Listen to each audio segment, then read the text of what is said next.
Do you want me to talk into this? Welcome to Golden Bowl 2017.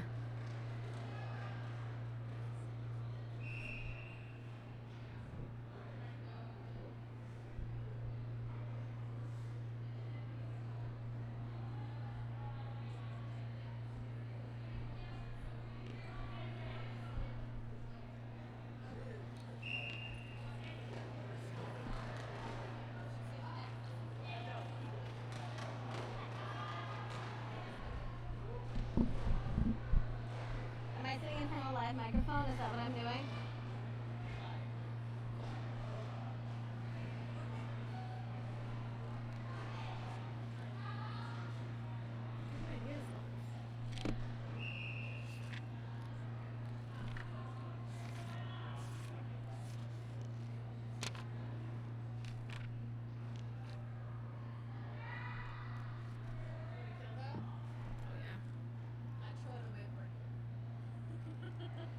Thank you.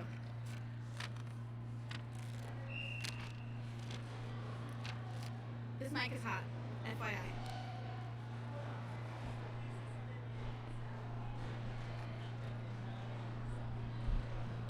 Don't go anywhere because we'll be beginning in about 9.5 minutes. Just enough time to go get something to drink or eat and use the bathroom.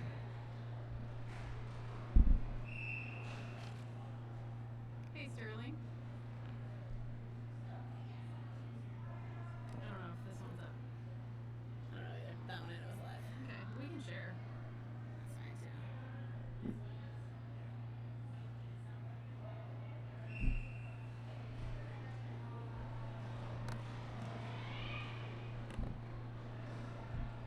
Is this multi or single directional mic?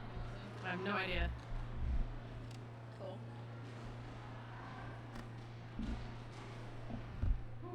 Oh god. Oh, okay, we're pretty close. Pretty close. Okay. So, is there on-off switch on here? Okay. So, hi everyone. Roller derby's happening.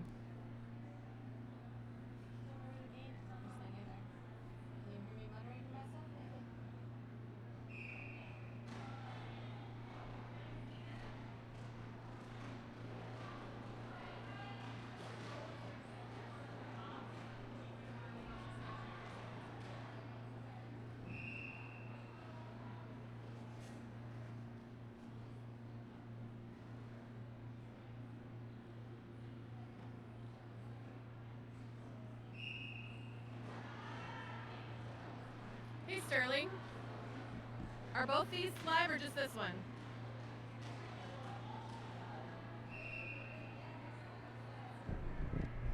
Uh-huh. Yeah. Right. Oh, okay. That's why I was confused. There's no switch on this.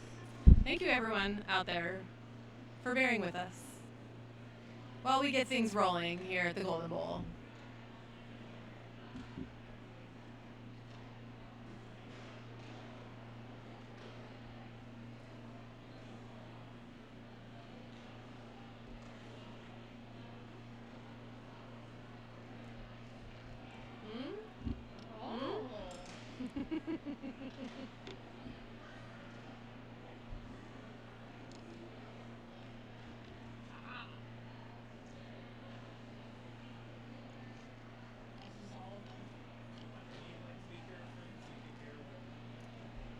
That would be awesome. If it's not gonna, be weird.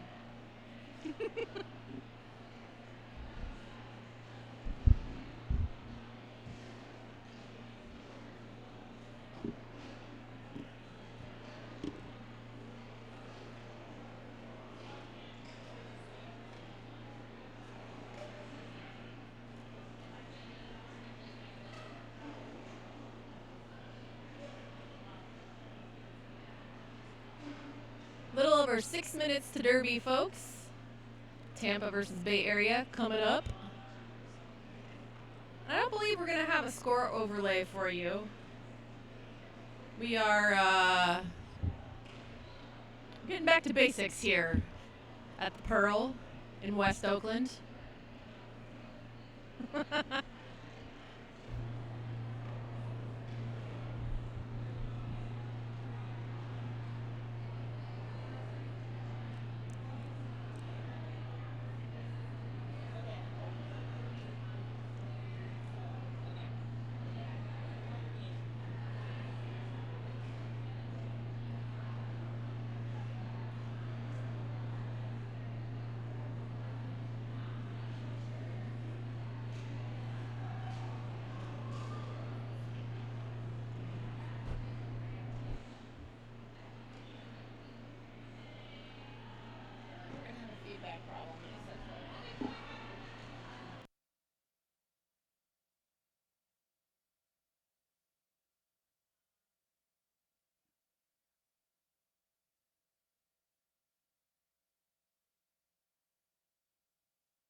Good afternoon or evening, as it may be wherever you are. Welcome to the 7th annual Golden Bowl. I'm October Revolution. I'm here with Miss Moxie. What's up?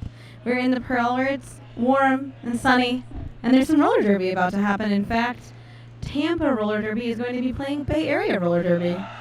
It's true.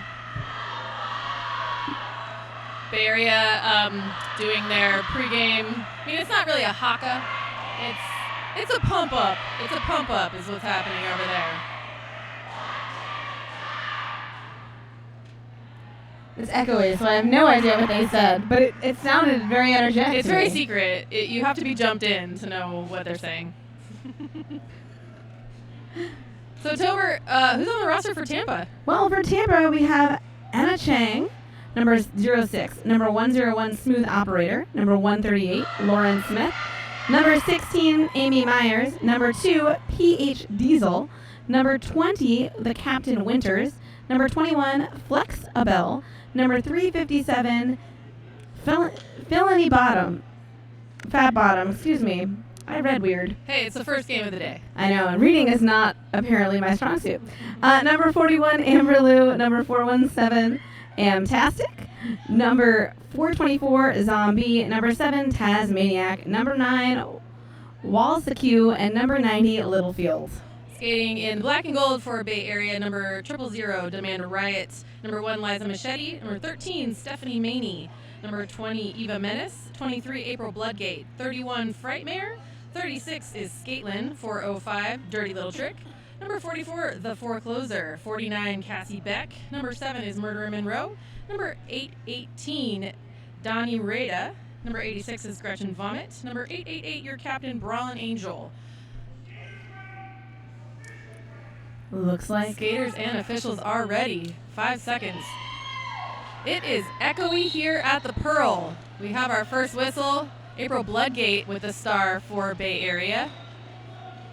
it's going to be Winters for Tampa with the star. First penalty going to Tampa. Number 41, Amber Lou. And April Bloodgate, first lead jam of the game for Bay Area.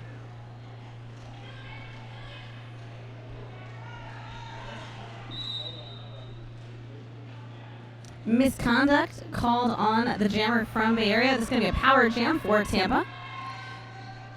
You guys at home have a little better view than we do. We are on the opposite side of the track from the pack start line.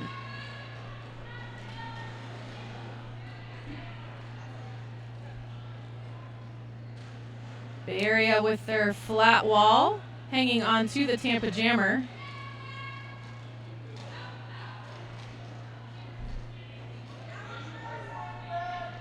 Stephanie Maney leading the charge with the pivot stripe for Bay Area. We have a star stash. You have Flexibel up front for Tampa trying to play a little offense for the Tampa jammer, Winters. And our house mic is up too. I'm sure you guys will hear that over the course of the weekend. So the Bay Area jammer was back in the pack, completed a scoring pass, and that's going to be 4 points for Bay Area on the first jam. So nice penalty kill there for the black and gold. They've got this 2-minute jam to warm up to the game. Yeah, you know, just getting right into it, not wasting any time. So we're still working out our audio issues here. Oh, I see.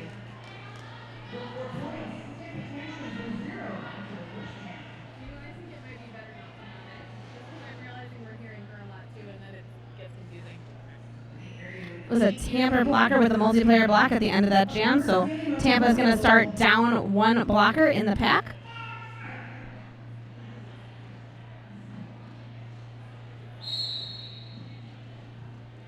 And that is Donnie Rada with a star for the first time in the game for Bay Area. Tampa's doing a little bit of a reset there to give themselves some space.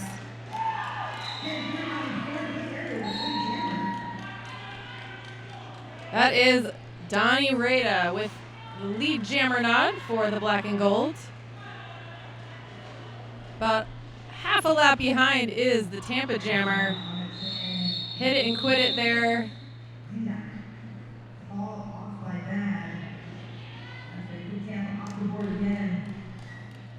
That jam's going to give Bad 3 more points. Score now 11 for Bay Area, 0 for Tampa. As we go into the third jam, we got 26 minutes and 36 seconds left in the half.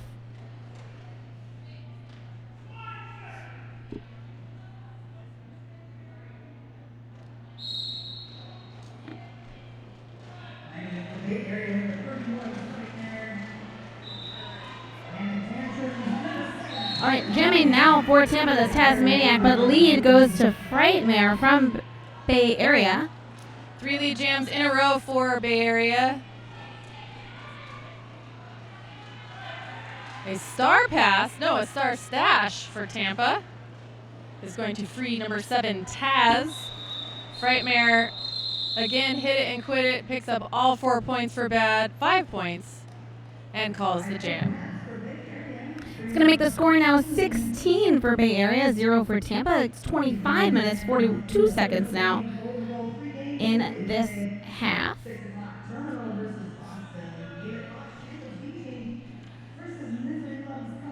So these two teams really close in the WFTDA rankings. Bay Area at number 22, Tampa at number 20. The numbers say we should have a pretty tight game here, Tober. That's going to be Smooth Operator jamming for Tampa against the Forecloser. A transfer here to Bay Area. That's right. She just came our way from Sacred City earlier in the year. Very excited to watch her spin her way through the pack and pick up lead jammer.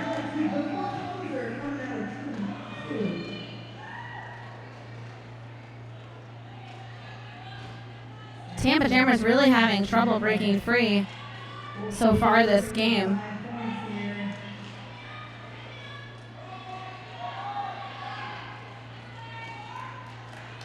Tampa's bench calling for a wall. Meanwhile, Forecloser picks up a grand slam or a flamingo for the black and gold.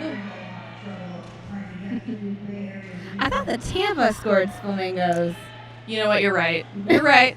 Just because I have a thing for flamingos doesn't mean everyone can do it.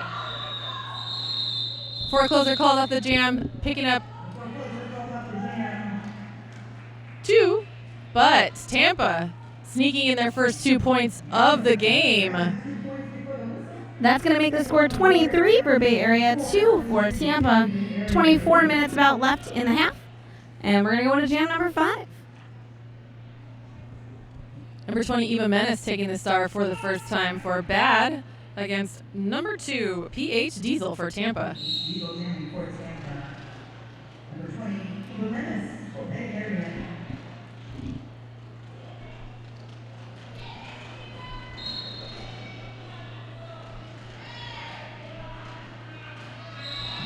Lead goes to Tampa for the first time in this game. Just robbing bad of the 5th in a row lead, so good job on the Tampa Jammer there. PH Diesel breaking through the Bay Area defense.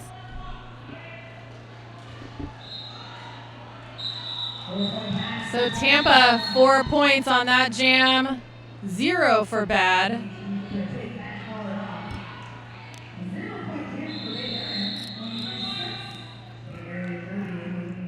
And we have a timeout for Bay Area, which will give us a little bit of time to talk to you about our sponsors, Derby Famous Armbands. They're having their annual RollerCon sale starting soon, their lowest prices of the year and no shipping charges. Follow Derby Famous Armbands on Facebook for the RollerCon sale announcement.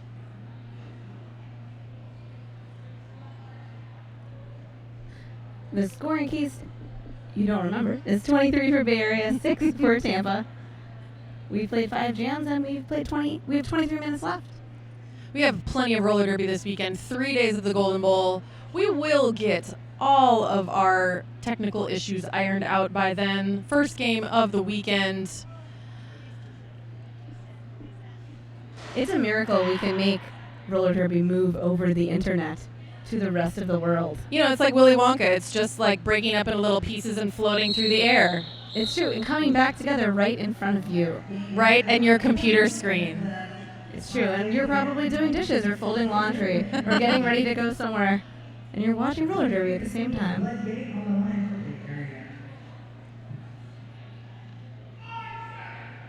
So a rematch of Jam 1. April Bloodgate for Bad versus Winters for Tampa. Once again, April Bloodgate comes out victorious. She hangs back a little, but to play some jammer defense, she herself is sucked back into the pack. Winters is one to beat. That's number 7, Murder in Monroe. Little bit of a backfire there for April Bloodgate. She's going to burn some time for her teammate in the penalty box, but a 0-0 jam there. This is our first 0-0 jam of the game so far. It was. I'm going to have a sip of my water to celebrate. The score is 23 for Bay Area, 6 for Tampa. We've got 22 minutes and 17 seconds left in the game, and we're resetting for jam number 7. Moda Skates, outrageously dependable. You don't need to say anything else about Moda Skates. That is the definitive. Right up the outside, Donnie Rada. Lead jammer for Bay Area. That's Anna Chang, who's jamming for the Tampa Tantrum. Tampa. It's just Tampa. Just Tampa. Well, they are the tantrums. Tampa Tantrum. That is a tongue twister. It is. Try and say it 5 times fast. No. We dare you. If you're on Twitter and you'd like to tell us something, you can use the hashtag 2017 Golden Bowl, and Beast will relay your message. He's taking our messages this weekend.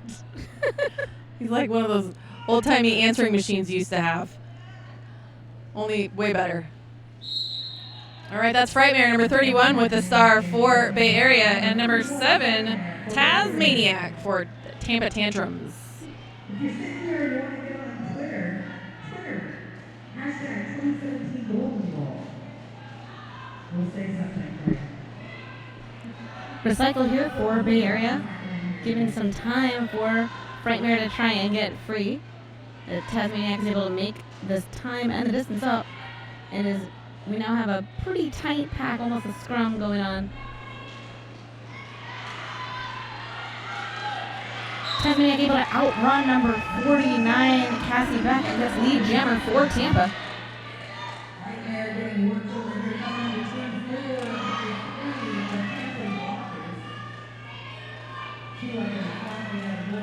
3. This is one of the first jams, if not the first jam of the game, where Tampa is able to hold the Bay Area jammer and try and score some unanswered points. They had to let Frightmare go, though, right at the end. They're going to call this jam off. That's 3 for Tampa on that jam.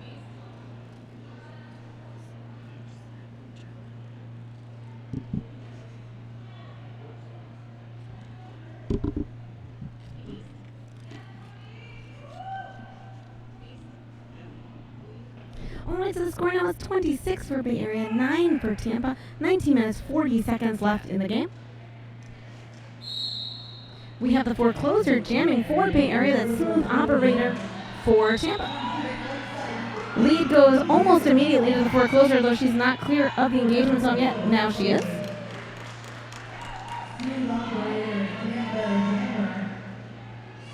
Smooth operator is still caught up in the pack. They're stuck in turn 1.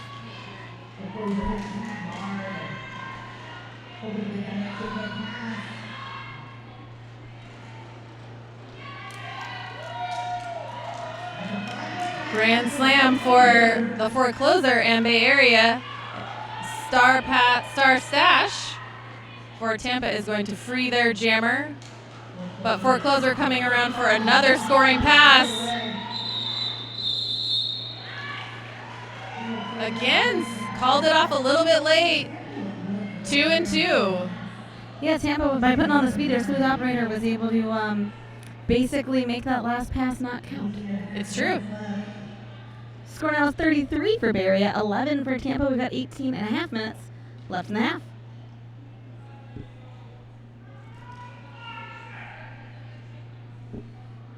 That is Eva Menace with the star for Bay Area and PH Diesel for Tampa.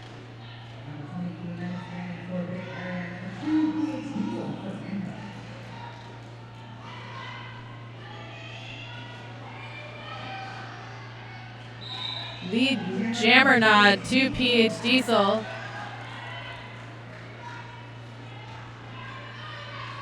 Tampa seems to have got their skates under them here. Eva Menace making it out of the pack, but PH Diesel is in control of this jam.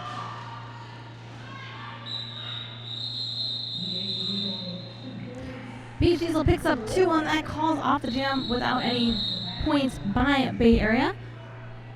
We have an official review, though, being called by Bay Area here. So it's a good time to give you some sponsorship praise. Kaya Skates. Are you seeking performance, quality, and style from your skating experience? Visit your local skate shop or a Kaya booth for a fitting. Kaya will be at the upcoming events ECDX, RollerCon, WFTDA Playoffs, and WFTDA Champs. It's time. And you know you wanted to go to those events anyway. When's a better time to get some skates?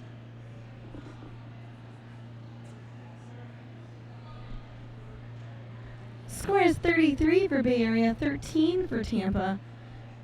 We've got 17 minutes and 37 seconds left in the game. This is Jam 10. And we're taking some time for an official review here. The officials are reviewing. The skaters are discussing. The crowd is checking Facebook. And if you are checking Facebook or the Twitter, you can use the hashtag 2017 Golden Bowl to contact us at the Pearl and let us know what you think or any questions you may have. Looks like we're going to have 3 photographers here today, so that means lots of pictures online. Anita Butler, Brian McFarlane, and Will Marshall all be taking pictures all day today for games. Make sure you're following on Instagram, Twitter, and Facebook. You can also find all sorts of pictures from here at the Pearl. You can feel like you are here with us if you check out Instagram, either Bay Area Derby site, or you can also search the same hashtag 2017 Golden Bowl.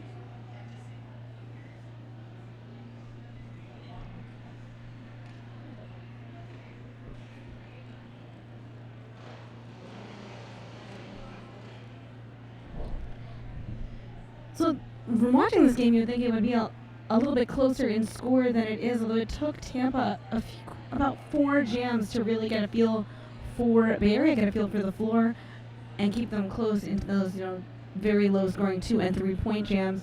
We had an 8-point and 9-point jam early on, so score is pretty low considering we're about a quarter of the way through the game.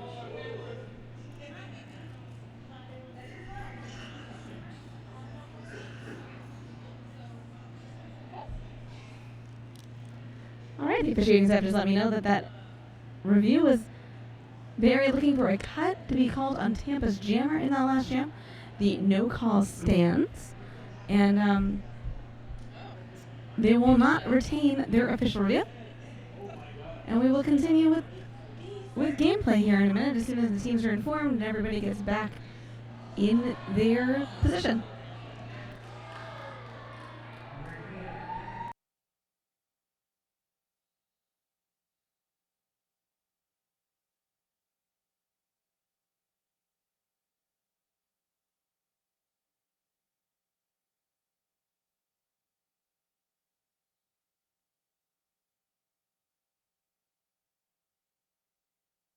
All right, jamming now for Tampa. We've got Winters for Bay Area. That is April Bloodgate.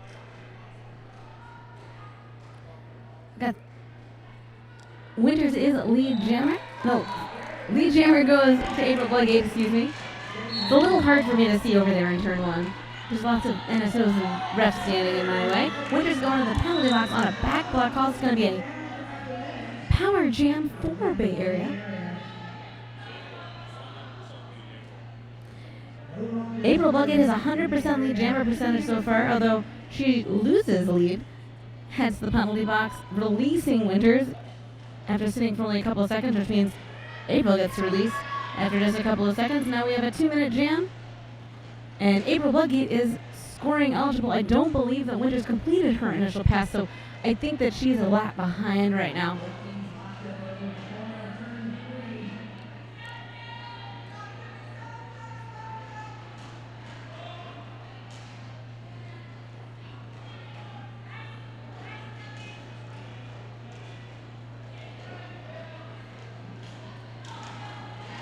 Bay Area knocking Winters to the inside, then to the outside.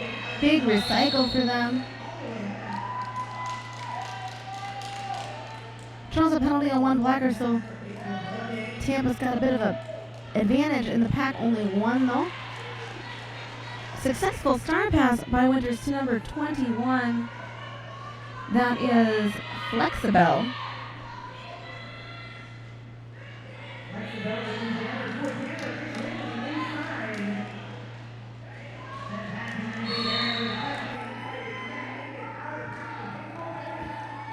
Direction of play penalty called on Liza Machete.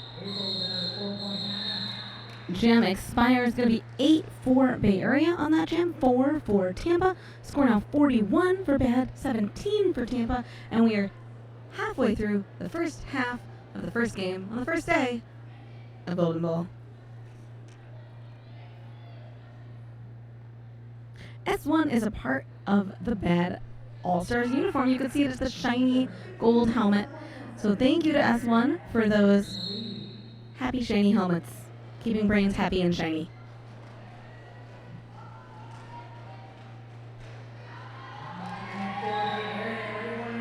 That is Donnie Ruda, who is lead jammer for Bay Area. Anna Chang is the jammer for Tampa and is able to pass her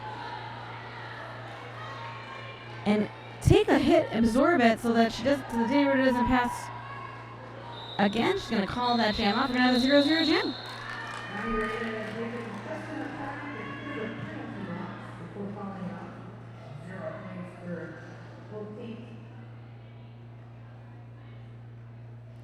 Roller bones and bones bearings make for a winning combination. Being used for what they're intended for, roller skates and not fidget spinners. You know that whenever you hold a fidget spinner, you're like, this is a good waste of bearings. They're dangerous, those things. Those fidget spinners, they're dangerous. Do you know how much money you can make, though, if you could take your old bearings and turn them into fidget spinners and sell them to children? Don't encourage them, Tober. Don't encourage them. All right, jamming right now.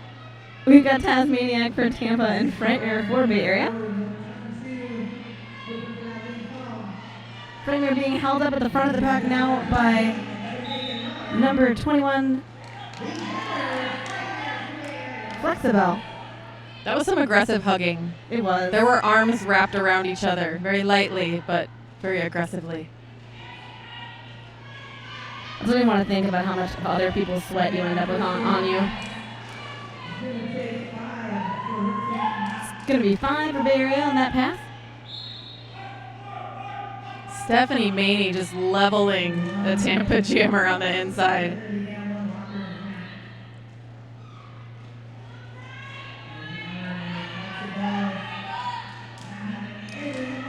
Amanda Riot trying to help out a friend there.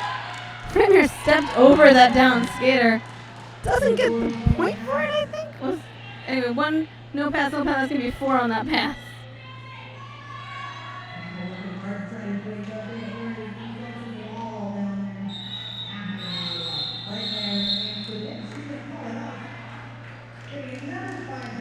Big jam for Bay Area, bringing the All-Stars to 55 points against Tampa's 17. And we have a timeout for the Tampa Tantrums. Yeah, I'm pretty sure that was the largest jam in the game so far and completely unanswered points, so good time to take a minute. Yes, perhaps they could use some yerba mate. The more yerba mate you drink, the more rainforest you protect. Come to life over mate time. That's Guayaki yerba mate. I had some earlier. I'm feeling energetic. I did too. I'm feeling very energetic. Hyper even. I didn't know I was also saving the rainforest.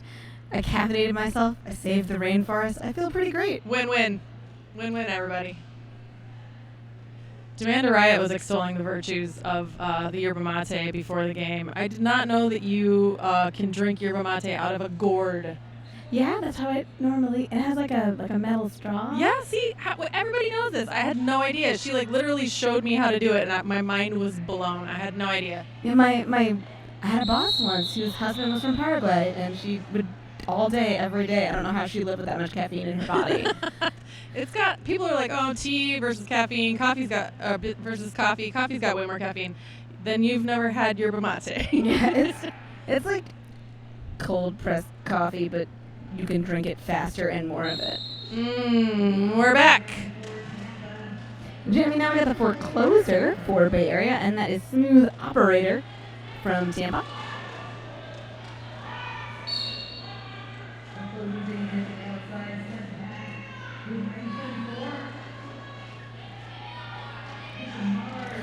Forecloser's got the front wall able to get through first because of that gets lead jammer for Bay Area.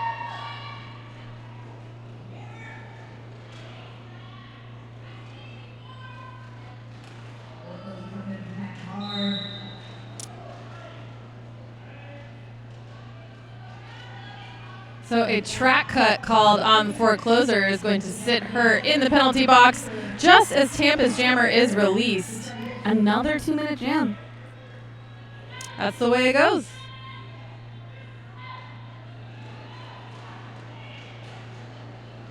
And they're not going to make it easy on Tampa's jammer. Bay Area taking off a little bit right as she hits the back of the pack. She's able to keep up though. And her team is able to slow it down and give her some space to work.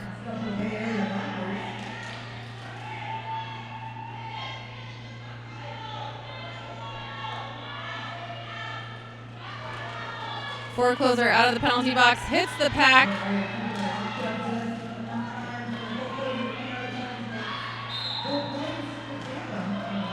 And is sent off for a forearm. Great work by Bay Area. They're opening up an avenue for her, though she ended up kind of pinballing around the outside and happened to bump somebody a little too hard with her arm when she came back in. Yeah. It happens. It happens. Momentum is a tricky thing. Bay Area really controlling the speed of the pack here up front. Fast, slow. But still, Tampa with 4 points on that last pass. That jam total is 7 for Tampa, 4 for Bay Area. Total score is 59 for Bay Area, 24 for Tampa. We've got 10 minutes left in the half. It's a good time. Halftime is a great time to get an Amy's Kitchen. To get something from Amy's Kitchen. Amy's is an organic food pioneer. Since 1987, Amy's has cooked with delicious non-GMO ingredients, making gluten-free, vegan, and vegetarian foods for all. You know, like those burritos you like. I do love a good Amy's frozen burrito. It's the best. So Peach Diesel on the track trying to work towards that lead jammer status. Haley forecloser out of the penalty box for a bad. Lead jammer Tampa. Pack is regrouping in turn 1. Peach Diesel able to take advantage of the confusion, but Look, Tober, another 2-minute jam. Misconduct.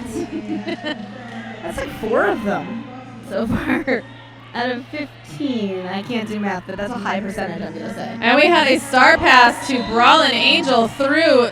No one even looked at her. Oh, I know she's jammer now. This time they're going to look at her. Brawlin Angel able to find a bit of an opening, put on the speed before Tampa can get over there and close it up. It's going to be 5 points for Bay Area, 10 total on the jam so far. BA sees that line on the outside, and she will take it for one more grand slam. Cassie Beck gently guiding the Tampa jammer to the outside line and recycling her. Yeah, the Tampa jammer did a good job of not cutting her.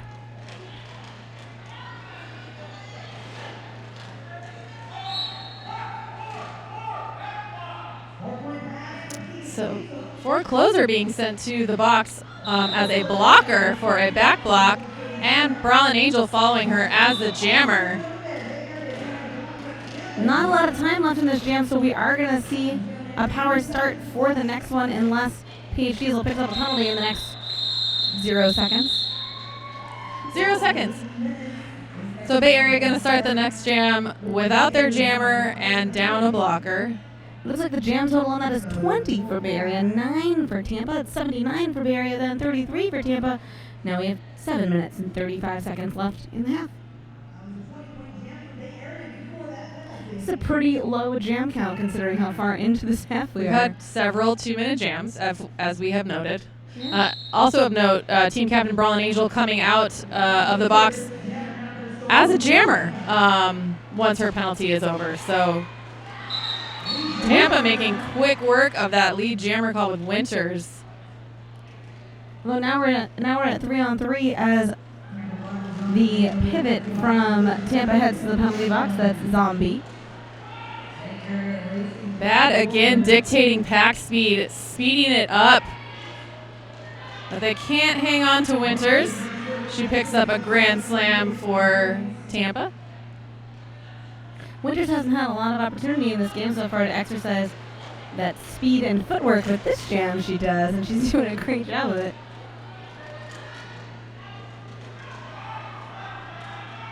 So Brawlin Angel must have had 2 penalties going into that penalty box because she's been in there for a full minute. And she's going to come out the long way. Gives her some chance to pick up speed legally.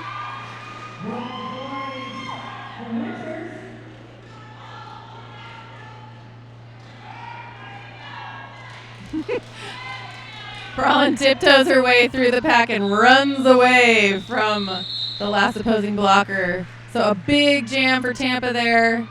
They're at 50 points within spitting distance of the Bay Area All-Stars at 79. Yeah, now this is the largest jam so far we've had in the game. 17 points they were able to score there. Yeah. Just under 6 minutes left in this first half. Again, Bay Area 79, Tampa at 50. Bay Area fielding number 20, Eva Menace, and Anna Chang, number 06 for Tampa. Number 20, Eva Menace, on the line for Bay Area. Over the penalty box right now. I actually like to see all skaters right on the track. Lead jammer goes to Eva Menace. I believe that's Eva's first lead jammer nod of the game so far. And during that pass, Anna Chang took a seat. This is a power jam for Bay Area.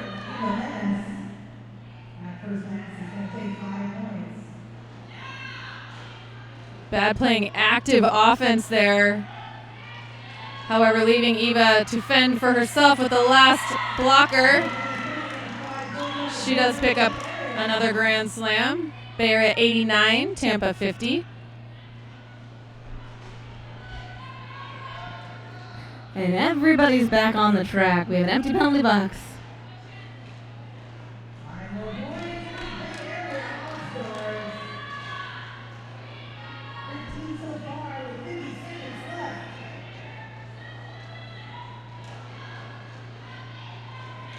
Both jammers held up in the pack. And of course, just as I say that, Anna Chang springs free. Eva Menace watches her get out and will take her 3 points and call off the jam. 4 points. Now that's the biggest jam in the game. It's going to be 98 for Bay Area, 50. They just keep raising the bar. It's like they can hear me. They can always hear me.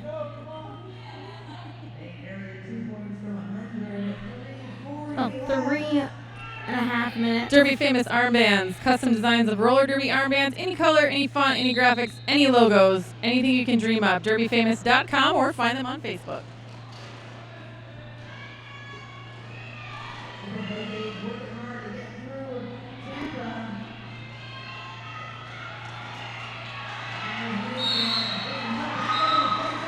Tasmaniac is lead jammer for Tampa. Hard fought lead jammer for Tampa. Jamming for with Bay Area is April Buckey. Wow, the whole Bay Area pack was in the box on that last pass. Now they've got it together.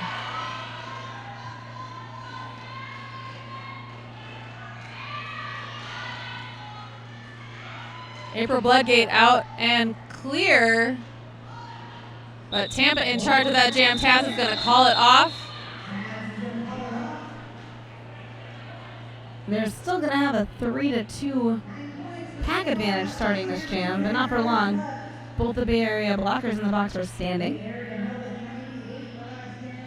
So 2 minutes and 30 seconds left to play. 98 for the Bad All-Stars, 59 for Tampa Tantrums. And we have an official timeout. It's official. It's our first of the game with only 2 minutes left in the first half. They've had it together. They have. I want to tell you about Kilovolt. They have breakfast, lunch, coffee, and snacks. Kilovolt Coffee is one of Bad's favorite neighborhood hangouts and coffee spots in Oakland. They're open daily, 7 a.m. to 5 p.m. It is good coffee.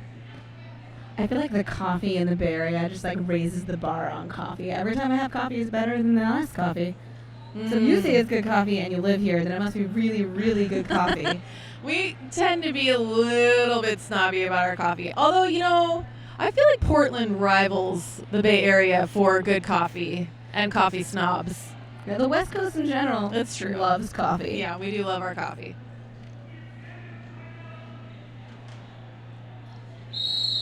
So that was a nice, quick official timeout. And we're back.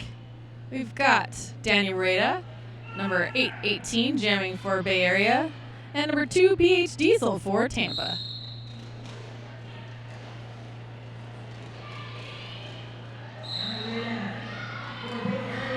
It's a cut called on PH Diesel. It's going to be a power jam for Donnie Ruda and the Bay Area All-Stars.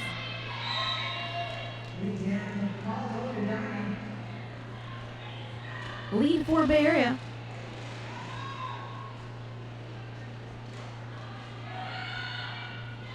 Again, active offense there for Bad. Grand slam for Donnie.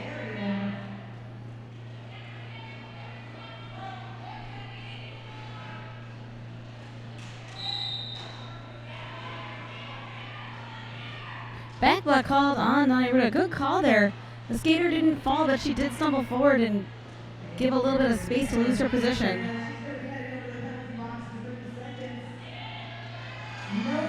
It's another 2-minute jam, isn't it? Dun dun dun.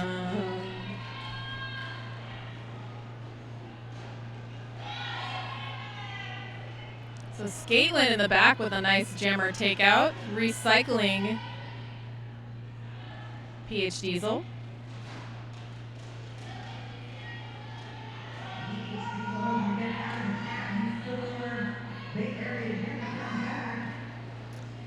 And I know folks at home are used to seeing Bad play with flat walls, but they have a little bit of a, triangular sort of brace wall thing going on there. They seem very fluid about it. They move into a flat wall, they move into a triangular wall. Use whatever back. works, yeah. Yeah.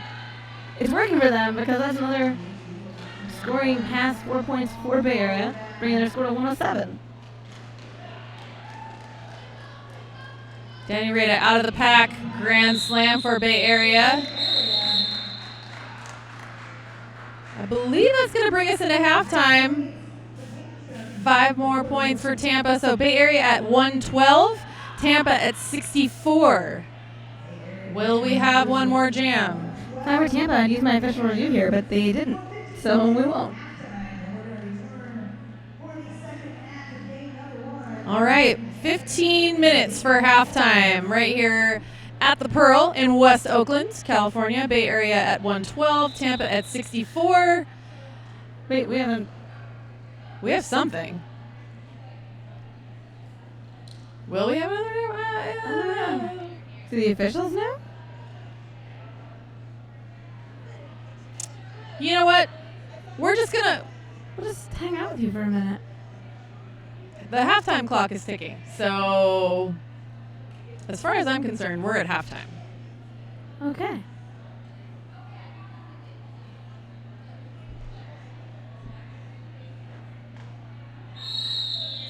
There it is. We're at halftime. It's like suspended animation there for a minute. It Like if you was. don't hear that whistle, you just kind of feel like something's wrong. Something's really wrong. Okay. We'll see you guys back here in 14 minutes.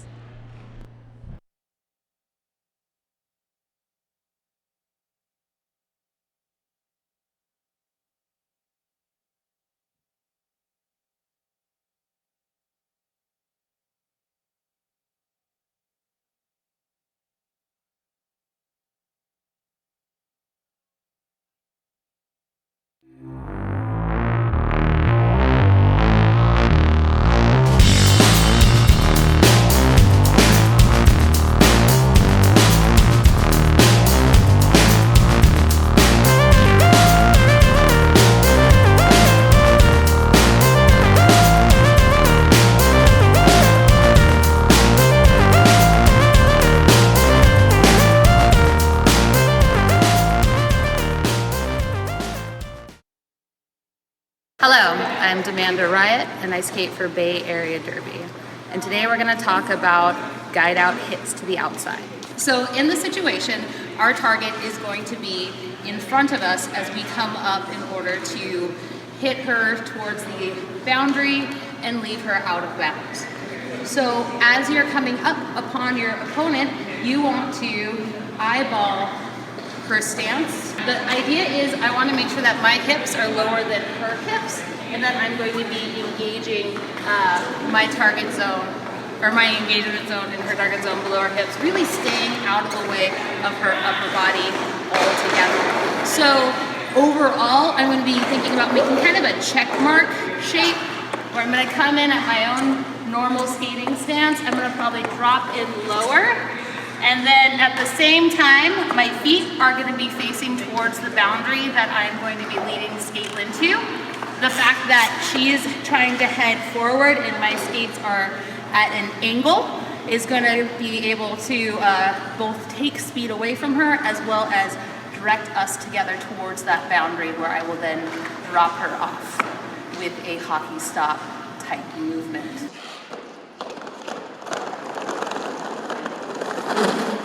Look for that kind of check mark shape that I make as I'm going in to cut off the line. Coming in, hit left, and the stop at the end.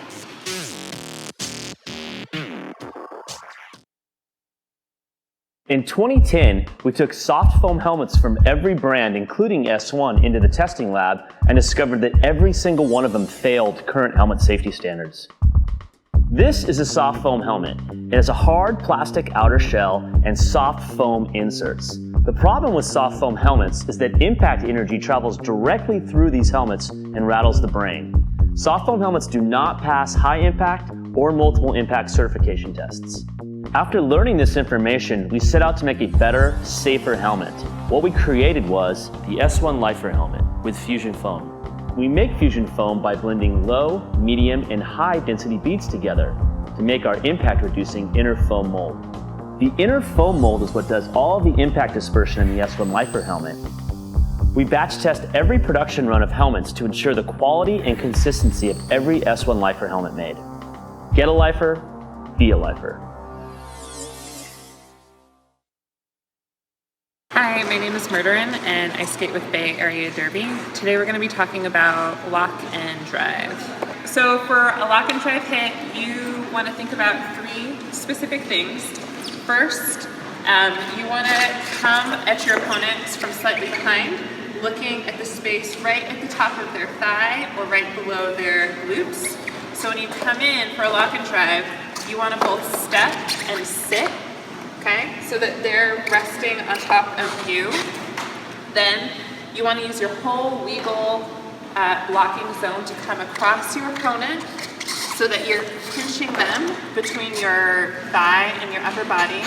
And then you want to drive them towards your line with your opposite foot.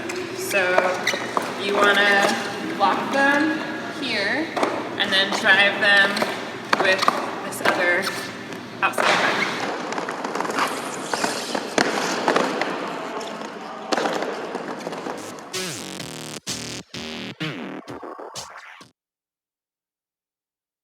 My name is Cassie Beck. I'm Ghetto Fabulous. Hi, I'm Lady Trample. I'm Miracle Whips. My name is Scald Eagle. I'm Bloody Mary. I'm Stephanie Mania. I'm Baller Shot Collar. My name's Satan's Little Helper. The S1 knee pads are the best quality knee pad I've ever been in. It's nice to feel really secure in a pad. I don't have to worry when I fall. It's like falling on a cloud of pillows. They're just a seamless part of my body. They're better than anything I've ever worn. They don't slip. They're super hard wearing. The first knee pad that I not only feel safe in, but I like the aesthetics of. And normally I find that you have to sacrifice one for the other. The S1 knee pads are my favorite knee pads that I've ever owned. I haven't ever experienced anything like it. I now have more room for my crossovers. It's a game changer for me. I gotta say, they're hands down my favorite knee pads I've worn thus far. My name is Satan, and S1. S1. S1. S1. S1. S1. S1. S1. S1 is part of my uniform.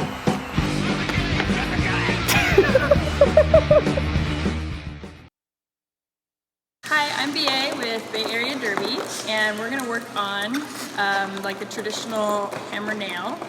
if a jammer is pushing up against a line and you want to get out of the way, where my partner and I are blocking and the jammer is driving up one of the lines trying to push me forward so that she can take a line to get out of the pack.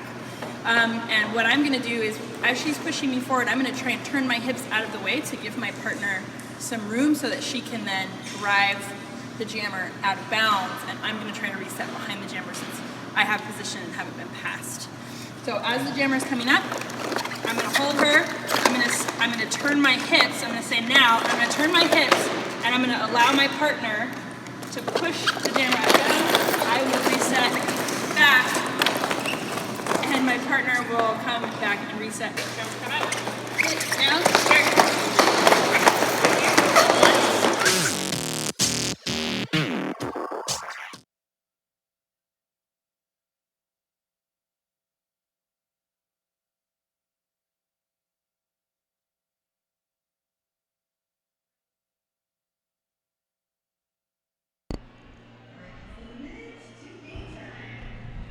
It's a minute to game time. Welcome back to the first game of the 7th annual Golden Bowl here at the Pearl in Oakland, California.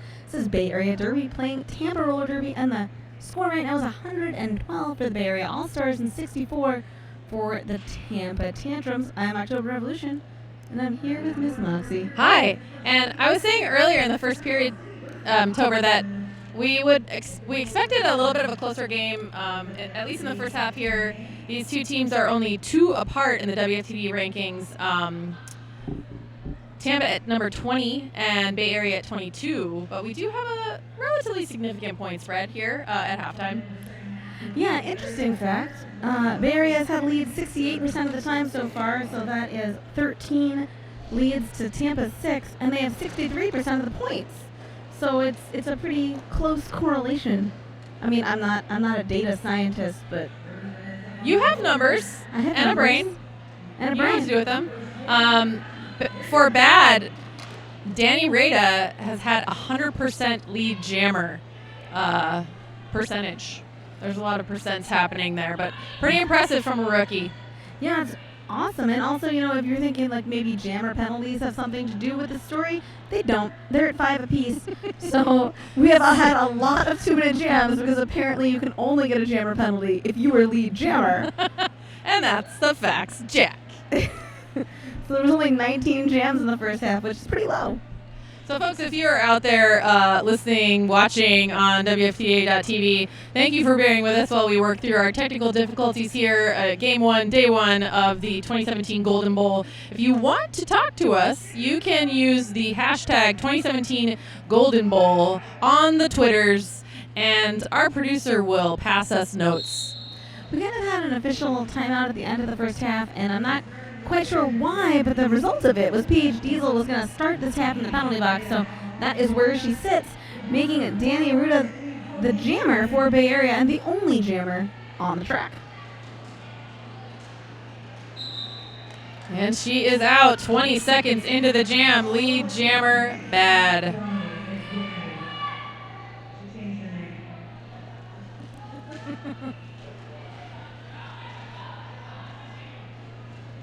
Penalty box is empty now. That's Paige Diesel rejoining the fray. Multiplayer block called on number 7 from Bay Area. That's a Murder in Monroe. Gonna head to the penalty box, giving a blocker advantage to Tampa. So 4 points there for Danny and Bad. 0 for Tampa. But Tampa will start this next jam with a 4-on-3 pack advantage.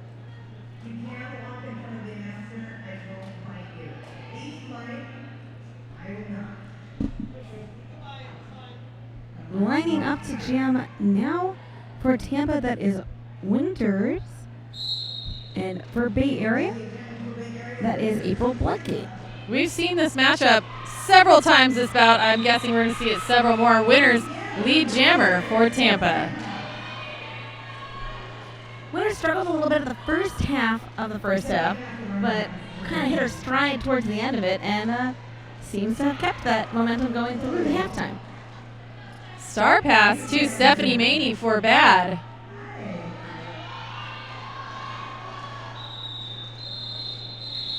Bench tells Winters to call it. She does. Going to be 2 points for her. 0 for Bay Area. So one more Bay Area blocker. Gretchen Vomit sent to the penalty box at the end of that jam. Again, Tampa will start 4-on-3 pack advantage. Frightmare with a star for Bay Area against Taz for Tampa.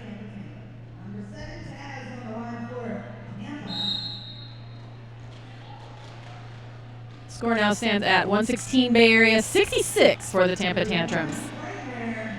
There's a pileup right in the middle of the pack. Opens up a spot for Taz, but she gets knocked out right at the end, although a forearm penalty is assessed to Frightmare. She's in the penalty box. This is a power jam and lead jam for Taz Maniac and the Tampa Tantrums. So Bay Area with just 3 blockers on the track trying to hang on to Tasmaniac. But a grand slam for Tampa. Gretchen Vomit comes out of the box screaming and sort of takes herself out there. Very enthusiastic. Taz looking for a hole, isn't able to find it, gets tapped out of bounds, decides to call this one off. Gonna be 3 more for her, bring her to 8 on the jam. Brings the score to 74 for Tampa, 116 for Bay Area, 26-31 left in this second half. Tampa meaning business here. They must have had a serious halftime talk. Serious halftime talk was, it's mid-June. This is rankings. Yes, this is for all the marbles. Number 44, the forecloser, jamming for Bay Area. And that is number 101. Smooth Operator. Yeah.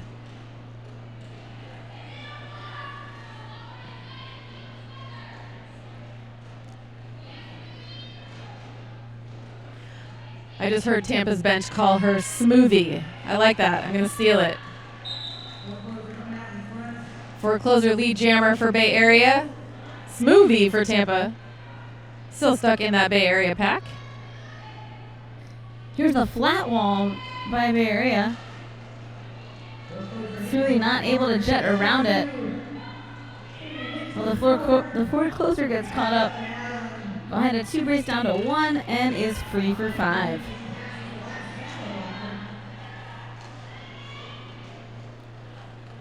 A star pass to the Tampa pivot. That is Littlefield. Littlefield's able to break through the middle, is clear of the initial pass, now scoring eligible for Tampa. Forces the call off. Another 4 points for the forecloser, going to be 9 on the jam for Bay Area. 125 for them and 74 for Tampa.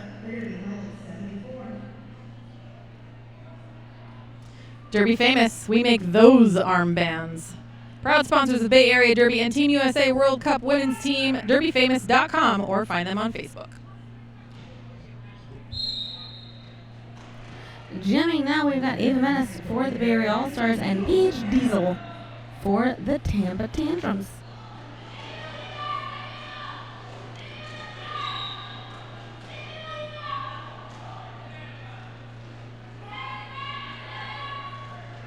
Eva Menace working on the last line of defense for Tampa. She is lead jammer for Bay Area.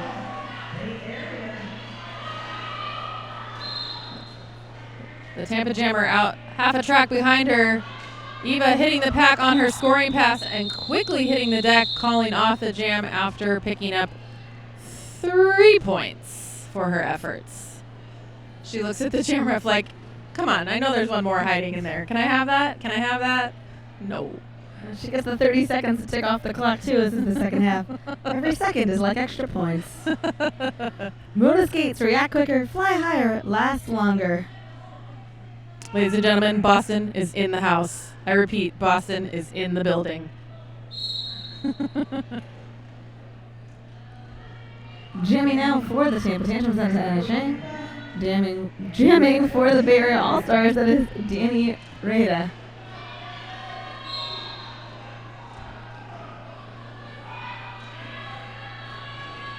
Bay Area down 2 blockers.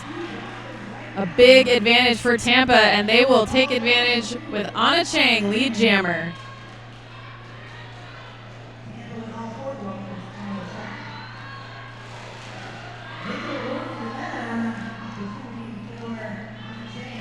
It's going to be 5 points for Tampa on that pass. Nothing slowing down on Chang. Except for Bed's flat wall here towards the back. Team captain Brawlin Angel calling for the bad wall and flattening herself against Anna Chang. Anna Chang says, I will take this opportunity to call it off, as Danny Rada was coming around to score. The Bad did a really good job there kind of angling. They only had 2 blockers in the back, but they could angle it so that there wasn't really a way for the Tampa Jammer to back up and get around them easily. It didn't give her time to even pick up one of the 2 points from them. They're pretty good at roller derby. We have a clear penalty box, and we have a lead jammer.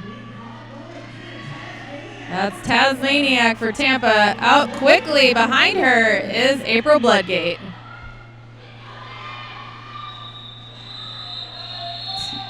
One and one. The jam that never was. 129 Bay Area All-Stars in black and gold. 82 for the Tampa Tantrums in white. We've got 21 minutes and 30 seconds left in this game. Of course, after this, we will see the Terminal City team face off against the Boston Massacre. We got a whole weekend of roller derby lined up for you guys out there. All the Jimmy. Jimmy, then you got Frightmare from Bay Area, a PH Diesel from Tampa.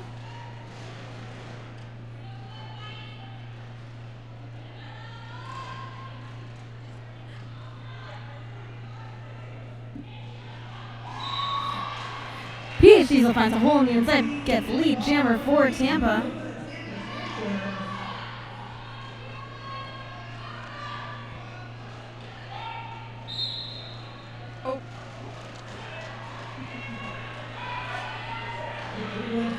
Tampa trying hard to hold. Frightmare isn't able to. She's now scoring eligible. Gonna cause Tampa to call that one off after picking up 2 points. So that was the 5th lead jammer nod for Tampa in this half. Just 3 for Bad. So again, Tampa coming out and turning it around here in the second half.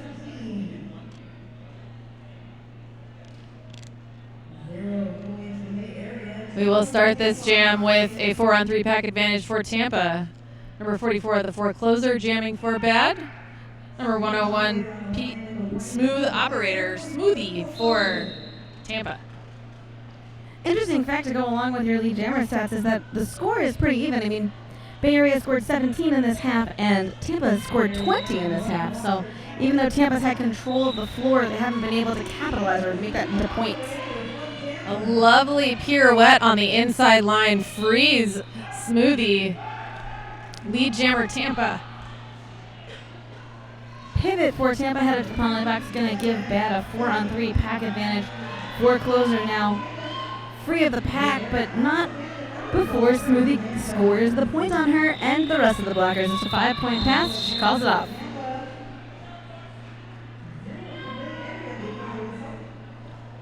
So Tampa gaining 89 for the Tantrums, 129 for Bad All-Stars. Under 20 minutes left to play.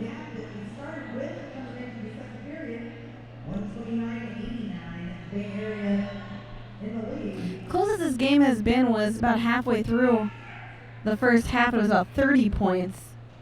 Otherwise, this has been about the spread since the beginning. So Tampa trying now to tighten it up if they can. Bad doesn't want them to. That's how games work.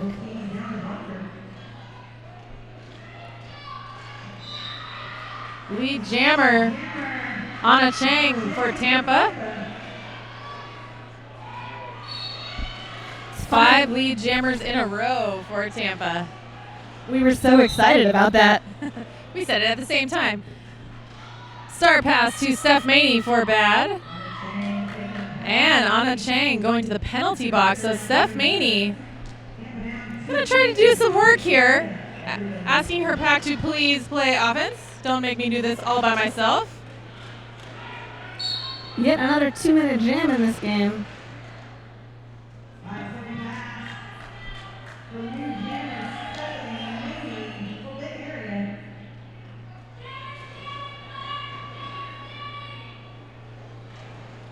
A blessing and a curse here at the Pearl is that both teams can hear everything their benches are saying. Stephanie putting 5 more points on the board for the black and gold. Anna Chang out of the penalty box, meeting Cassie Beck and Scaitlin. Just a diet pack for Bad.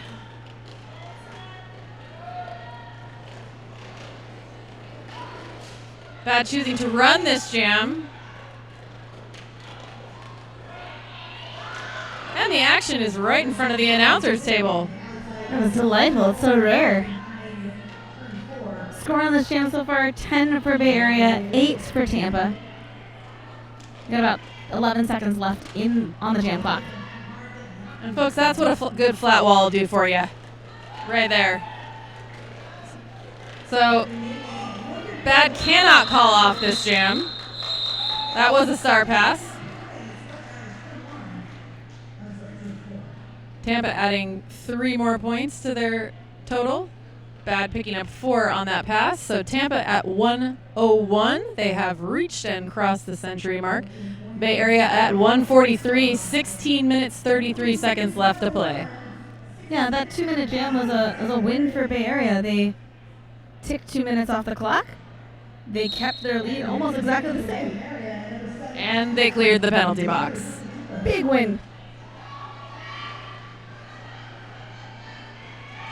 Tasmaniac jamming for Tampa. Danny Rada for Bay Area. It's going to be the 6th lead in a row for Tampa as Tasmaniac gets lead. Danny Rada out of the pack for Bad. Tasmaniac in the lead. Her bench screaming at her to call it, but Bad does pick up 1 point. So that is 4 for Tampa, 1 for Bay Area. Tampa at 104, Bay Area at 144. That's easy math. I don't even have to think about that. It's 40 points. You know, the score on the half is 32 for Bay Area, 37 for Tampa, so almost a tied half. Tampa with a team timeout, allowing you some sponsor rates. We will tell you about Derby Famous Armbands. They are the originator and the leader in custom neoprene roller derby armbands. DerbyFamous.com or find them on Facebook. Once you're done with this game, in between this game and the next game, you should get yourself an Amy's Kitchen Burrito. Amy's is an organic food pioneer. Since 1987, Amy's has cooked with delicious, non-GMO ingredients, making gluten-free, vegan, and vegetarian foods for all. Plus, they're delicious. I really like, they have this gluten-free kale mac and cheese noodle bowl situation, which sounds more complicated than it is, but is really delicious with a little bit of hot sauce. My favorite might be the pesto tortellini. It's not vegan or gluten-free. It is vegetarian, and it's one of my favorite microwave lunches of all time. It's it's microwave food, but it's Amy's, so, it's all good. It's fantastic. All right, we are back. Number 23, April Bloodgate with a star for Bay Area, facing off against Smooth Operator for Tampa. April Bloodgate gets around on the outside lead jammer. April Bloodgate out quickly with lead, under 10 seconds, but Smooth Operator also clearing the pack. April Bloodgate sneaks up the outside line, picking up all 4 points before calling off the jam. 15 minutes left to play. Bay Area at 148, Tampa at 104.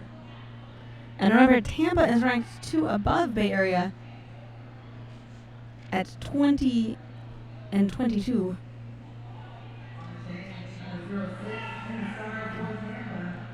Frightmare facing off against Anna Chang for Tampa. Frightmare gets smooshed up in that pack of Tampa skaters. Bay Area trying to return the favor for Anna Chang.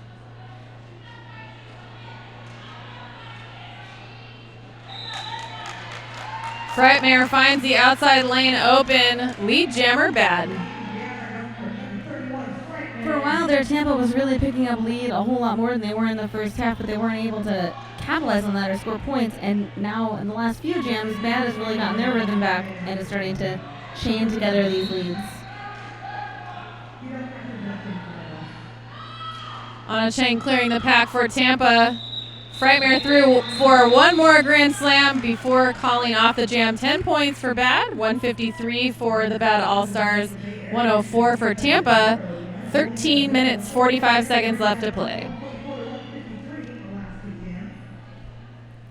The clock has been the enemy for Tampa the entire second half, but now it's like the big bad boss at the end of the video game enemy. They're really running up against the clock here. King, what was his name? King Kumba. Yeah. King Clockpa. Koopa, that's right. That was the only video game that I ever finished. Number 44, the forecloser, jamming all by her lonesome for Bad. The Tampa jammer sitting in the penalty box. Lead jammer Bay Area.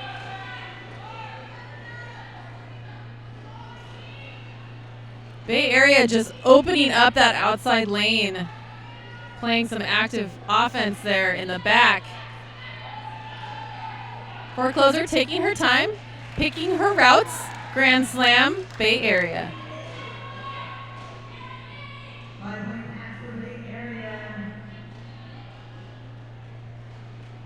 Amy Myers from Tampa really struggling to get up with the rest of the Tampa pack. Finally able to, though I think just takes another recycle. Bay Area doing a good job holding her back. Forecloser getting another 5 points. Watching Forecloser pick her way through the pack, she kind of goes skater by skater. She doesn't try and take them all at once. She'll pass one, and then another, and then another, and then another. It's very calculating.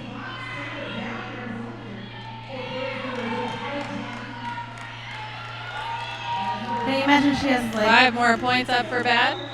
You imagine she has targeted vision, like she sees each skater individually and is like, yep, got around you, point, and then point, and then point. She's definitely counting her points. 168 on the board for Bay Area. Tampa at 104. Just under 12 minutes left to play.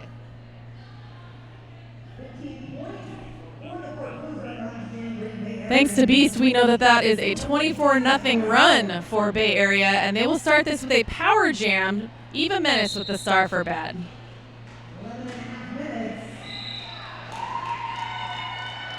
Lead jammer under 5 seconds. That's how you play offense.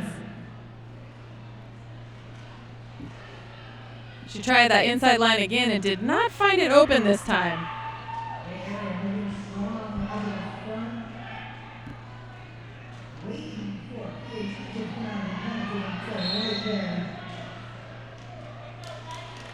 So forearm called on one of the Tampa blockers, number 357, Felony Fat Bottom. I'm just going to take a seat.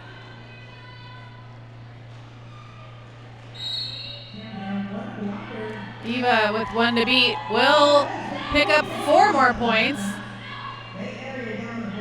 PH Diesel clear of the pack.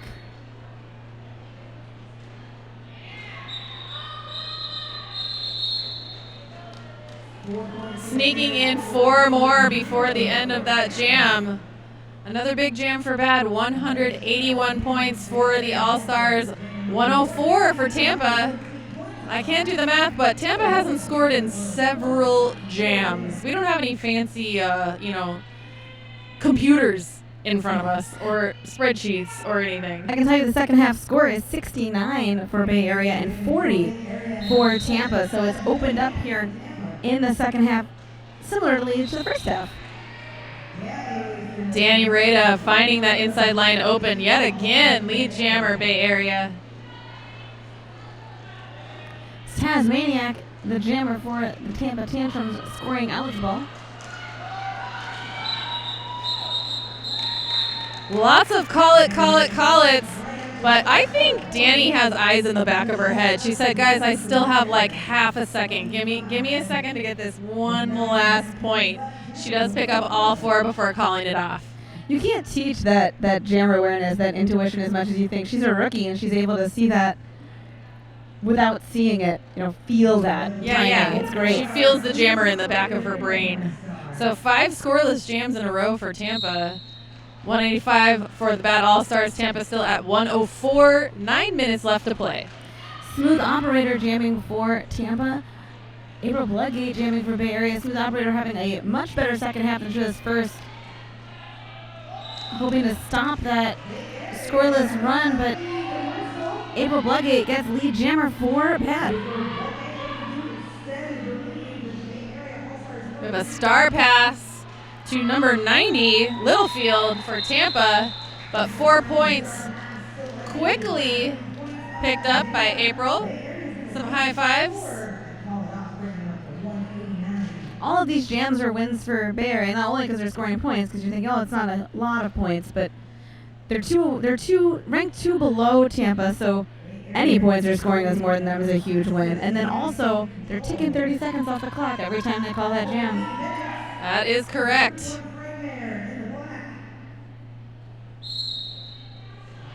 Frightmare jamming for Bay Area against Anna Chang for Tampa.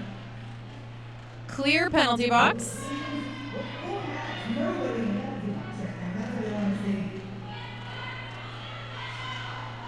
Frightmare up front, battling with Tampa defense. Anna Chang recycled to the inside by the Bad defense. And lead jammer once again, Bay Area.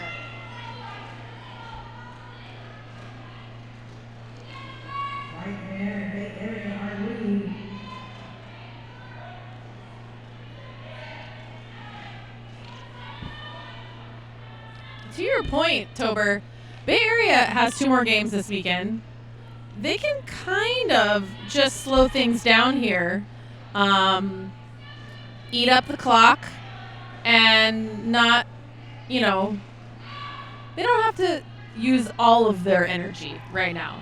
They don't have to, but because they're winning over a team that's ranked over them, every point they score is going to be sweet rankings points. Yep. And that seeding coming into playoffs is really, really nice when you're doing the better you do. Everything, yes. You get beat up a lot less at a higher seed.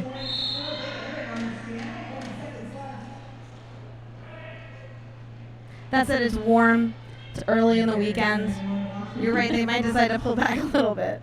Right, and Bad has 2 more games. Tampa's got 3 more games after this. They play 1 more game tomorrow and 2 games on Sunday. So I wonder how much they're thinking about, what they've got in reserve. So 6 minutes, 30 seconds left to play. Bay Area nearing that 200-point mark there at 196. Tampa has not scored in the last 6 jams. They're at 104. This is the largest 7 jams. I'm sorry. I knew Beast would correct me. He knows these things. He's keeping track. This is the largest spread we've seen in this game so far. It's not close at all. 196 to 104. It's a 92-point game.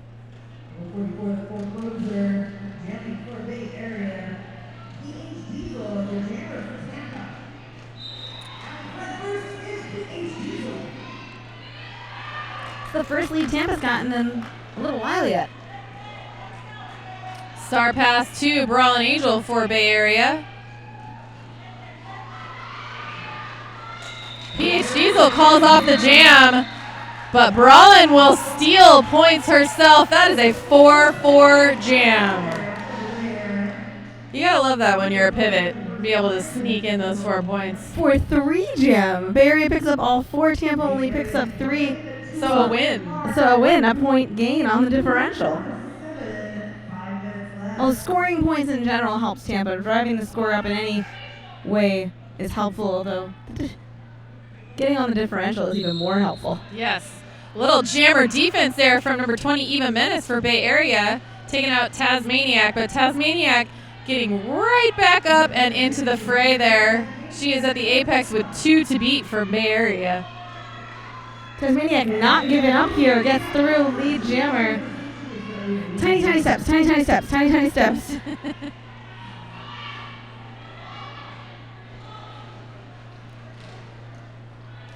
Star pass to Cassie Beck for Bay Area. Tasmaniac with 0 points for Tampa. So 0-0 jam. 4 minutes, 22 seconds left to play. Bay Area at 200, Tampa at 107. Interesting choice there by Tasmaniac and Tampa. I would think that at this point, when you're down by 100, you're looking at losing ranking points, you might want to run the jam. I would do that. I would also But again, 3 more games this weekend. Touche. I don't know. I'm not Tampa. Okay. You're right. I'm not Tampa. We can ask them after this. You're right. Danny Rada facing off against Smooth Operator. Full packs on both sides. Clear penalty box. Plus, it's much easier to call strategy sitting at this table than it is, with roller skates on. The whole pack goes down on the outside. And Smooth Operator is not lead jammer. She is out. She had a no pass, no penalty. So that lead jammer status is still available. It makes it very, very urgent for Tampa to hold that jammer behind their triad there. Bay Area focused on defense in the back. Danny Rada getting no love up front. And just as I say that, Steph Maney to the rescue. Steph Maney moves up front, though. It allows all 4 of the Tampa blockers to come together because it creates a pack. Danny Rada not waiting long enough to get called before calling it off, but it all came together. 3 points for Tampa on that. When you just spent like a minute and a half getting your butt handed to you, you know what? Sometimes you just gotta call it. I applaud that. April Bloodgate with a star for Bay Area. Anna Chang for Tampa. 2 minutes, 30 seconds left to play. Tampa at 110, Bay Area at 200. Roller bones and bones bearings make for a winning combination. Again, Bay Area choosing to play a little jammer defense there at the jam start. April Bloodgate working the outside lane.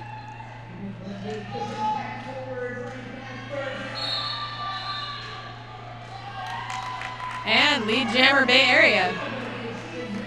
There is more time on the period clock than there is on the jam clock, and Tampa has 2 ways to stop the clock. So this may be the last jam, but it may not be the last jam. I think it's all up to the defense at this point.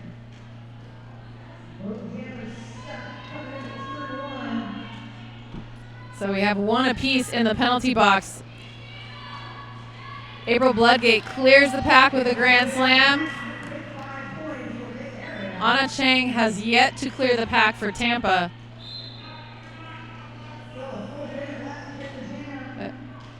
A direction of gameplay penalty going to Cassie Beck, thinning the herd just a bit more for Bay Area. Now 3-on-2. 3-on-3 as Brawlin Angel comes out of the box. April Bloodgate, 5 more on the board.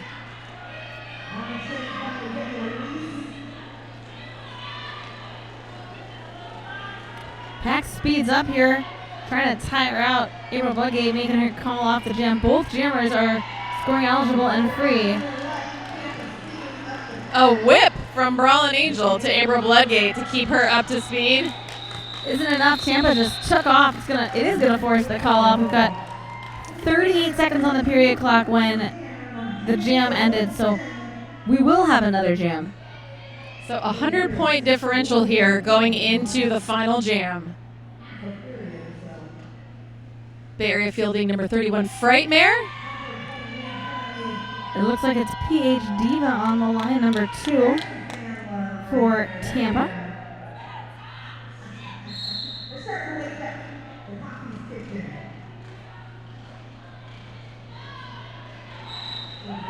So Frightmare with a quick lead jammer for Bad. She may have hit her face against something on the way through.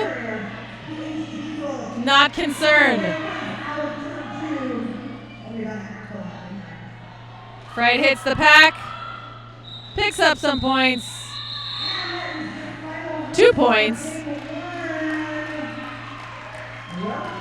And that's that.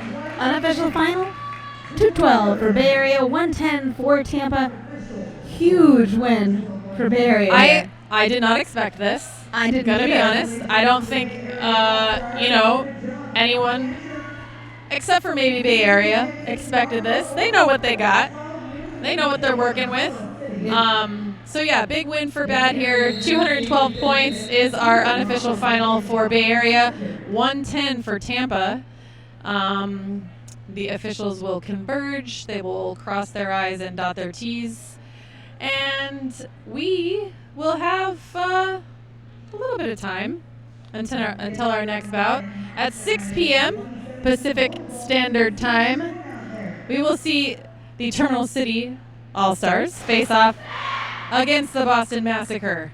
And make sure you stay with us all weekend, not just tonight, because it looks like Bay Area just shot a cannon over the bow of the Pearl. The Black Pearl is what I'm going to call it. It's the Black Pearl. Whoa. They shot a cannonball over the bow. They're coming. They're coming for the head there. I did. Whoa. Pirates. I like pirates. Anyway, they basically are telling the rest of the Derby world, watch us. We're coming for you. So watch them. Exciting stuff. So stay tuned. Use the hashtag 2017 Golden Bowl if you are on Twitter. And we'll see you back here in about half an hour for Game 2, Day 1. Signing off.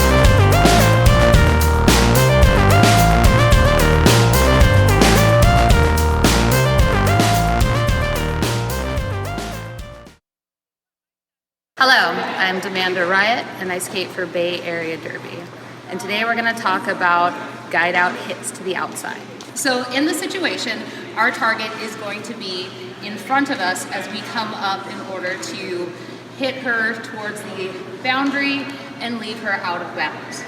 So as you're coming up upon your opponent, you want to eyeball her stance. The idea is I want to make sure that my hips are lower than her hips, and then I'm going to be engaging my target zone, or my engagement zone in her target zone below her hips, really staying out of the way of her upper body altogether. So overall, I'm going to be thinking about making kind of a check mark shape, where I'm going to come in at my own normal skating stance. I'm going to probably drop in lower, and then at the same time, my feet are going to be facing towards the boundary that I'm going to be leading Skatelyn to. The fact that she is trying to head forward and my skates are at an angle is going to be able to both take speed away from her as well as direct us together towards that boundary, where I will then drop her off with a hockey stop type movement.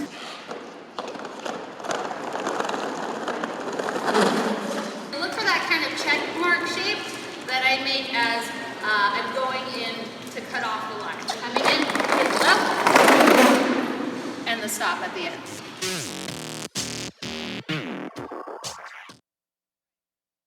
In 2010, we took soft foam helmets from every brand, including S1, into the testing lab and discovered that every single one of them failed current helmet safety standards. This is a soft foam helmet. It has a hard plastic outer shell and soft foam inserts. The problem with soft foam helmets is that impact energy travels directly through these helmets and rattles the brain. Soft foam helmets do not pass high impact or multiple impact certification tests. After learning this information, we set out to make a better, safer helmet. What we created was the S1 Lifer helmet with fusion foam. We make fusion foam by blending low, medium, and high density beads together to make our impact reducing inner foam mold. The inner foam mold is what does all the impact dispersion in the S1 Lifer helmet. We batch test every production run of helmets to ensure the quality and consistency of every S1 Lifer helmet made. Get a Lifer, be a Lifer. Hi, my name is Murderin, and I skate with Bay Area Derby. Today we're going to be talking about lock and drive. So for a lock and drive hit, you want to think about 3 specific things. First, you want to come at your opponents from slightly behind, looking at the space right at the top of their thigh or right below their glutes. So when you come in for a lock and drive, you want to both step and sit, okay, so that they're resting on top of you. Then you want to use your whole legal blocking zone to come across your opponent so that you're pinching them between your thigh and your upper body, And then you want to drive them towards your line with your opposite foot. So you want to lock them here and then drive them with this other outside foot.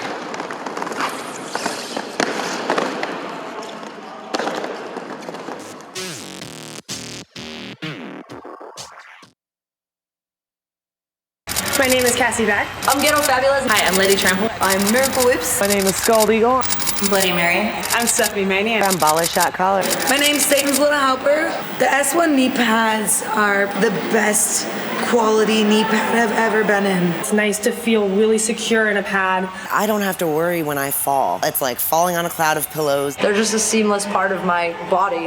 They're better than anything I've ever worn. They don't slip. They're super hard wearing. The first knee pad that I not only feel safe in, but I like the aesthetics of. And normally I find that you have to sacrifice one for the other. The S1 knee pads are my favorite knee pads that I've ever owned. I haven't ever experienced anything like it. I now have more room for my crossovers. It's a game changer for me. I gotta say, they're hands down my favorite knee pads I've worn thus far. My name is Satan, and S1. S1. S1. S1. S1. S1. S1. S1. S1 is part of my uniform.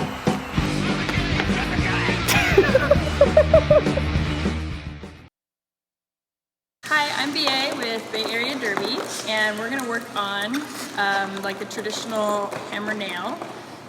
If a jammer is pushing up against a line and you want to get out of the way, where my partner and I are blocking and the jammer is driving up one of the lines trying to push me forward so that she can take a line to get out of the pack. And what I'm going to do is, as she's pushing me forward, I'm going to try and turn my hips out of the way to give my partner some room so that she can then drive the jammer out of bounds, and I'm going to try to reset behind the jammer since I have position and haven't been passed. So as the jammer is coming up, I'm going to hold her, I'm going to turn my hips, I'm going to say now, I'm going to turn my hips, and I'm going to allow my partner to push the jammer out of bounds. I will reset back, and my partner will come back and reset. Jammer, come up. Now, start.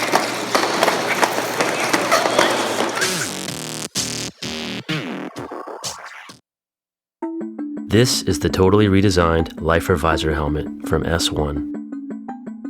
Featuring our patented Fusion foam, this helmet has the impact protection you've come to expect from an S1 helmet and is both multiple impact and high impact certified.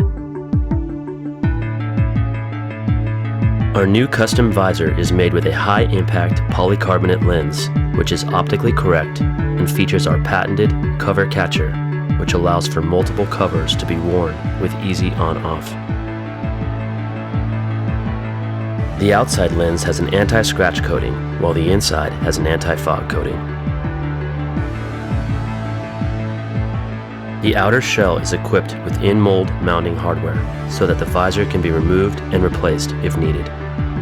The S1 Lifer Visor helmet, where innovation and function are actualized.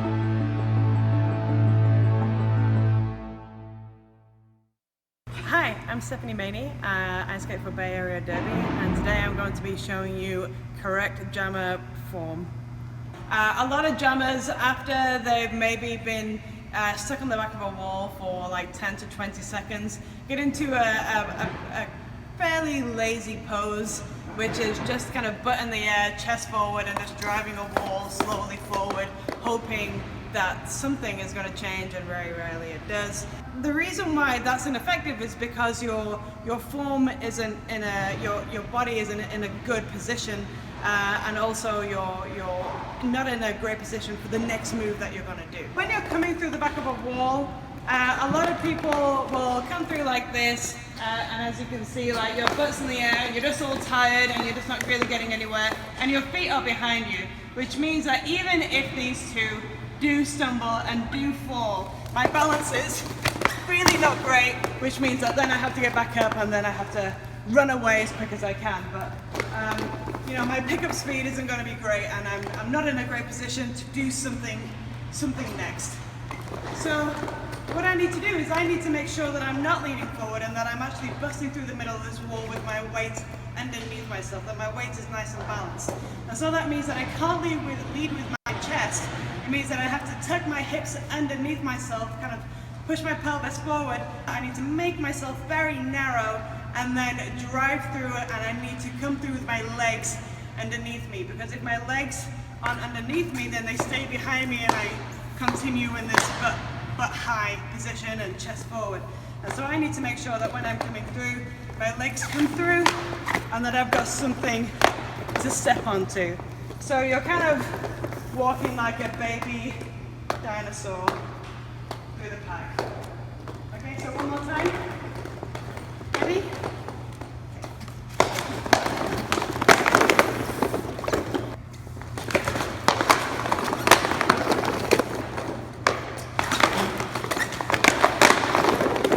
So if I could summarize this down into 3 key features, it would be keep nice and narrow. The next one would be make sure that your butt is underneath you rather than behind. Keep yourself balanced. And the third one is make sure you have something to step onto. So you make sure you have your foot in front rather than behind or underneath you.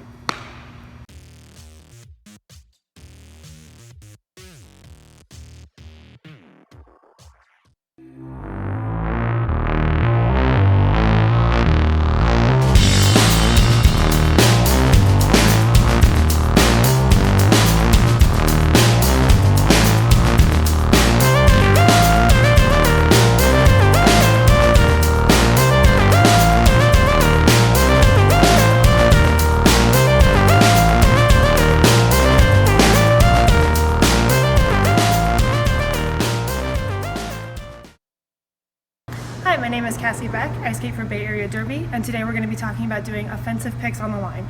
So the offensive pick is useful when you're trying to play offense from the front and you're not able to get back to screen an entire line free for your jammer. And this is if you're playing individually. So if you need to come back, you'll come back and pick this person, since you can't, she's not giving up this line. So that's not an option for the jammer. So you come and you sit on the leg away from the line so that you're pinning her towards the line and setting a pick on her body. And then it's up to the jammer. The jammer is just as integral in the success of this as the blocker to set it up and to execute it. So the jammer has to realize that if I'm going here and not screening a line, that that's not there and they can't just go there. They need to help me set this up and execute it. So if I'm picking this person on the line and I'm sitting on this leg, the jammer needs to push this person up still and push the wall. And then if the opportunity presents itself, if she can get out, that's great, but if not, if she needs additional help, I'm then able to release from this person, come up and screen that way. And that creates that space for the jammer as well. So the jammer has to read the situation, and if the screen off the line doesn't look like it's going to be available, then we will set an offensive pick, and the jammer has to help by pushing the wall forward, and then the offense can then screen if that's possible.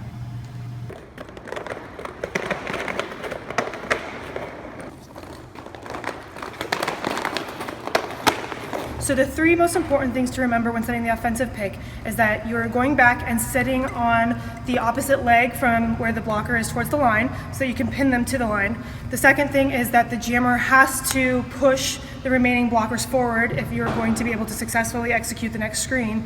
And then once the jammer has created a little bit of space, you disengage from the original blocker that you were setting the pick on, and you can go screen the rest of the wall.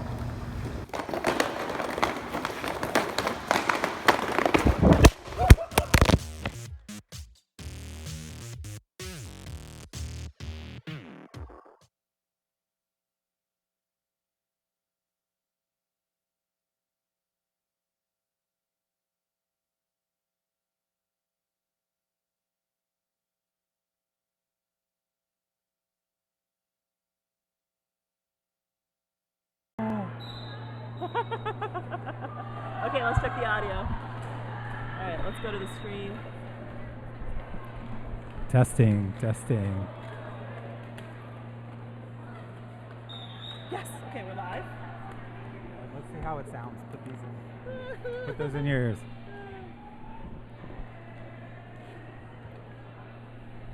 Check. Testing. Testing audio with delay.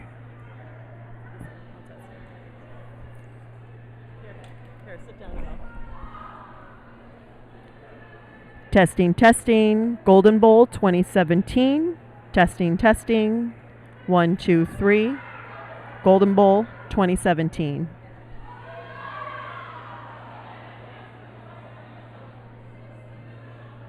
Thank you, Edward Adams, for confirming that our audio is good to go. We truly appreciate it.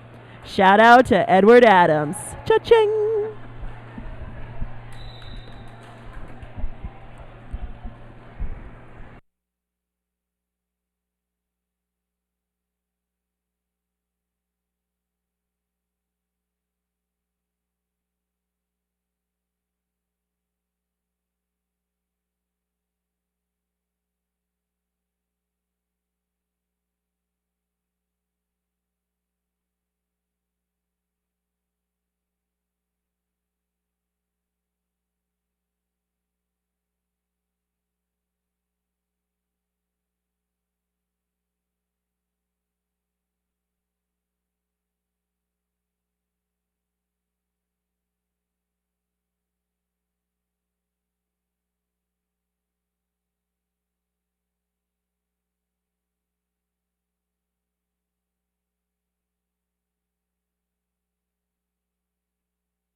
Hello.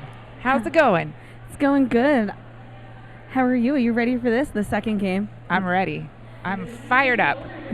I'm October Revolution. And I'm Kim Fectious. And we are bringing to you the Terminal City All-Stars against the Boston Massacre. Two giants of the North. I like it. Different Norths. Different Norths, different accents, different chowders. Different winters. I think Boston's winter is probably a lot worse than Vancouver's. I don't know about that. I said different chowders. Boston has like a clam chowder. It's true. I don't know what they eat in Vancouver. I don't know, but both it's probably delicious. It's true. Both cities have lots of oysters, though. Okay. There you go. That's your geography lesson for the beginning of this game. I'm going to bring to you the Boston Roller Derby Boston Massacre. Skating with number 11 is McLean. Skating number 121 is Agent Malter. 134 is Five Penny. 1930 is Betty Swoop. 1987 is Shark Week. Number 42 is Flying King. Number 43 is Caitlin Monahan. Number 5 is Sweet Enemy. Number 60 is Swerko. Number 66 is Little Loca. Number 749 is Wednesday Adams. Number 78 is Amy Rock. Number 88 is Hardcore. And number 99 is Boros. And skating in red, your Terminal City Roller Girls. Number 16, Palmer. Number 19, Anna War. Number 22, Moulin Rouge. Number 42, Griffith. 47, Scarlet Bloodbath. Number 69, Flower Power. Number 88, Made Insane. Number 99, La Zole. Number 131, Bruiseberry Pie. Number 305, Smokey. 314, Bazinga. 322, Hanley. 1940s, Green Lantern. And 09 is Skate Park. That's the whistle that means more whistles are happening. The guy's hands in the air. I think we're about ready to derby. Here we go. There's derby right there. First jammer for Boston is Flying King. And the first jammer for Terminal is Made Insane.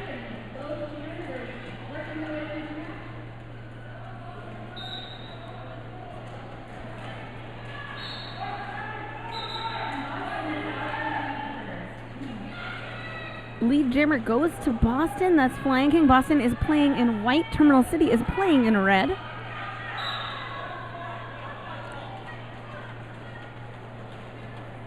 Number 5 got a blocking out of play penalty. That's Sweet Enemy from Boston, headed to the penalty box.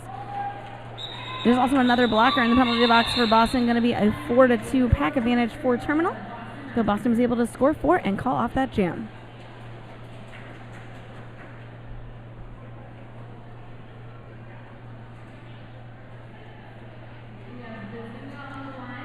Score is now 4 Boston, 0 Terminal City. Jam 2 just about to get started.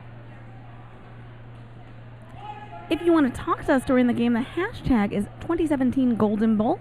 Somebody's watching Twitter, so you can get a message to us. Miss Moxie will let me have it. Jamming for Boston, that is Hardcore. Jamming for Terminal All-Stars, that is Bazinga.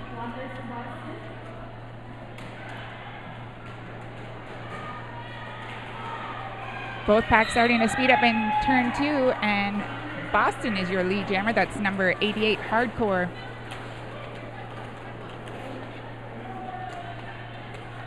Terminal City jammer hit to the inside, has to recycle all the way to the back of the pack. Boston stringing him out as far as you can. Hardcore just sneaks right through. Beautiful apex jump by Hardcore there, like it wasn't even anything. I think I felt a breeze, and that was about it. Hardcore, up on one skate, calling off the jam. This should be a close game with Boston ranked number 35 and Terminal City ranked number 27. So pretty close here as far as rankings go.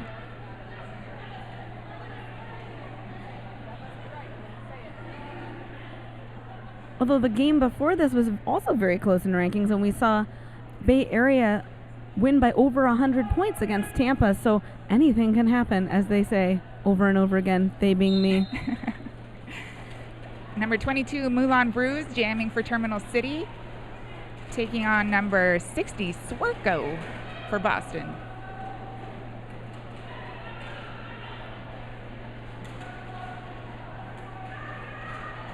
Both teams coming out with a lot of intensity, and Terminal City is out first. That's Moulin Rouge, your lead jammer.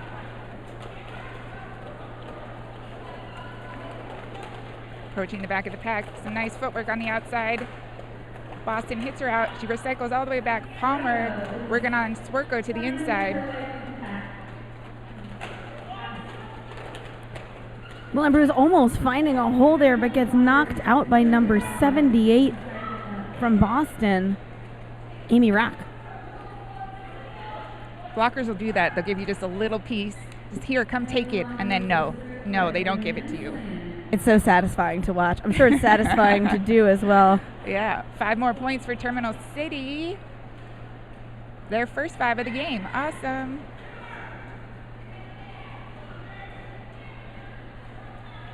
I think I see the star in the hand of Boston's pivot, and Terminal City seems to be playing as if Boston's pivot is the jammer. Yep. There she goes, number 5, Sweetie. 10 points on the board in that jam for Terminal. It's going to be 10 for them, 12 for Boston. We've got 25:54 left in the half.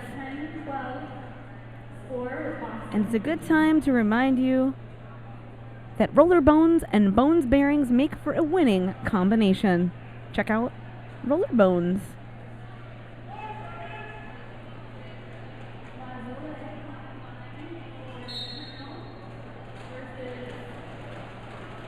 Number 99, La Zole, wearing the star for Terminal, taking on number 11, Casey McLean for Boston.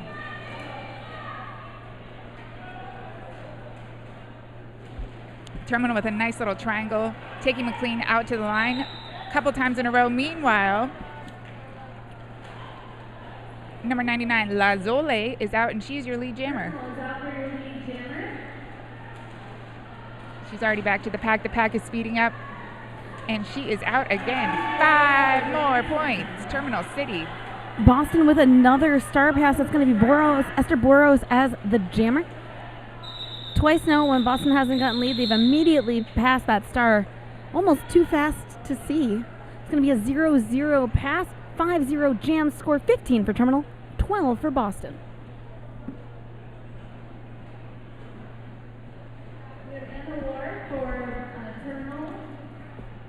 Jamming next for the ladies in red, number 19, Anna War.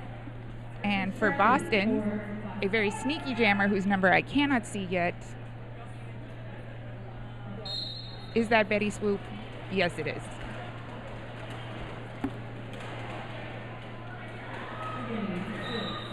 Anna War powers her way through the pack, picks up lead jammer for Terminal. Just tiny, tiny steps and push, push, push. I think she got lead just on her toe stops that time. Oh, yeah, she ran through that whole pack on her toe stops that time. Terminal City with a big hit to the outside, and then another big hit to the outside. Boston jammer on the floor. Has to skate all the way to the back of the pack. She is once again removing the jammer star from her head, looking for that pivot. Where's the pivot? Where's the pivot? That's a direction of play penalty called on Palmer, the co-captain for Terminal City. Only player in the box right now. Swoop made it through the pack. She has the jammer panty back on her head. Terminal City calls off the jam. Bringing the score now to 20 for the Terminal City All-Stars and 12 for the Boston Massacre. After a couple of good controlled jams by Boston, Terminal City was able to adjust very quickly, kind of take over for the last 3. So we're going to reset again. It looks like Boston is going to try shaking things up by standing up towards the pivot line, giving their jammer a little bit of room to work. That's number 42, Flying King. And skating for Terminal City, that is number 88, Maiden Saint. Just tiny little steps on the inside. She is through. She's your lead jammer, number 42, King. Meanwhile, Terminal City's jammer is out of the pack. She is all the way back around to turn 3. And Boston's jammer is going to call it off backwards. I like a little style like that. I like when they call it off backwards. She went through the pack like that. Forwards first, then backwards. Take a turn, look, see, where are we? Okay, yeah, we don't have any more time. Call it off. That's 4 points. It's fancy. Next. Brings the score to 20 for Terminal, 16 for Boston.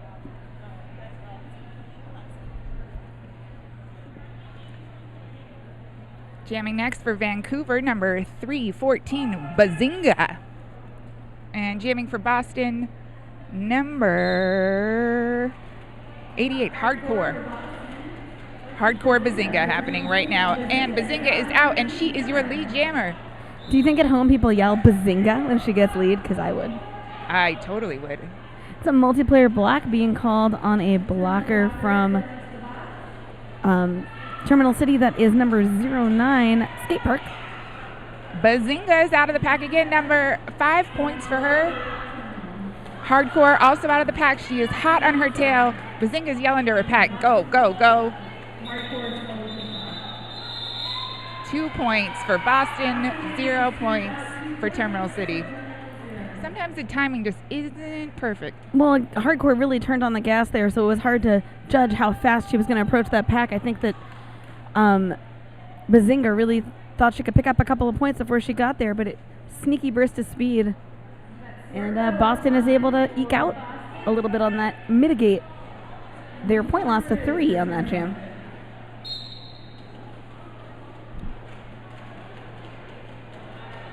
That's number 60, Swerko, jamming for Boston, taking on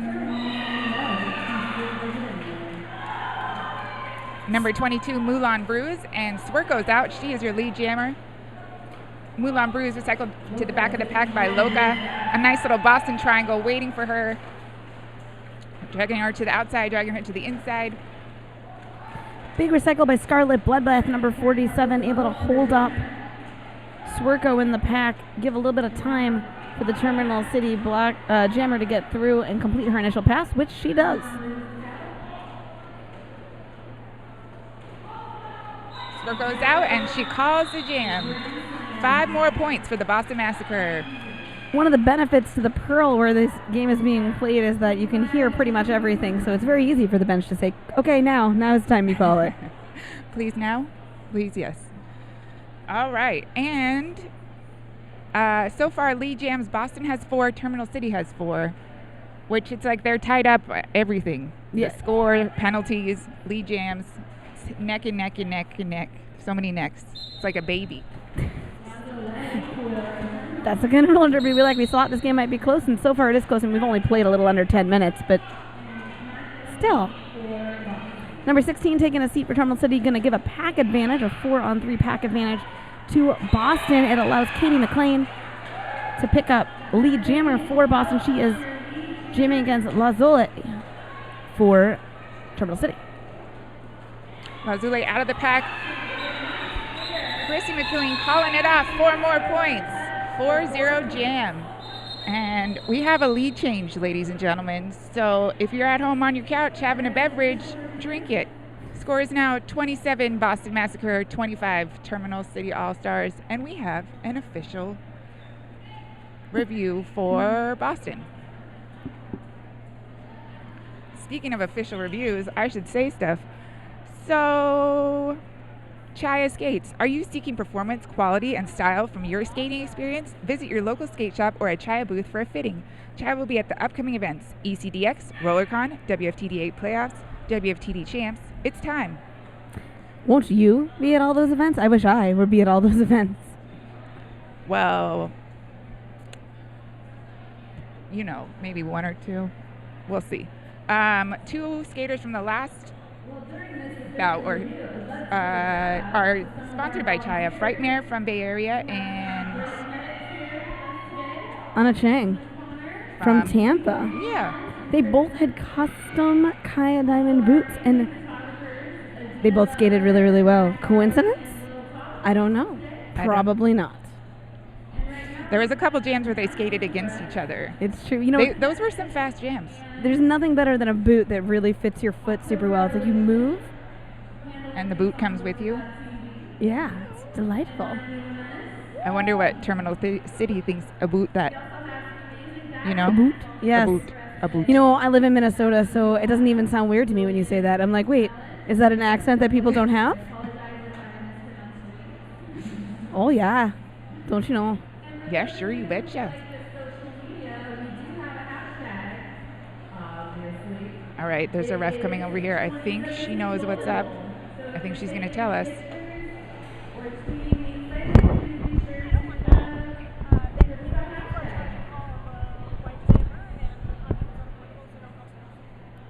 right, so it looks like Terminal was asking for a charging call on the Boston Jammer from that last jam. The officiating crew determined that the contact was unavoidable, so no call, and they lose their official review for this half. Only 10 minutes into the game, their official review is all gone. Well, they got a 2-minute and 24-second timeout out of that, which is what I think Terminal City needs and needed in some ways. They got to talk and rest. I kind of needed it. It's a little warm in here. Regroup. It is warm in here. Jamming for Boston, it's Betty Swoop. Jamming for Terminal, it's going to be Anna War.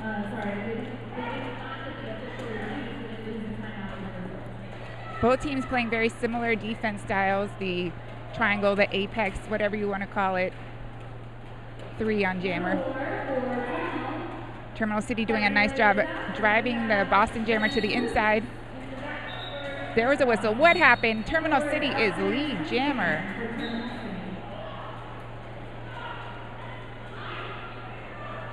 Boston Jammer is able to get out of the pack, complete her initial pass. She is scoring eligible as well. We've got 1 Boston blocker in the penalty box.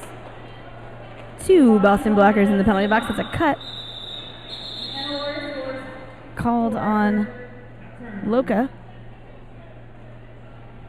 You get a penalty, and you get a penalty.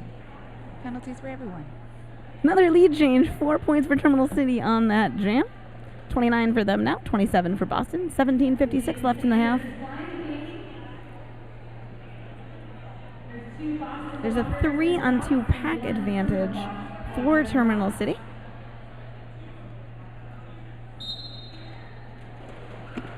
Number 88, Made Insane, jamming for Terminal City, taking on number 42, Flying King.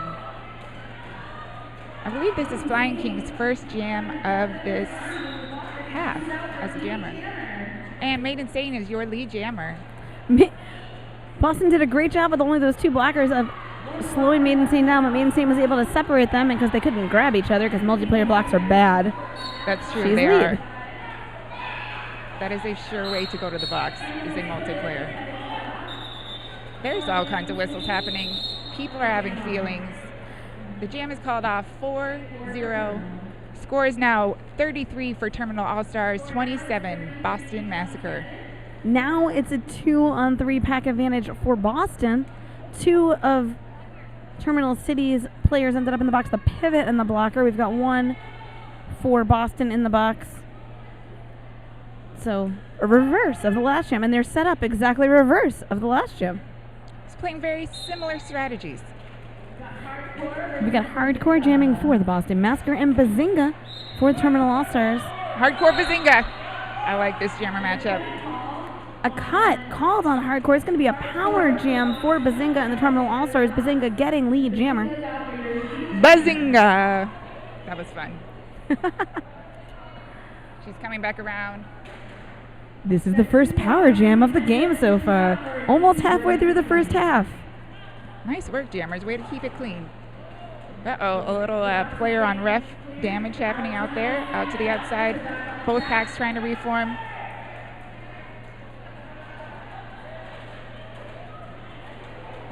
Terminal City looking to play a little offense. They get their jammer out of the pack. 5 more points, Terminal City. Only 1 player left in the penalty box. That's a blocker from Boston. That means their jammer is out and through and clear to score. Pack gets real stretched out and starts picking up speed. Bazinga puts her hands on her hips and calls off that jam. Scored 10 there. 43 now for Terminal. 27 for Boston. Derby famous armbands, custom designs of roller derby armbands, any color, any font, any graphics, any logos, anything you can dream up. DerbyFamous.com, or you can find them on the Facebook. Any font, like Comic Sans, Helvetica, Papyrus? No anything? Papyrus. Do Okay. not. I've been an official. Do not put Papyrus on your arm. People get lots of nasty Facebook comments from officials who can't read your very thin, scraggly numbers. I mean, they'll do it. Derby Famous will do it for you. That doesn't mean there aren't consequences. I don't like pissing off refs. It always leads to trouble. All right, that's number 22, Moulin Brews, jamming for Terminal City, and number 60, Swarco for the Boston Massacre.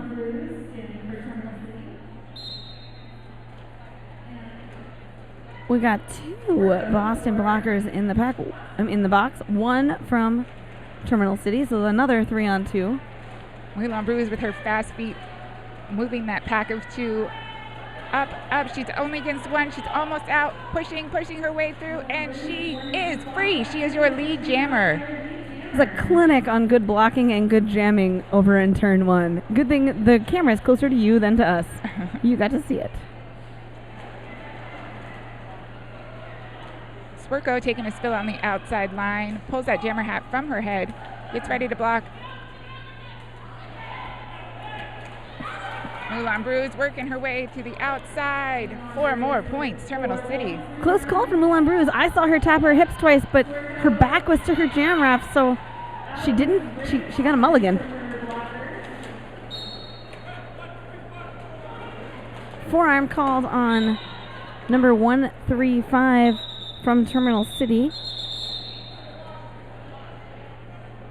All those whistles mean that jam is over. Terminal City with a little momentum at this point. It's their 3rd lead jam in a row, and the score is reflecting that they are taking control. 52 Terminal City All-Stars, 27 Boston Massacre. They are ranked a little bit higher than the Boston Massacre, though this was a close game through the first 10 minutes.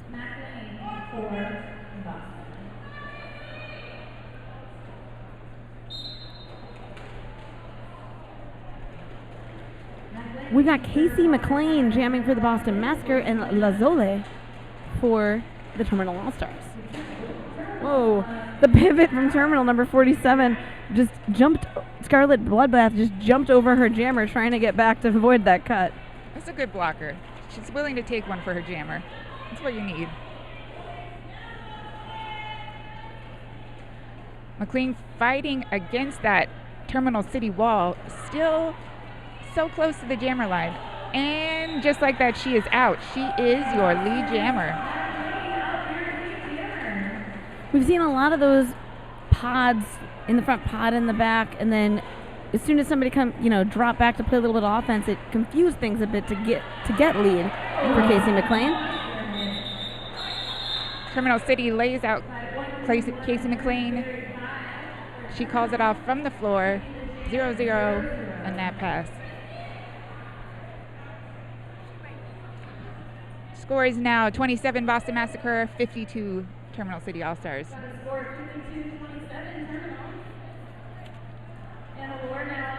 Kilovolt Coffee, breakfast, lunch, coffee, and snacks. Kilovolt Coffee is one of Bad's favorite neighborhood hangouts and coffee spots in Oakland. If you're in Oakland, you can check it out. It's open daily, 7 a.m. to 5 p.m. If you want to get me a treat, I like lattes and bagels. Okay, that's number 1930. Betty Swoop headed to the penalty box on a cut. This is going to be a power jam for Terminal City, their second of the game. Lead jammer goes to Anna War. Sorry.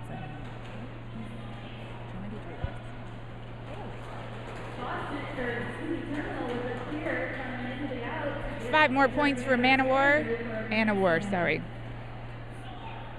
I love it when people get tripped up on the puns. Right? Terminal City managing to speed up Boston's little triangle.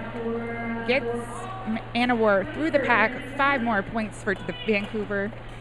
Agent Malter headed to the penalty box on a multiplayer block. It's going to be the only blocker in the box. Jammer now for Boston Massacre is Sweet Enemy. There was a star pass. There's the stars. There's the end of the jam. 12-point jam for Terminal.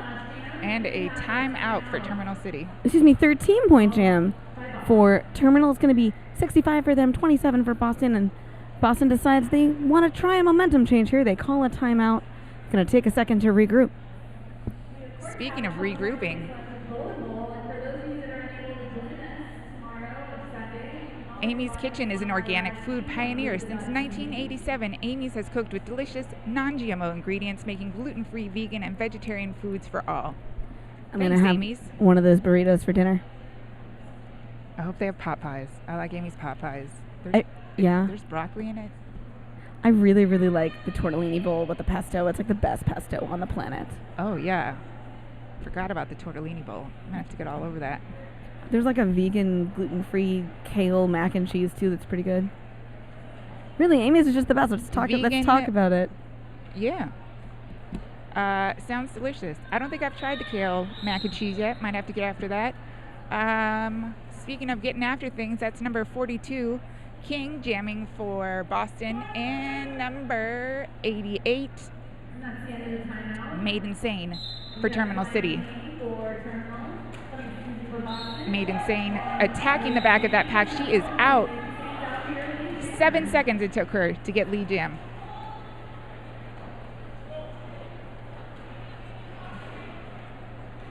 King still dealing with the Terminal City pack out the front, while Made Insane is back through the pack again. 5 more points, Terminal City. Boston struggling at the back of the pack to stay together here. We've got one blocker stuck up front. But sweet she's able to on the inside. 42 King gets out.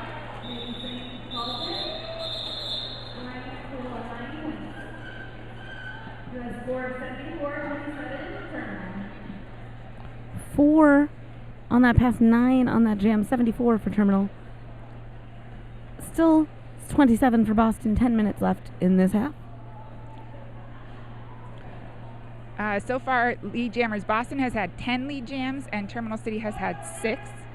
And as far as jammer penalties go, Boston has had 2 jammer penalties, Terminal City 0. If you remember, when we were at about 10 minutes, they were tied on leads. So Terminal has really taken control of this half and is determining the pace. And just as I say that, Hardcore gets lead jammer for Boston. Bazinga is jamming for Terminal. Bazinga with some sweet double spin moves through the outside of the pack. I'm pretty sure that was a double axel. Oh yeah, she was able to absorb multiple hits and stay in bounds. Really, the Terminal jammers have been doing a better job than the Boston jammers of staying in bounds, taking those hits up at the front of the pack. And it's been helping them get lead and score, as well as keep Boston from scoring too many points when they have lead. That's 3 for Boston, scored out 30 for them, 74 for Terminal. Plus an extra like 4 points for style. That's not how this works. Oh, my bad. It's okay. All right, number 22, Moulin Brews, jamming for Terminal City, taking on number 60, Swerko. Loca hits Moulin Brews to the inside, drives her into the back of her pack. Nice ball by the Boston Massacre. Moulin Brews takes a hit to the inside and is recycled back by number 74. Good job by Boston here, keeping that inside line covered. And then that outside line covered. They're really doing a great job of seeing where Moulin Brews wants to go. But Moulin Brews finally gets around. Takes almost a minute, 40 seconds to get lead jammer. A minute 40 seconds doesn't seem like that long until you're up against 4 strong, amazing women on roller skates. And then it seems really, really long. This time Moulin Brews is untouched, is able to zigzag her way through the pack. 5 points for Terminal.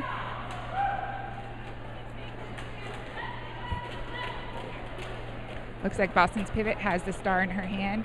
Terminal City hit her to the inside. She has to go all the way to the back of the pack. Meanwhile, Moulin Brews calls out the jam.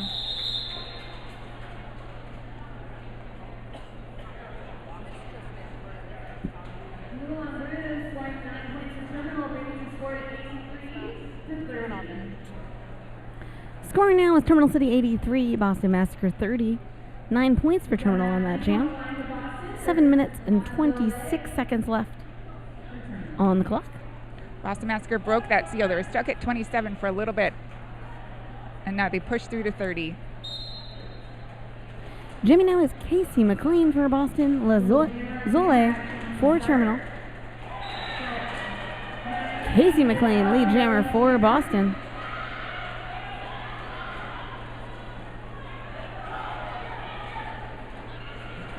Big shout out to this officiating crew. This is their second game in a row this evening, and it is not cool in here. It is not.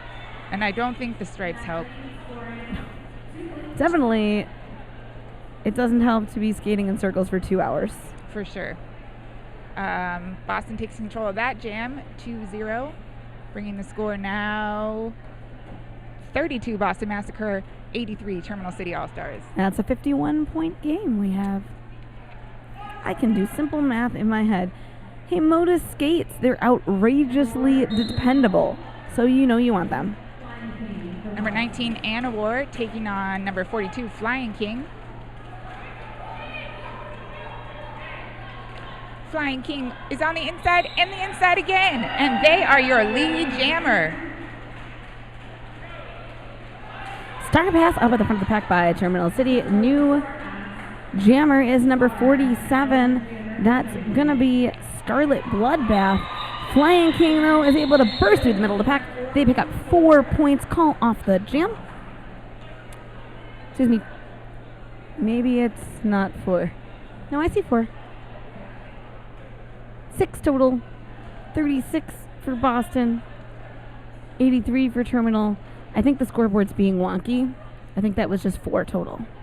The scoreboard's hot, too. It's okay. Boston doing a great job of holding Terminal City to 0 on the last 2 jams in a row. Shipping away a little bit at that score. Number 19, 30 jamming for Boston. That is Betty Swoop taking on number 88, Made Insane. Swoop, swoop, swoop, inside, yes, and Swoop is your lead jammer. 3rd lead jam in a row for Boston. Yeah, you know, that timeout worked for them. It took a couple minutes. It took a couple of jams for them to, like, get whatever strategy or adjustment they had in place, but now we see it. Made Insane able to break free. Pivot from Boston head of the box. 3 points for Boston, and Betty Swoop calls that one off. Now the score is 39 Boston, 83 Terminal.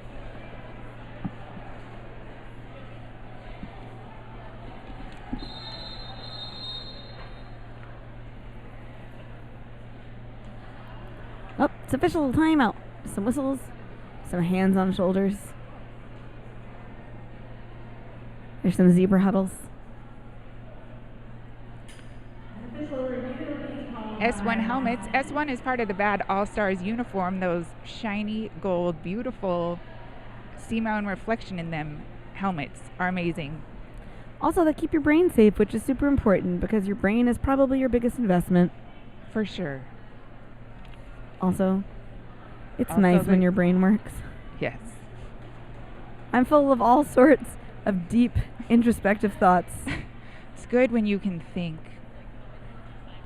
If you keep your brain nice, you can say smarter things than I just did on this microphone. S1 helmets.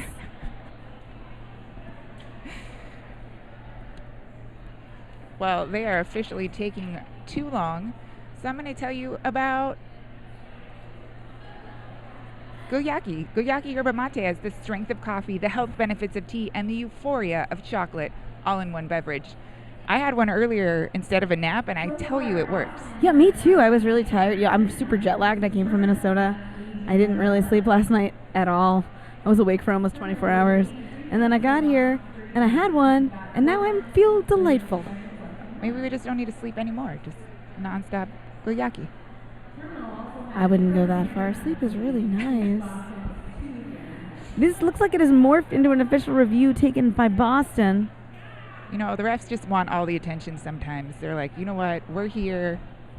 Yeah, we want to stand in a circle for a while and talk about stuff, all right? Well, Boston was like, as long as we've stopped the game, can I ask you a question? And they asked him a question, and now the refs are going to discuss the question. I love the official review process. I think it's really thorough and fair. And I like now that you can get it back if you're right. Mm-hmm. I like being right. There's a lot of head nodding and agreeing happening. I think they're coming to a decision. Oh, his hands are back behind his back. I don't know.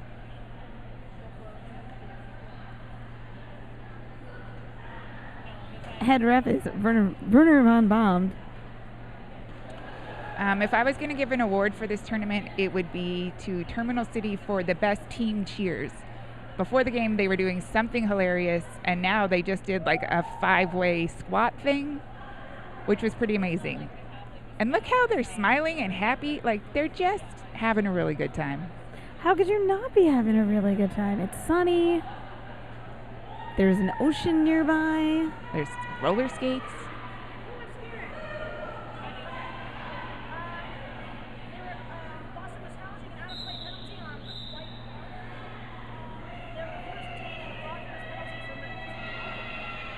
All right. Boston was challenging an out-of-play penalty called on one of their blockers. They were right.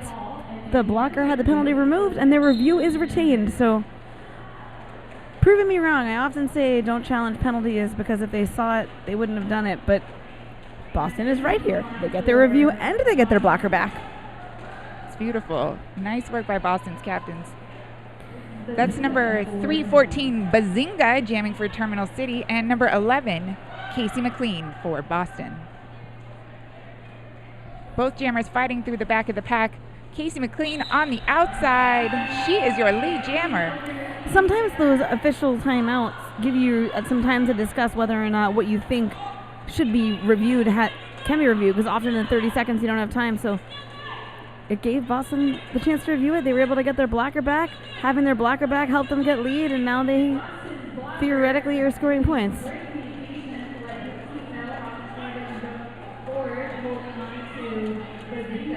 Boston doing a great job of working together at the front of the pack, always having one blocker to kind of guard the pack while the rest of the blockers can take it out on that jammer.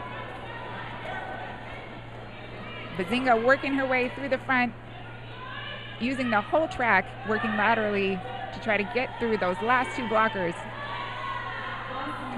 Boston having a hard time getting Bazinga out of bounds, but did a great job of holding her back. They held her for a minute and a half. It's going to cause Casey McLean to call off the jam. She got 2 on that one. Score now 41 for Boston, 83. Terminals is now a 42-point game. It's like half. It's hard, Boston's chipping away at this. They have to work hard for every single point. Terminal City is not just going to let them have a 15-point jam, but they are chipping away at this 1 and 2 points. They have held Terminal City to 83 for a minute. Actually, for like 5 jams, which is more than a minute. Much more than a minute. It's like 10 minutes. Yeah, I don't know if it's 10 minutes. Somewhere between 1 minute and 10 minutes is the time that is elapsed off this clock. There's 2 minutes and 20 seconds left in the period. There's less time left on the jam clock. And jamming now is Flying King for Boston Massacre and Lazole for Terminal. Flying King with an amazing spin move through the front. They're working their toe stops to the outside. Quick little pause, quick little fast feet, and one more blocker to get by. Everybody's having fun. Flying King is smiling, the blockers are smiling. And Lazole comes out of nowhere to grab that lead jammer status. Boston's almost able to grab her and push her back into the pack, but at the last minute, they lose their footing. But that's a quick star pass now for Boston. Sweetie's your lead jammer. Sweet enemy. Not lead jammer, just jammer. We knew what you meant. Current jammer. Somebody dropped a hat. All right. 4 more points. Terminal City. They finally broke out of that 83. They're now up to 87. Boston Massacre at 42. Got a minute about left in the half. So, unless something unexpected happens, this could be our last jam of the half. And a good time to remind you that Moda Skates react quicker, fly higher, last longer. Moda Skates. Number 88, Hardcore, is your lead jammer, jamming for Boston. Anna War is out for Terminal. Hardcore approaching the back of the pack, gets hit to the outside, calls off the jam. 2 points Boston, 0 points Terminal City. There was 38 seconds left on the clock when that jam ticked down, so we should theoretically, if my eyes work, see one more jam. So see, I was wrong. They're There is lining another up. jam. Yeah. It's like all game they're just trying to prove you wrong. Yeah, it's like every time an announcer opens their mouth, roller derby is like, yeah, hold my beer. 1930, Betty Swoop jamming for Boston, taking on number 88, Made Insane for Terminal City. Made Insane just pushing her way through the front of the pack. Shoulder on shoulder, there was a forearm called on number 43, Caitlin Monahan, but man, was Caitlin Monahan doing a good job of holding back Made Insane before that forearm penalty. Made Insane, your lead jammer, back through the pack again, trying to take on two Boston blockers. They take her out to the outside.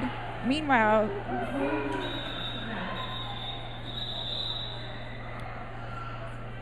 all right, a whole lot just happened.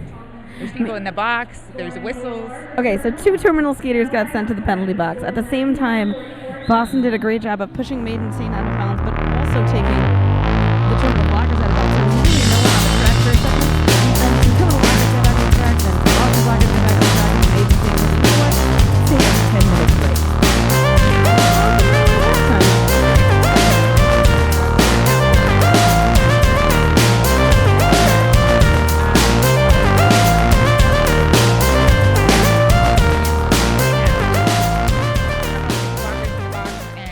Boston blocker. So hello, I'm Demanda Riot and I skate for Bay Area Derby. And today we're going to talk about guide out hits to the outside. So in the situation, our target is going to be in front of us as we come up in order to hit her towards the boundary and leave her out of bounds. So as you're coming up upon your opponent, you want to eyeball her stance. The idea is I want to make sure that my hips are lower than her hips, and that I'm going to be engaging my target zone, or my engagement zone in her target zone below her hips, really staying out of the way of her upper body altogether. So overall, I'm going to be thinking about making kind of a check mark shape, where I'm going to come in at my own normal skating stance. I'm going to probably drop in lower. And then at the same time, my feet are going to be facing towards the boundary that I'm going to be leading Caitlin to. The fact that she is trying to head forward and my skates are at an angle is going to be able to both take speed away from her as well as direct us together towards that boundary, where I will then drop her off with a hockey stop type movement.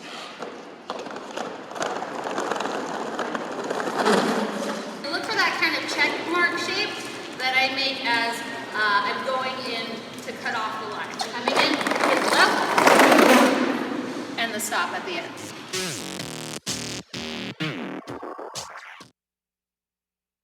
In 2010, we took soft foam helmets from every brand, including S1, into the testing lab and discovered that every single one of them failed current helmet safety standards. This is a soft foam helmet. It has a hard plastic outer shell and soft foam inserts. The problem with soft foam helmets is that impact energy travels directly through these helmets and rattles the brain. Soft foam helmets do not pass high impact or multiple impact certification tests. After learning this information, we set out to make a better, safer helmet. What we created was the S1 Lifer helmet with fusion foam. We make fusion foam by blending low, medium, and high density beads together to make our impact reducing inner foam mold. The inner foam mold is what does all the impact dispersion in the S1 Lifer helmet. We batch test every production run of helmets to ensure the quality and consistency of every S1 Lifer helmet made. Get a Lifer, be a Lifer. Hi, my name is Murderin and I skate with Bay Area Derby. Today we're going to be talking about lock and drive. So for a lock and drive hit, you want to think about three specific things. First, you want to come at your opponents from slightly behind, looking at the space right at the top of their thigh or right below their glutes. So when you come in for a lock and drive, you want to both step and sit. Okay, so that they're resting on top of you. Then you want to use your whole legal blocking zone to come across your opponent so that you're pinching them between your thigh and your upper body. And then you want to drive them towards your line with your opposite foot. So you want to lock them here and then drive them with this other outside foot.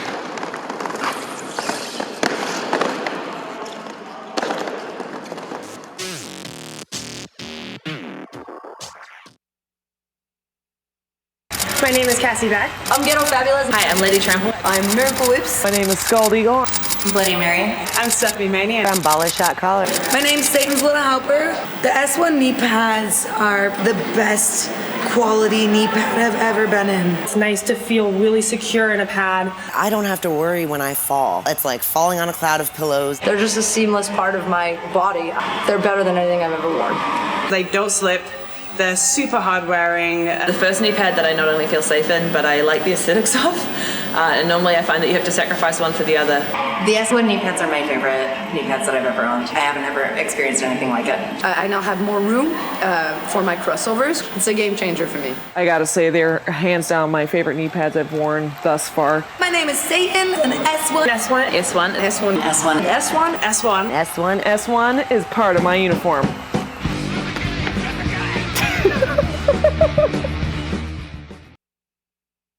Hi, I'm BA with Bay Area Derby, and we're going to work on like the traditional hammer nail. If a jammer is pushing up against a line and you want to get out of the way, where my partner and I are blocking and the jammer is driving up one of the lines trying to push me forward so that she can take a line to get out of the pack. And what I'm going to do is, as she's pushing me forward, I'm going to try and turn my hips out of the way to give my partner some room so that she can then drive the jammer out of bounds, and I'm going to try to reset behind the jammer since I have position and haven't been passed. So as the jammer is coming up, I'm going to hold her, I'm going to turn my hips, I'm going to say now, I'm going to turn my hips, and I'm going to allow my partner to push the jammer out of bounds. I will reset back, and my partner will come back and reset. Jammer come out. Hit, down, start.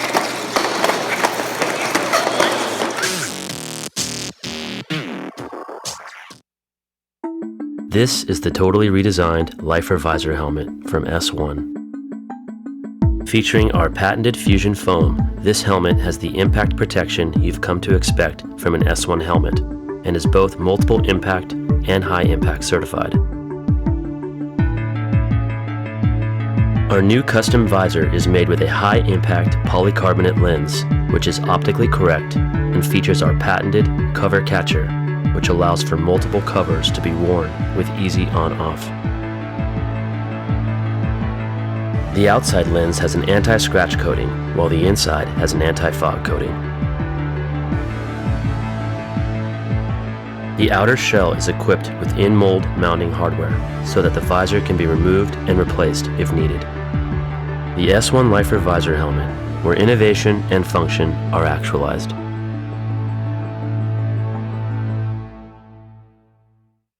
Hi, I'm Stephanie Maney. I skate for Bay Area Derby, and today I'm going to be showing you correct jammer form. A lot of jammers, after they've maybe been stuck on the back of a wall for like 10 to 20 seconds, get into a fairly lazy pose, which is just kind of butt in the air, chest forward, and just driving a wall slowly forward, hoping that something is going to change, and very rarely it does. The reason why that's ineffective is because your form isn't in your body isn't in a good position, and also you're not in a great position for the next move that you're going to do. When you're coming through the back of a wall, a lot of people will come through like this, and as you can see, like your butt's in the air, you're just all tired and you're just not really getting anywhere, and your feet are behind you, which means that even if these two do stumble and do fall, my balance is really not great, which means that then I have to get back up and then I have to run away as quick as I can. But you know, my pickup speed isn't going to be great, and I'm not in a great position to do something next. So what I need to do is I need to make sure that I'm not leaning forward and that I'm actually busting through the middle of this wall with my weight underneath myself, that my weight is nice and balanced. And so that means that I can't lead with my chest, It means that I have to tuck my hips underneath myself, kind of push my pelvis forward. I need to make myself very narrow and then drive through it, and I need to come through with my legs underneath me, because if my legs back. We got about a minute to go in this game. Terminal City Roller Girls All-Stars against the Boston Roller Derby Boston Master. Score coming back from the half, 91 for Terminal 44 for Boston. In the penalty box, as we went to the half, there were 2 Terminal blockers, 1 Boston blocker.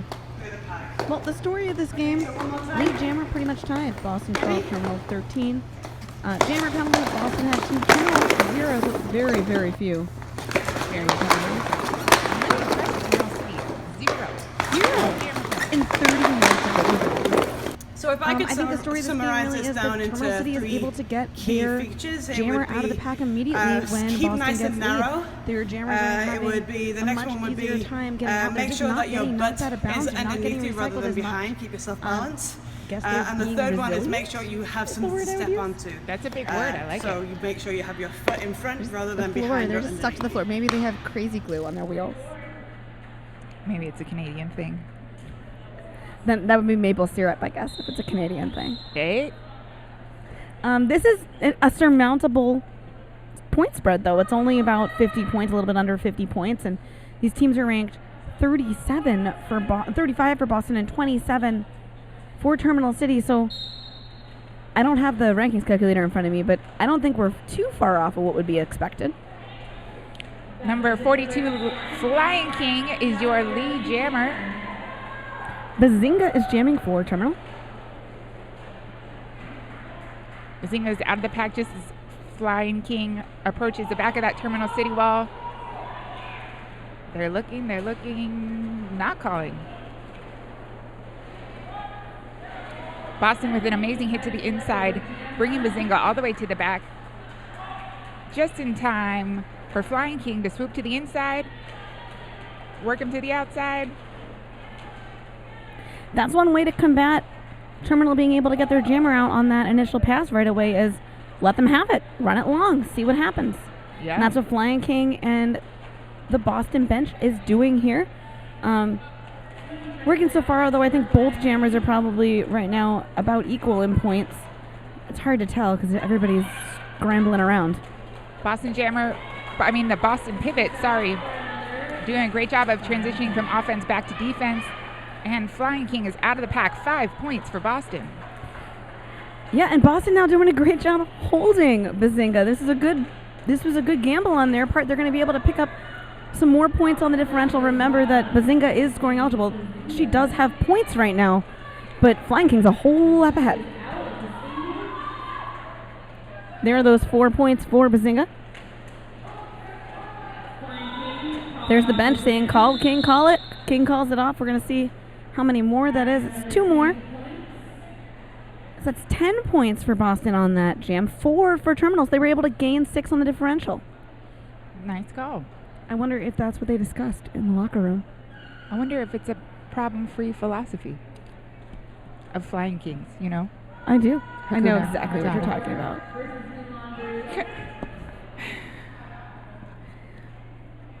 I'm sorry.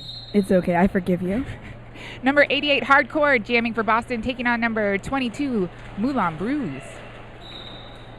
Speaking of wonderful movies from the late 90s, early 2000s, hey, that's Hardcore, lead jammer for Boston Massacre.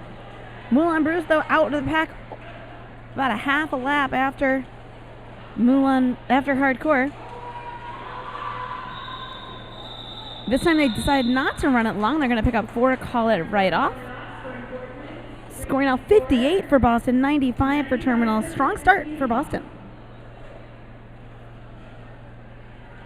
Don't forget S1 helmets. They're wonderful for your brain. They're also shiny and gold. You can see bad playing in them all weekend. And protect your brain meats. Number 99, Lazole, jamming for Terminal City, taking on number 60, Swerko for Boston. Both jammers are trying the inside line right now. Now Swerko's going to see if the middle is going to work or the outside's going to work. Azzola able to find a little bit of a hole, push a little bit forward, but Boston recycles.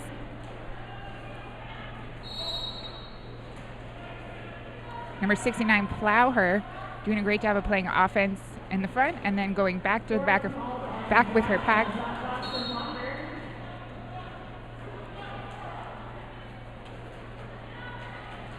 We got 2 Boston blockers headed to the penalty box. The 2 remaining only able to hold Lazole for a second or so. Lead jammer now to number 99, but Boston's able to get their jammer out of the box. Swerko, not out of the box, out of the pack almost immediately.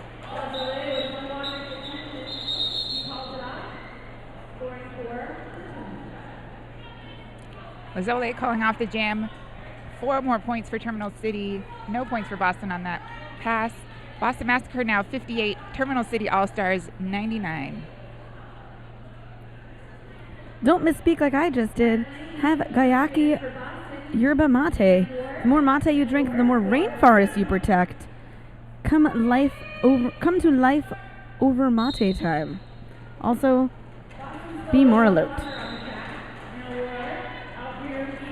Number 11, Casey McLean jamming for Boston, taking on number 19, Anawar. Anawar is your lead jammer. She approaches the back of the pack with some speed. She's out of the pack. 5 points, Terminal City.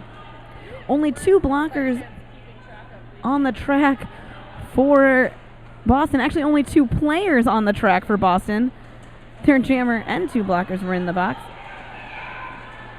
Now only 1 Boston blocker in the box. You get a little bit of help trying to slow and Ward down. She still scores another 5. That's 10 on the jam so far for her. Wednesday Adams heading to the box for Boston.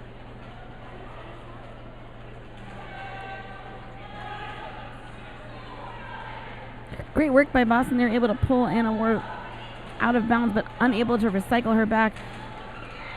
It will give some time for Casey McLean to try and get forward. She gets knocked out of bounds.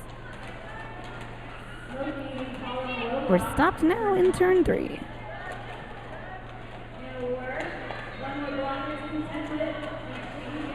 Great blocking by Sharkweed. Not quite able to get Anna Ward out of bounds. She thought she did, so she skated back to recycler, but that sets Anna Ward free. Star pass done by Boston. That's number 5. Anna Ward waiting to call it to the very last second, trying to knock off some of that penalty time for her teammate. Any little bit helps when you're sitting in that box. Yeah, Sweet Enemy, who was the pivot and took the star pass in that last jam, has been taking quite a few of Boston's star passes. Been quite reliable, able to take the star legally, upright and in bounds, able to get out of the pack reliably and force those call-offs, though that was still a 15-point jam for Terminal, so all that work that Boston did at the beginning of this half wiped out. 114 now for them, 58 for Boston. And we're seeing an official timeout. Those stripes are going to stand together in the middle and talk about some stuff while we talk about roller bones. Roller bones and bones bearings make for a winning combination.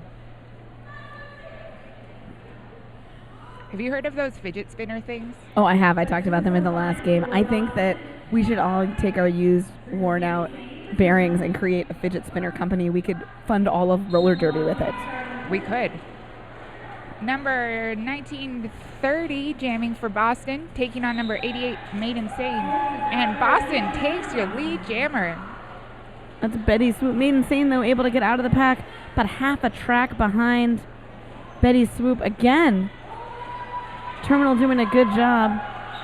Betty Swoop approaching the pack with some speed, some power, and high fives her blocker as she takes 4 more points. Boston Massacre now up to 62. Terminal City All-Stars at 115.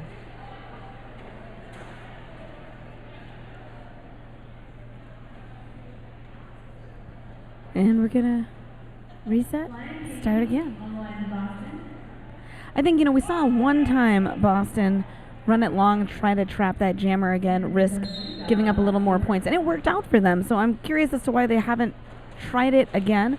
Jamming now, we've got Flying King from Boston and Bazinga from Terminal. Flying King is throwing themselves up against a 4 amoeba brace wall in the front, able to get it down to 3 as we've got the bridge set up, still pushing. trying to peek around the outside, isn't able to do it. Push through the inside, isn't able to do it. Try in the middle, got some offensive help, but still couldn't get it. Bazinga able to find a hole that was left by that and gets lead jammer for Terminal. Meanwhile, Lion King grabs the star off their head, sneaks through the pack. Bazinga's back in the pack. Everybody's everywhere. We're trying to reset. A 3-wall of Boston takes Bazinga to the outside. She calls off the jam.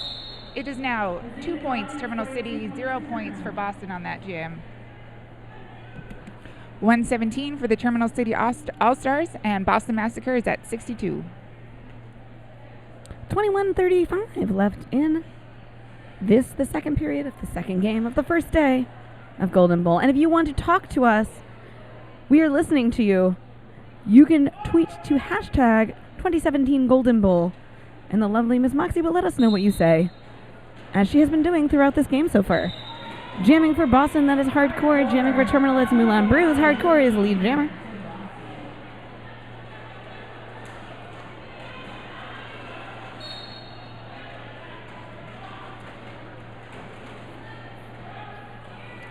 Moulin Brews fighting against a Boston wall. They recycle her all the way to the back, hit her back to the outside, recycling her again.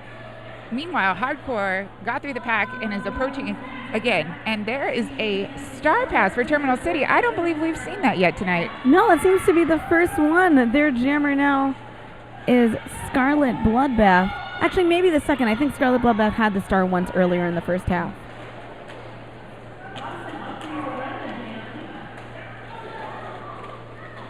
Scarlet working her way up the outside. Hardcore working her way up the inside.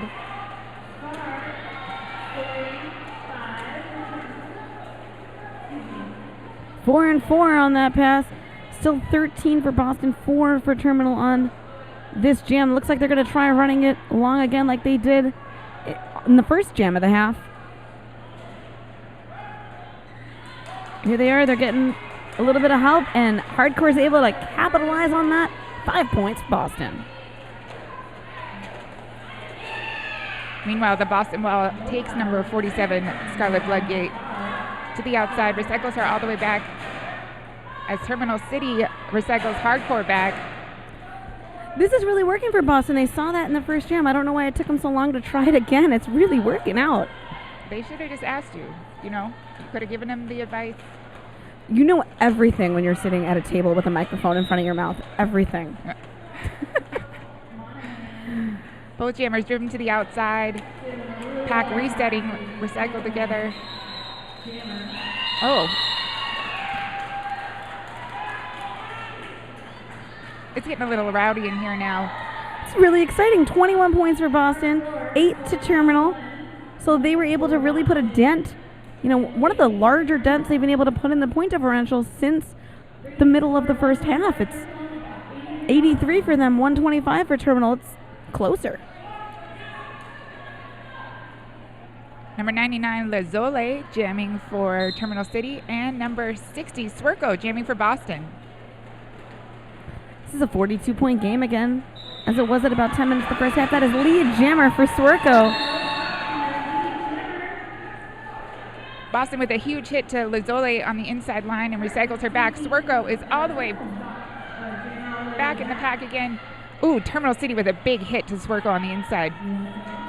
Huge recycle too. Number 16 racing back. That's Palmer racing back for Terminal City. Able to buy a whole lot of time for Lazole. And number 9, Skate Park, taking Swerko to the outside. Pack's trying to get moving again as it comes through turn 1 and into turn 2. Both jammers pushing hard. We've got 2 Terminal City blockers in the front. Swerko able to get around. It's going to be 5 points for the Boston Massacre. They've really figured out, number 1, how to get Terminal City's jammers out of bounds and recycle them. And number 2, how to get their jammer out of the pack and get some points. I like it when I say things like that. I'm like, they've really figured out. Insert how roller derby works.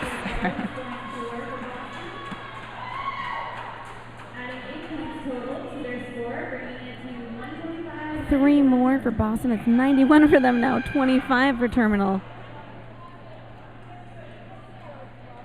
Those were unanswered points. 34-point spread.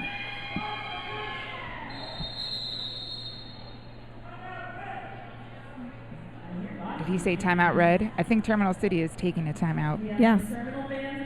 Which is a good way to collect yourself, to change momentum, to talk about Derby Famous. Derby Famous, we make those armbands.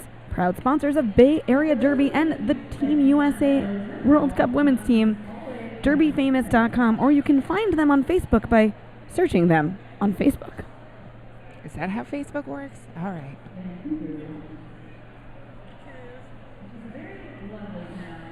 Quite a scoring run for Boston those last two jams. You know, they've been keeping up with the lead percentages throughout the game, but finally able to put some multi-pass points on the board. And I just like their intensity. You know, it's like they're chipping away, and you see them, like, every point is like momentum for them. Like, they're just taking it and running with it. Yeah, and they're really able to use that momentum and use that intensity to get those terminal jammers out of bounds. I don't know if the terminal jammers are more tired. I mean, they did absorb all of those hits in the first half that didn't get them out of bounds, and now they have to take the same hits again in the second half. So you might be a little less resilient in this heat after 40 minutes or so of roller derby. I would be exhausted. That's number 19, Anna Ward, jamming for Terminal City, taking on number 11, Casey McLean for Boston.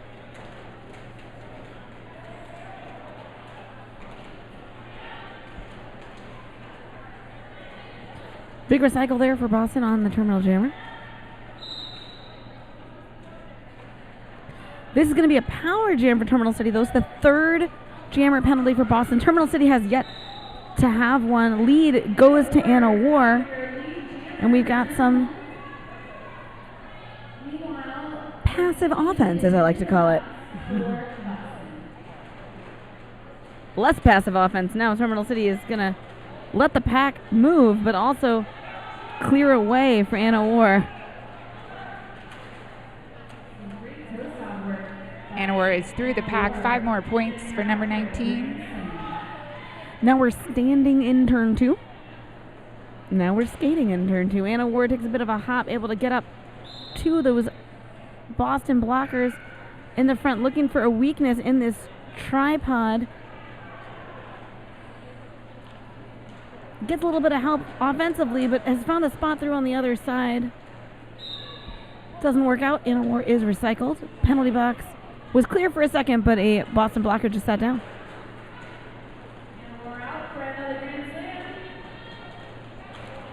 5 more points for Terminal City.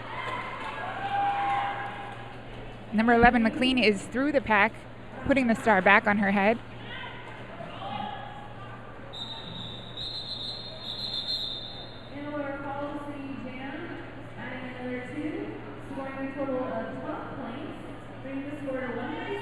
It's going to be another 2 points for Anna War. 12 points total for Terminal. They were not comfortable with the 32-point difference. They wanted to make it a 44-point difference, scoring on 137 for Terminal, 91 for Boston. Number 88, Maiden Sane, jamming for Terminal City, taking on number 42, Flying King, to the inside line. Oh, it's a cut. Oh. Cut penalty. They're headed to the penalty box. It's okay, Flying King. Hakuna Matata. Lead jammer goes to Maiden Sane. You know, speaking of jammer cuts, we haven't seen a ton of them so far because that new rule makes it a little bit easier to avoid them. Not when you're moving at that kind of speed, but I think that's why we've seen kind of lower power jam games.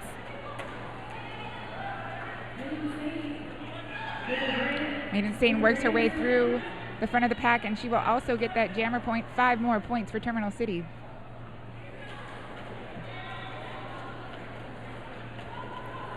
Maiden Sane going to come up against Sweet Enemy, who uses her entire body to slow Maiden Sane down. She's like, wait, legal hitting zone? All of this? Okay. Flying King with an amazing speed change and then bursts back through the pack. They get the star on their helmet just as the jam is called. But that's another 13-point jam for Terminal, putting putting some room now. It's a 60-point spread, 150 for Terminal, 91 for Boston. Little less than half of a period left. 13 minutes, 24 seconds. With number 314, Bazinga, jamming for Terminal City, and number 88, Hardcore, jamming for Boston. There's the whistle, and Hardcore is to the front of the pack first, fighting her way, muscling against that wall of red. 4-7 will have a seat for a clockwise block. And Hardcore sneaks through the inside line. She is your lead jammer. But she's not in front. In front is Bazinga. That's Hardcore decides, I don't have the time to waste on this, and calls it off. And she doesn't really. There's only 12:45 left in the half. 59-point differential. So let the 30 seconds click off, but don't waste another 30 seconds trying to pick up some tit-for-tat points. Yeah, you got to spare your energy at this point. Yeah, they've got a lot of games to play this weekend. Everybody does. It's only Friday. And think of the jet lag for Boston, whereas Terminal is in the same time zone. Number 22, Moulin Bruise, jamming for Terminal City, taking on number 60, Swerko. This is the first penalty, jammer penalty of the game for Terminal. That's going to be Moulin Bruise taking a seat. Giving a power jam to Boston, of which they could really use one right now. I mean, they played almost 50 minutes of roller derby without a penalty. That's pretty amazing for their jammers. Yeah, I would say that's a win. You put that one on the vision board.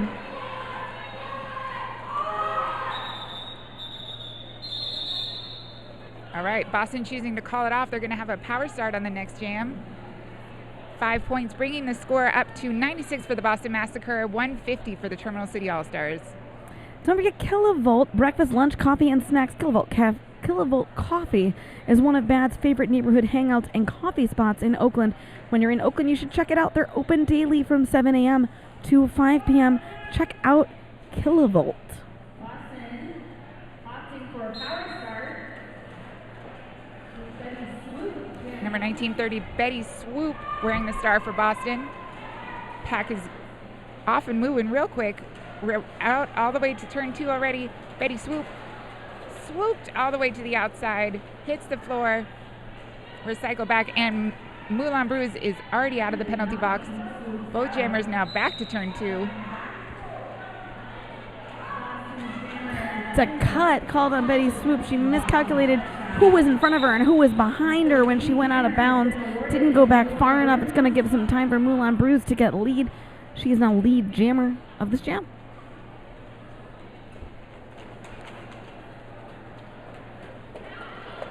Moulin Bruise contending with that Boston wall. Terminal City coming up to give her a little help. And then hanging back, letting that pack stretch out so Moulin Bruise can keep fighting out. Each blocker getting strung out one at a time. There's 2 left. Pushing her way through. Great job using her toe stops and her shoulders. And a Boston blocker is going to the pack for a multiplayer. It's 5 points for the Terminal City All-Stars, brings them to 155 right now. And another 5 points. Moulin Bruise making easy work of the pack that time. 4 points. It's 9 now for Terminal City All-Stars. Betty Swoop out of the pack, puts that star back on her head. And that's the jam. Only 1 left in the box. It's a Boston pivot. Everyone else is clean. The pivot is standing in the penalty box. Score 159 Terminal, 196 Boston. So we're back to about a 60-point game. Derby Famous Armbands annual RollerCon sale starting soon. Lowest prices of the year and no shipping charges. Hey. Follow Derby Famous Armbands on Facebook for the RollerCon sale announcement. You know you want new armbands. Check it out. Speaking of free shipping, that's number 99, the Zole, jamming for Terminal City, taking on number 42, Flying King. Flying King doing what they do best, taking that outside line. They are your lead jammer. amazing speed and control Flying King has. Very cat-like, finding a teeny tiny hole, squeezing right through it. Maybe even a lion? Perhaps. Ooh, apex jump from Flying King. 5 more points for Boston, and they just broke the century mark. 101 for the Boston Massacre. Flying King gets a little room to work here. They're going to try the outside line, but they aren't able to get through it. The door gets shut by a Terminal City blocker. Taking time to reset. Lazule is stuck in the pack. Meanwhile, this wall of Shark Week and Sweetie and the Boston pivot is just giving Lazole the business. They knock her to the inside, recycle her all the way to the back of the pack. Meanwhile, the Flying King is working those toe stops, working the outside line, and they are back out of the pack. 4 more points, Boston Massacre. We are now up to 106. I don't know how well you can see this on the monitor, but the Boston blockers right now, particularly Shark Week, using literally every legal part of their body to block Lazole. I saw Shark Week put up a leg to kind of corral her back into the tripod. It was beautiful blocking. And every time a Terminal City tries to block one of those blockers out of the way, like every time they hit a Boston blocker, they just reset, just like little, like a Tetris pieces, just falling back into place. A lot of trust here by the Boston blocking core, allowing for a blocker to try and play offense for Shark Week. And they've come back together, and Lazole is still stuck. I don't think that Lazole has actually completed her initial pass. Am I right? I believe you are. 3 points, Boston, 0, Lazole. That's what that shaky fist means. That was almost a 2 full minutes where Lazole was just stuck behind the Boston blocking core. That was beautiful. And 13 points for Boston. Score now 109 them. 159 Terminal. Just 6 minutes and 34 seconds left in this game. Number 88 Hardcore jamming for Boston, and number 19 Anawar for Terminal City.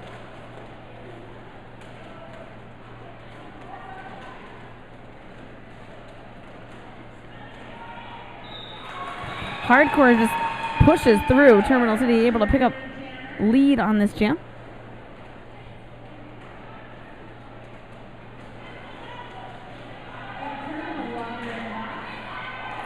47, Scarlet Bloodgate, the pivot for Terminal City, now has the star in her head. I like how she just shoved people out of their way. I mean, legally. She legally hit them with her body out of the way on her way out of that pack. Yeah, she got low so that she not only was using her hips, but also a lot of her torso. She was able to, like, torque people out of the way. It was effective. Twerk, twerk. Ooh. Huge pile up in turn 2. Meanwhile, Hardcore sneaks through. 4 more points for Boston. Good call here, running this one long.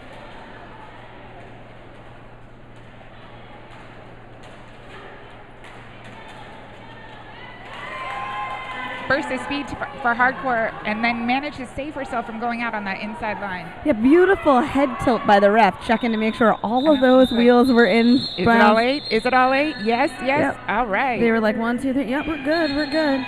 This is a timeout being called by Boston. And that's a wonderful time to remind you that roller bones and bones bearings make for a winning combination. They're quiet, unlike those stupid fidget spinners that are not quiet. You know you have good bearings when you can whisper through a room. Smooth, quiet, fast. Roller bones and bones bearings.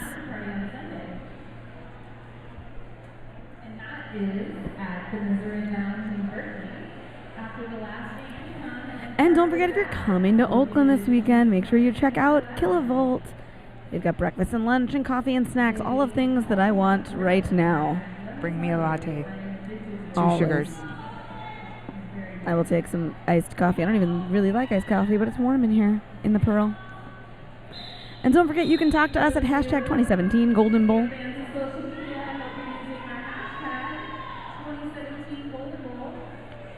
Number 60, Swerko, jamming for Boston against number 88, Made Insane for Terminal City.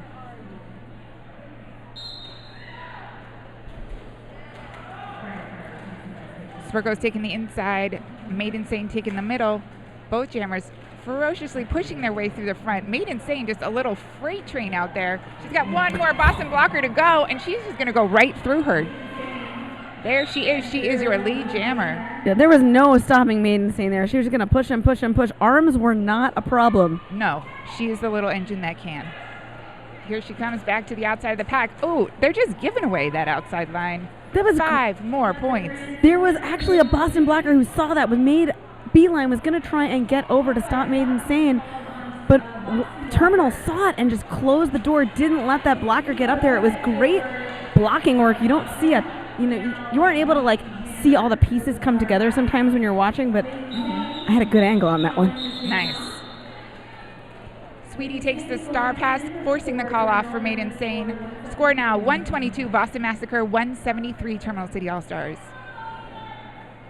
51-point game, 4 minutes left. It's intense out here. And remember that Terminal City is ranked above Boston by a little bit less than 10. It's 27 for Terminal City, 35 for Boston. So, what's that, 8? It's 8. It's 7 or 8? I don't know, mental math. Mental math is not a thing that I am great at. I was an English major. I am pretty good at saying Bazinga. She is jamming number 314 for Terminal City, taking on number 11, Casey McLean. Boston taking Bazinga to the outside and then slowing her down in a tripod. I just want credit for not making a single Die Hard joke this entire game, even though Casey McLean has been jamming and been wonderful the whole time. I don't get the Die Hard reference. John McClane. Detective John McClane. Anyway, that's Bazinga, lead jammer. I thought Casey McLean was just her real name. It is her real name. Okay. But McClane is never mind. I get it. I really like Die Hard. It's a great Christmas flick. It's the best Christmas flick. Okay, back to roller derby. Bazinga showing us her fancy footwork on the outside line. A little help from number 47, Scarlett Bloodgate. Boston doing a great job holding that line. That was number 43, Caitlin Monahan. Bazinga finally finding a half an inch in which to hop through. That's all she needs. Bazinga.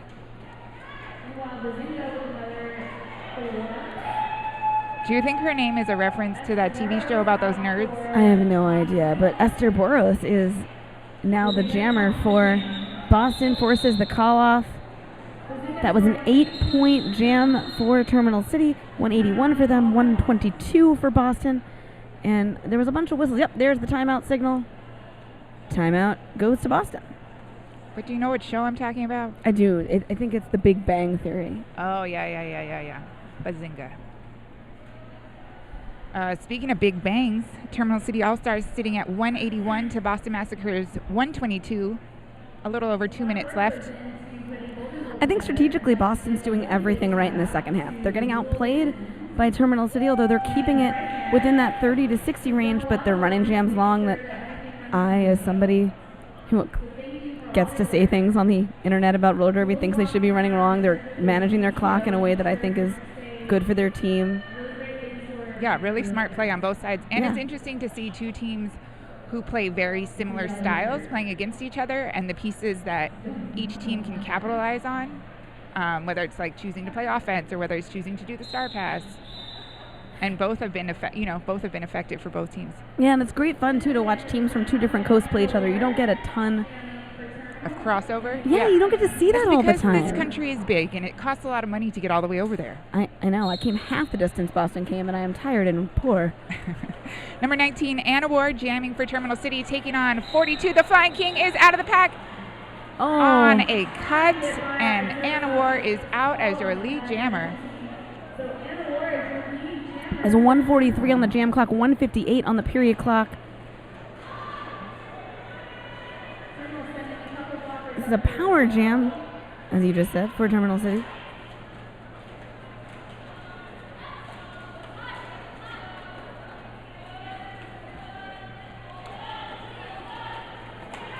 Terminal City finding some offense for their jammer, and Anna War is through the pack.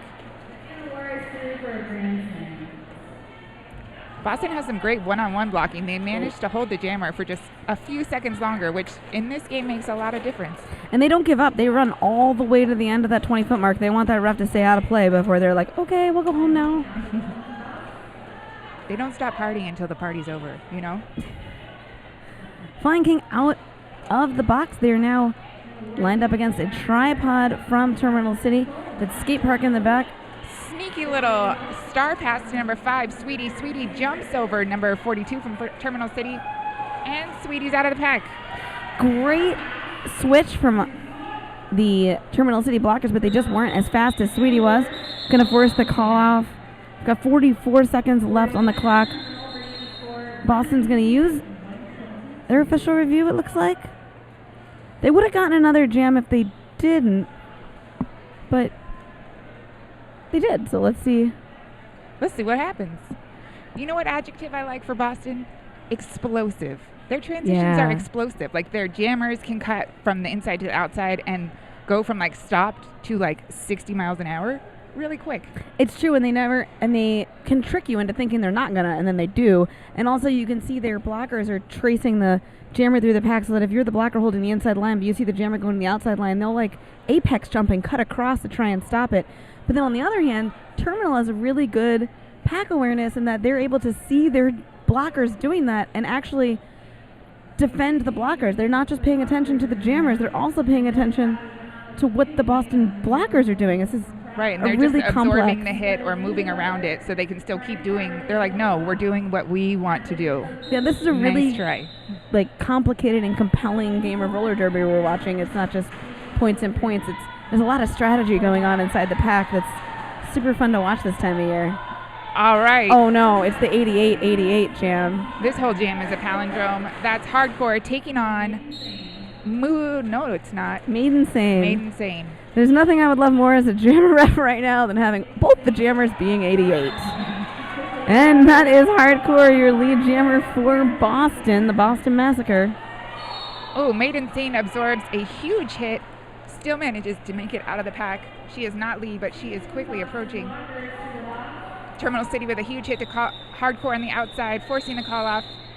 And I believe that was a 0-0 jam. I'm not quite sure what Hardcore was doing there. They don't have another way to stop the clock. They called the jam off without scoring any points. So I guess we're going to let time elapse here. One more time to say Derby Famous Armbands, the originator and leader in custom neoprene roller derby armbands, derbyfamous.com, or find them on Facebook. So the story here, jammer penalties. Boston got a lot more than Terminal City did. I think Terminal City only let up 1, maybe 2. Yeah, 1 for Terminal City and 7 for Boston. That's quite a few jammer penalties. And then also the Terminal's offense to defense switch, they were just able to get their jammer out faster and keep those. When Boston was in control of the game, they couldn't get multiple scoring passes most of the time, and they were able to keep this score pretty close. The unofficial final is 191 to 122 for Boston. That's a 69-point game, so this is probably the biggest differential we had all day, and Terminal was able to end the game that way, which is good for their rankings. Actually, the last game was a 100-point differential, but we'll let it go. No, this game was 69 points. Yeah, but the last game, you said that was the biggest one of the game, and of the day. And No, I meant of this game. I'm sorry. Oh, okay, yeah. You're totally right then. I didn't mean to be a butthead. No, it's cool. I've been sitting behind this microphone for 2 hours, so I'm sure I said words that were wrong.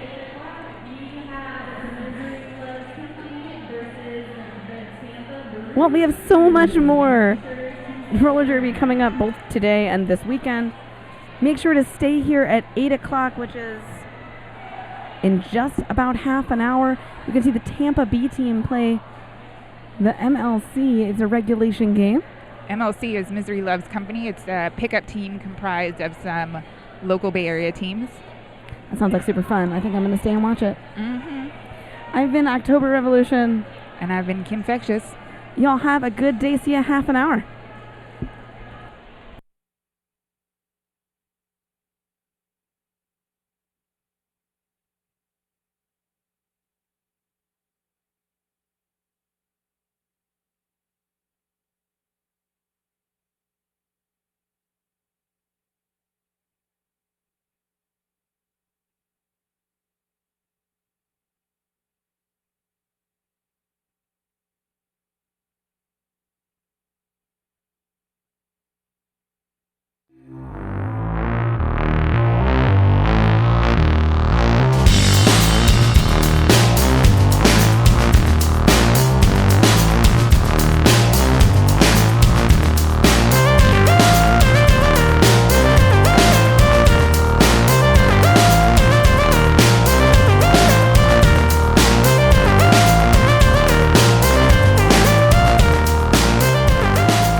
I'm Demanda Riot, and I skate for Bay Area Derby.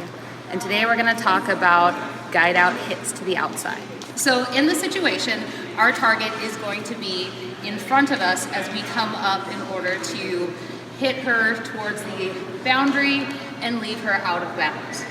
So as you're coming up upon your opponent, you want to eyeball her stance. The idea is I want to make sure that my hips are lower than her hips, and that I'm going to be engaging my target zone, or my engagement zone in her target zone below her hips, really staying out of the way of her upper body altogether.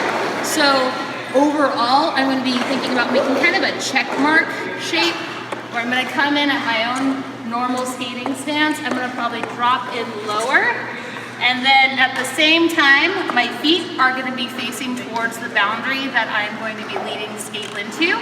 The fact that she is trying to head forward and my skates are at an angle is going to be able to both take speed away from her as well as direct us together towards that boundary, where I will then drop her off with a hockey stop type movement.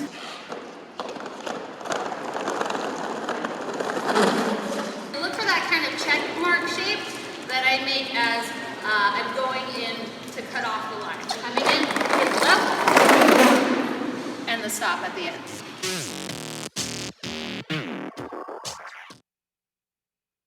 In 2010, we took soft foam helmets from every brand, including S1, into the testing lab and discovered that every single one of them failed current helmet safety standards. This is a soft foam helmet. It has a hard plastic outer shell and soft foam inserts. The problem with soft foam helmets is that impact energy travels directly through these helmets and rattles the brain. Soft foam helmets do not pass high impact or multiple impact certification tests. After learning this information, we set out to make a better, safer helmet. What we created was the S1 Lifer helmet with fusion foam. We make fusion foam by blending low, medium, and high density beads together to make our impact reducing inner foam mold. The inner foam mold is what does all the impact dispersion in the S1 Lifer helmet. We batch test every production run of helmets to ensure the quality and consistency of every S1 Lifer helmet made. Get a Lifer, be a Lifer. Hi, my name is Murderin, and I skate with Bay Area Derby. Today we're going to be talking about lock and drive. So for a lock and drive hit, you want to think about three specific things. First, you want to come at your opponents from slightly behind, looking at the space right at the top of their thigh or right below their glutes. So when you come in for a lock and drive, you want to both step and sit, okay, so that they're resting on top of you. Then you want to use your whole legal blocking zone to come across your opponent so that you're pinching them between your thigh and your upper body. And then you want to drive them towards your line with your opposite foot. So you want to block them here and then drive them with this other outside foot.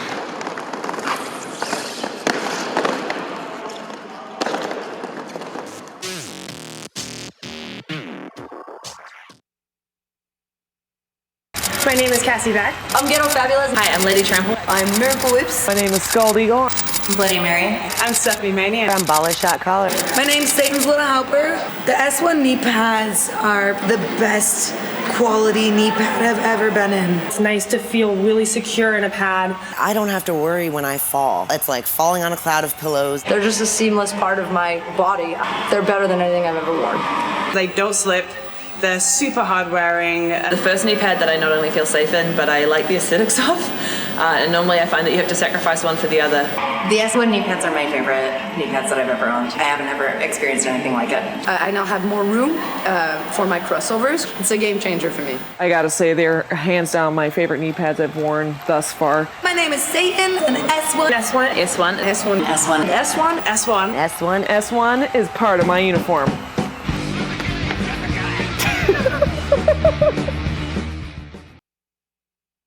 Hi, I'm BA with Bay Area Derby, and we're going to work on like a traditional hammer nail.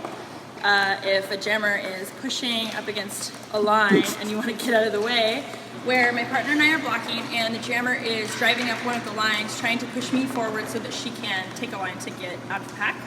And what I'm going to do is, as she's pushing me forward, I'm going to try and turn my hips out of the way to give my partner some room so that she can then drive the jammer out of bounds, and I'm going to try to reset behind the jammer since I have position and haven't been passed. So as the jammer is coming up, I'm going to hold her, I'm going to turn my hips, I'm going to say now, I'm going to turn my hips, and I'm going to allow my partner to push the jammer out of bounds. I will reset back, and my partner will come back and reset. Come out.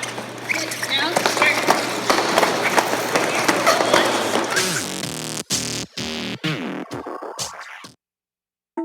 This is the totally redesigned Lifer Visor helmet from S1. Featuring our patented fusion foam, this helmet has the impact protection you've come to expect from an S1 helmet and is both multiple impact and high impact certified.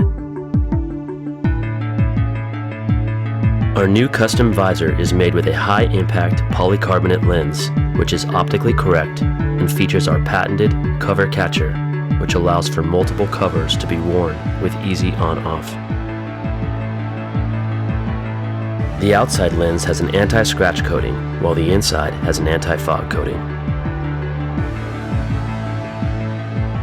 The outer shell is equipped with in-mold mounting hardware, so that the visor can be removed and replaced if needed. The S1 Lifer Visor helmet, where innovation and function are actualized.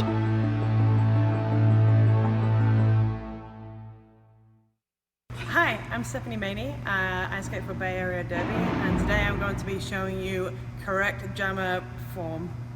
A lot of jammers, after they've maybe been stuck on the back of a wall for like 10 to 20 seconds, get into a fairly lazy pose, which is just kind of butt in the air, chest forward, and just driving a wall slowly forward, hoping that something is going to change, and very rarely it does.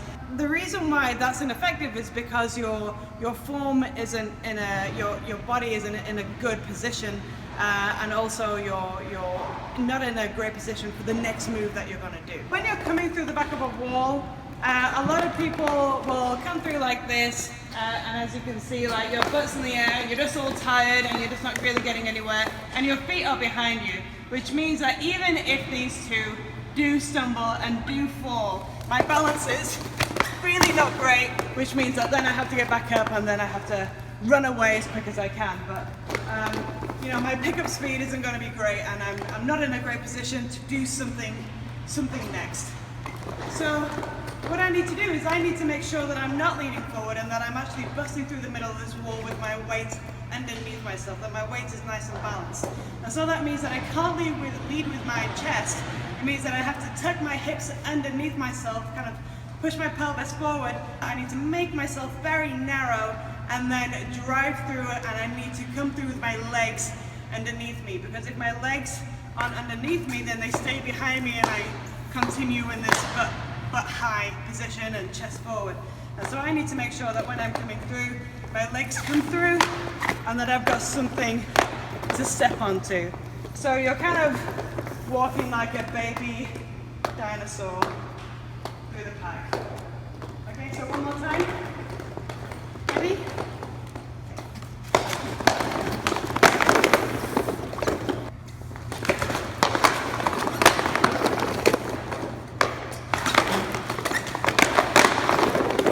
So if I could summarize this down into 3 key features, it would be keep nice and narrow. The next one would be make sure that your butt is underneath you rather than behind, keep yourself balanced. And the third one is make sure you have something to step onto. So you make sure you have your foot in front rather than behind or underneath you.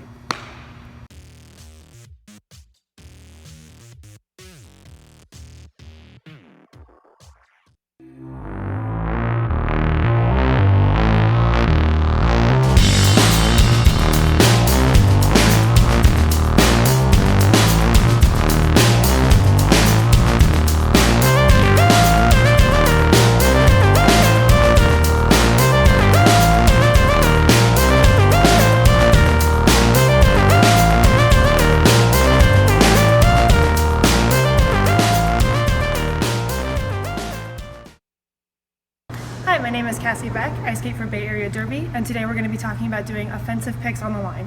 So the offensive pick is useful when you're trying to play offense from the front and you're not able to get back to screen an entire line free for your jammer. And this is if you're playing individually. So if you need to come back, you'll come back and pick this person, since you can't, she's not giving up this line.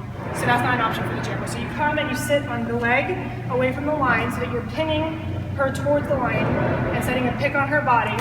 And then it's up to the jammer. The jammer is just as integral in the success of this as the blocker to set it up and to execute it. So the jammer has to realize that if I'm going here and not screening a line, that that's not there and they can't just go there. They need to help me set this up and execute it. So if I'm picking this person on the line and I'm sitting on this leg, the jammer needs to push this person up still and push the wall. And then if the opportunity presents itself, if she can get out, that's great, but if not, if she needs additional help, I'm then able to release from this person, come up and screen that way. And that creates that space for the jammer as well. So the jammer has to read the situation, and if the screen off the line doesn't look like it's going to be available, then we will set an offensive pick, and the jammer has to help by pushing the wall forward, and then the offense can then screen if that's possible.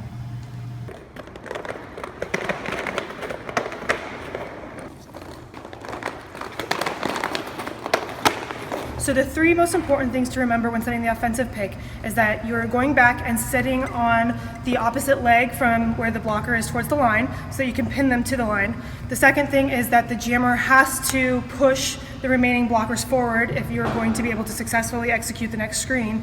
And then once the jammer has created a little bit of space, you disengage from the original blocker that you were setting the pick on, and you can go screen the rest of the wall.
hear it. I can hear myself. I hear us. Yes, I'm fond of my own voice.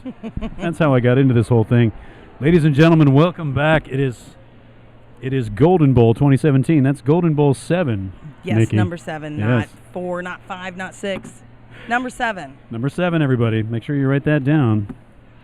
And we are back here on Friday night of Golden Bowl 7 for the third and final game of this, the first day of Golden Bowl 7. I am Sexy Beast, and I am here with Nikki Nightmare. And she is a thing of beauty. We're about to get started here. What are we going to do? We're going to read some rosters real quick since we're about to get underway. We got about a minute left before the game begins. And do you want to go ahead and read? We got a contest here between Misery Loves Company, Roller Derby All-Stars, and they'll be facing off against the Tampa Roller Derby Brews Crew. And I don't know who the home team is. Doesn't matter, right? Really? All right. The Misery Loves Company, MLC. Number 138, Hearst. She's your captain. Number 504, Louisiana Slamma. Number 23, Lethal. Number 15, Ice. Number 137, Killabeezy. Number 40, Van Destroyer. Number 187, Unleash More. Number 6, Diamond. Number 17, Chica Boom. 78, Scully. Number 00, Rowdy. Number 9, Cats and Jammer. Number 333, Hex. And number 88, Bell Ringer. All right, real quick for the Tampa Roller Derby Brews Crew, the team in black. Number 0, Cookie Jard. Number 13, Dread Fox. Number 18, Slamwich. Number 19, Splatipus. Number 211, Eliza Lott. Number 23, Riot Rayhem. Number 31, Snow Stoppin'. Number 326, Captain Despicable D. Number 5, Tootsie Pop. Number 50, Rojo Grande. Number 59, Dr. Shock. Number 620, Stella Knockout. Number 701, Dakota Dynamite. And number 8, I Have a Grudge, and we are underway here in Jam 1. Yep, we got already the Brews Crew taking lead jammer on the first lap. That's Dakota Dynamite. And the MLC jammer had broken the pack just as Dakota Dynamite called that jam off, able to put up what appears to be 4 points here in this first jam for Tampa. That's a 4-0 score here in jam number 1. It looked for a second like MLC had a point, but no. No, it was... Somebody took that back. It was trying to be a point. Wasn't working hard enough.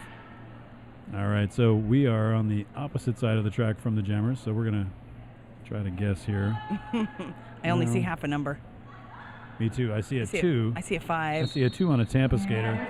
That's number 23, Riot Rayhem jamming for Tampa.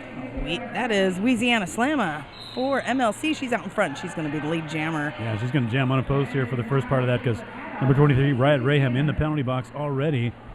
Nikki, I didn't see the hand signal go up, so I'm not sure what the penalty is. I did not see that either. Power opportunity for MLC. They're going to take advantage of it here and put up 5 points real quick. Ooh, and that's a lead change, everybody. Lead change. Drink. Aren't we supposed to drink at lead change? I will do that. All right. That's usually what I do. Second pass now for MLC. That's number 504, jamming for them. Wheezy Anaslama, or Wheezy Anaslama. Wheezy Anaslama. There you go. Wheezy at the front of the pack now. 3 blockers there to the... Oh, look at that. Number 23 scooting through there on the inside. That's Riot Rayhem out of the penalty box, completing her initial pass now. MLC with their pivot over in the penalty box, hanging out. Doing her team no good. But Wheezy Anaslama able to call the jam off, prevent any scoring for the Brews Crew. And MLC going to put up 10 points on that jam. They take a 10-4 lead now, Nikki. Wow, that's a way to take advantage of a power jam. All right, on the jammer line now for Tampa Bay, that is number 620, Stella Knockout. And she's opposed by the jammer for Misery Loves Company, Roller Derby All-Stars. That's Rowdy, 00. Rowdy. Both jammers in the pack now. Both packs turned up there around turn number 2, and it's the MLC jammer out front, lead jammer for Misery Loves Company. Oh, there goes one of the blockers for MLC heading over to the penalty box. That means they're going to start with only 3 on the track as we come into the 4th jam. That's right. That was a lot of fast skating. And as we all know, Roller derby officials love to skate fast, especially outside back referees. Oh yeah, they love trying to keep up. That's like my pet project in life is making outside pack refs skate faster. But you're right, there's a MLC skater in the box. That's pack advantage for Tampa now.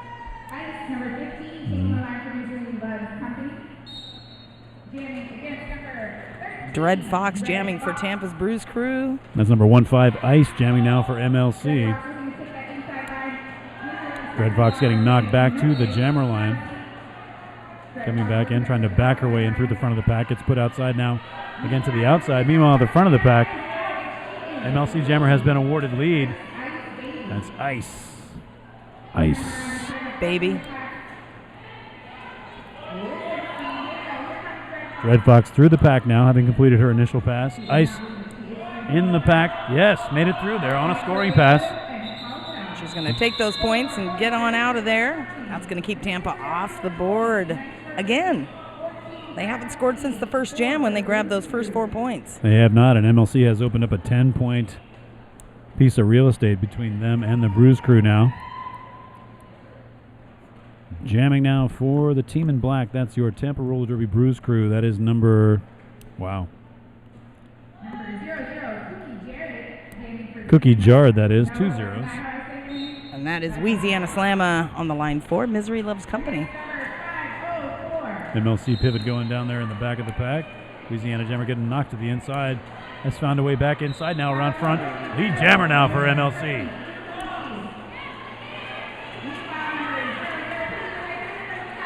Cookie Jard getting jarred through the front of the pack there.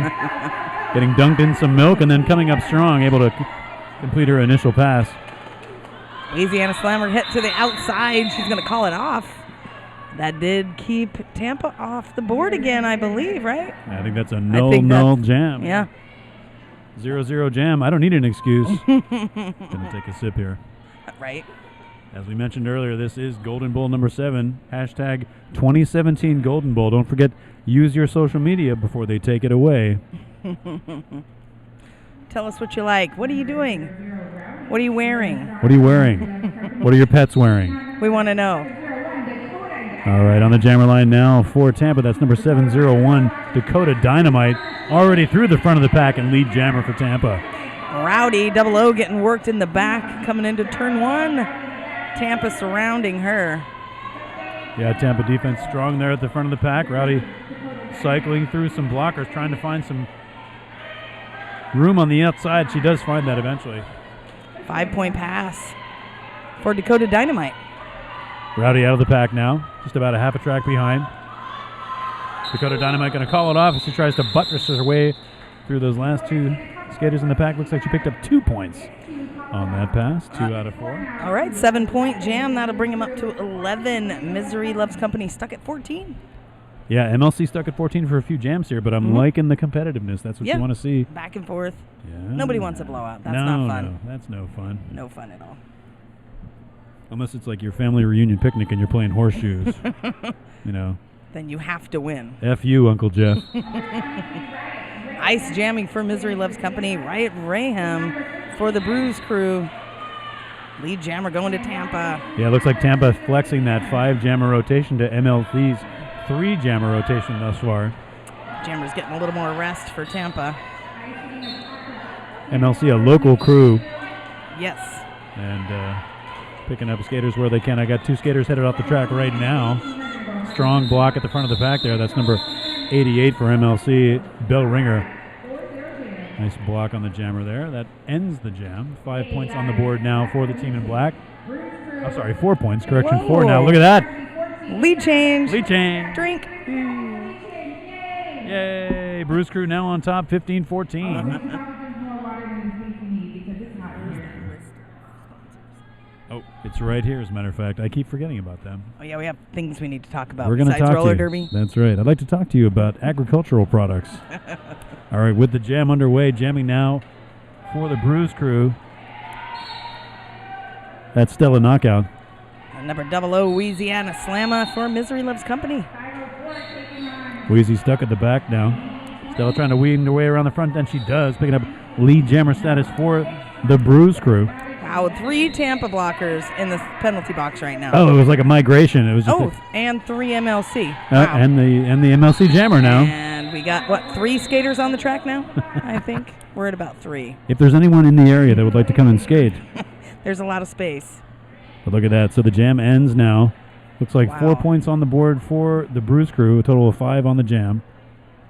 And the penalty box is full of skaters. The MLC jammer is in the box, and then 2 blockers per team. I can see the penalty box manager holding up the whiteboard, which may signal that somebody else is supposed to come to the penalty box. They're looking for another person? I got a feel for them right now. I think they're working harder than anybody. Okay, as many skaters on the track as in the box right now, ladies and gentlemen. This jam is underway. Literally. Jamming unopposed for Tampa is Dread Fox, and she will make it out front, lead jammer now. Louisiana Slam is going to be the jammer when she gets out of the penalty box. Tampa swooping on the momentum here and choosing this elevated power jam to seize momentum, completing 1 scoring pass. Getting that extra point, that's going to be 5 for Dread Fox. And the box is giving up its skaters, all 4 on the track now for Tampa. Still only 1 at the front of the pack now for MLC, and that allows another full 5 points on the board for Dread Fox. Oh, thank goodness. Here comes the rest of them. All right, all skaters on the track now. Speed up, everybody. MLC still down 1, but not for long. Looks like she's going to stand up and come back soon.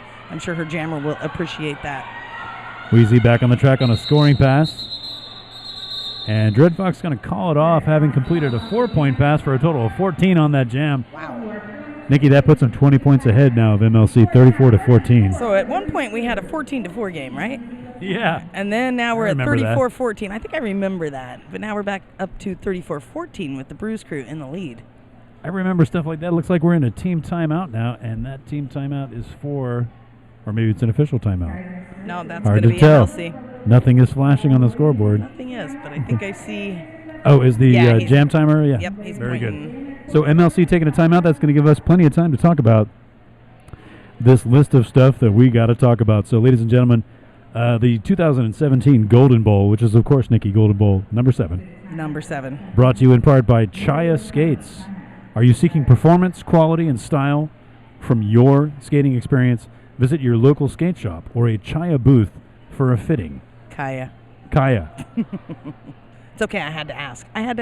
No, I said Chaya. And I just noticed that it's written there in large print. Moxie's trying to help us out. Yeah. Somewhere somebody's laughing at me. And somebody who works for Chaya Skates is like, that guy is an idiot. Thanks a lot. Anyway, so Kaya's going to be at the upcoming events like ECDX, RollerCon, WFTDA Playoffs, and WFTDA Champs. Which are all coming up after this. They're all coming up, so it's time to go and see them at those events and get yourself some Kaya skates. Kaya. All right, we're back underway here. Cookie Jared jamming for Tampa's Bruise Crew. And that's Rowdy taking the start now for Misery Loves Company. Cookie Jared at the front of the pack. Oh, looks like we got a MLC skater hit it off the track. And it is, in fact, Rowdy who is lead jammer now for the team in white. Tampa down 2. Oh, now there's 2 blockers for MLC sitting down. 4 blockers. Ooh, last-ditch effort there by Cookie Jar to try to pick up some points on the outside. She gets knocked down, but the jam was already over. Nobody else heading to the box in between the jam. That's good. Somebody got knocked to the ground. It must be roller derby. All right, ladies and gentlemen, don't forget about Moda Skates. Easy to pronounce. Moda Skates. For skaters, by skaters. Moda Skates, outrageously dependable. What a great tagline. It is. And they really are. Moda Skates, react quicker, fly higher, last longer. This jam brought to you by Moda Skates, and jamming now for MLC. That's number 19. Correction, that's Ice. Jamming for Misery Loves Company, but it is. Is it? It is Dakota Dynamite jamming for the Bruise Crew, who is out front, your lead jammer now completing a scoring pass. Going to break through, complete 1 scoring pass, and then call it off. We got just under 19 minutes left. Bruise Crew, man, they brought it up to 38. See, that's it. If I focus on the copy, you lose track. My call goes bad. You lose track of the track. What I got to do. Lose track of the track. Misery Loves Company. They broke 14 finally. They're up to 17. There you go. Finally wrenching free of that 14 number. That'll give him a little kick in the butt, maybe. All right, back to the action now. Jamming for Tampa. That's number 23, Riot Raham. Jamming for MLC 00, Louisiana Slamma. Riot Raham out front now, completing her initial pass. Back into the pack there between the lines for a scoring pass. Looks like Louisiana Slamma is getting worked pretty hard over there. She's stuck. She's not getting any chances to come through from Tampa. And getting no help from the MLC. They just showed up. There they are. Riot Raham through, completing a 5-point pass. Now both packs set up there between turns 1 and 2. And Wheezy free of the pack now, completing her initial pass. A whistle blows. That means somebody's going to the box. Riot Raham getting spun around and knocked to the ground. Calls off the jam. And looks like she will pick up 3 on the last pass, right? Turn your hand around, referee. I know he dropped a finger, did he? He's got those Trumpian fingers. We can't see there, but he did get 7 on that. 7 on that jam. 45 now total for Brews Crew, sitting comfortably about 30 points ahead. Misery Loves Company now with 17. Not 30, 28. No. I didn't do math. I don't. Oh, it's Friday. I should do math on Friday. I It's don't Friday. do it on Sunday. No math on Friday. There's a big sign by the door. All right, back to the action now. Jamming from MLC. That's Rowdy. And she's opposed by Stella Knockout, jamming for the Brews Crew. Stella by the front of the pack, but getting called off the track. It's like a back block for Stella Knockout now.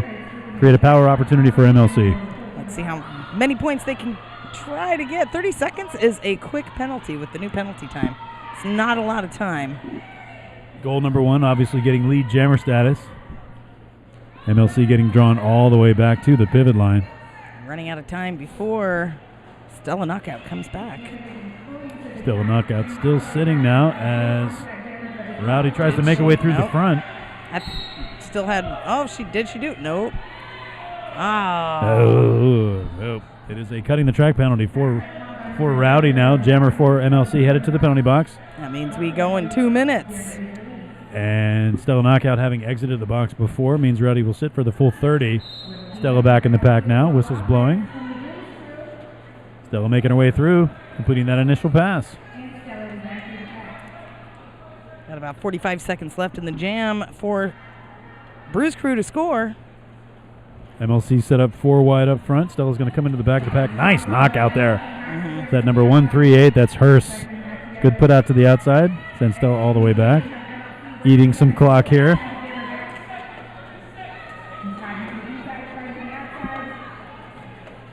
Yeah, that's number 137, Killabeezy, former bad standout in the pack for MLC. They got players from all over Northern California on the MLC team. Yeah. Rowdy out of the box now, back in the pack, trying to fight her way through the outside of turn 4. Hey, nice knockdown, makes her way through that. Complete that pass there. That's her initial pass, though. That was pretty much no points on the last pass. 5 points for the first round for Brews Crew, 0 for MLC. Yeah, MLC struggling a little bit offensively here as we get into this last quarter of the first half. Last quarter of the first half. Wow, that went fast. I thought I didn't do math. Anyway, so we're in. So you do it on Friday. Don't hold it against me. No, I don't do it Sunday, so you're going to have to do it for me Sunday. We got you covered. I'll do it for you today. Golden Bowl 7. Thank you so much. And we're underway once again. The whistle's blowing and lead jammer declared. And that is Dread Fox jamming for the Brews Crew. She's your lead jammer now. It took her about 3 seconds to get out of the pack and get that call. Looks like we got a cutting the track penalty being called against number 15, Ice for MLC. And that is going to create a power opportunity for Dread Fox, already on a scoring pass. But having to rework her way through the pack after a knock to the outside. Dread Fox trying to liberate herself from a few blockers at the front. Nice spin around move on the outside, grabs her 5 points.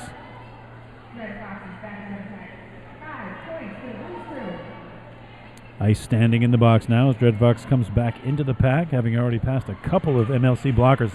Nice move on the outside, quick spin, picks her up 5 more. Tampa holding steady there at turn 2. Ice out of the box. Oh, signaled off the track again for a back block. Well, that's very naughty. The misfortunes pile up for MLC here. Repeated power jam now for the Brews Crew. That's almost the entire jam. She'll be up sitting down.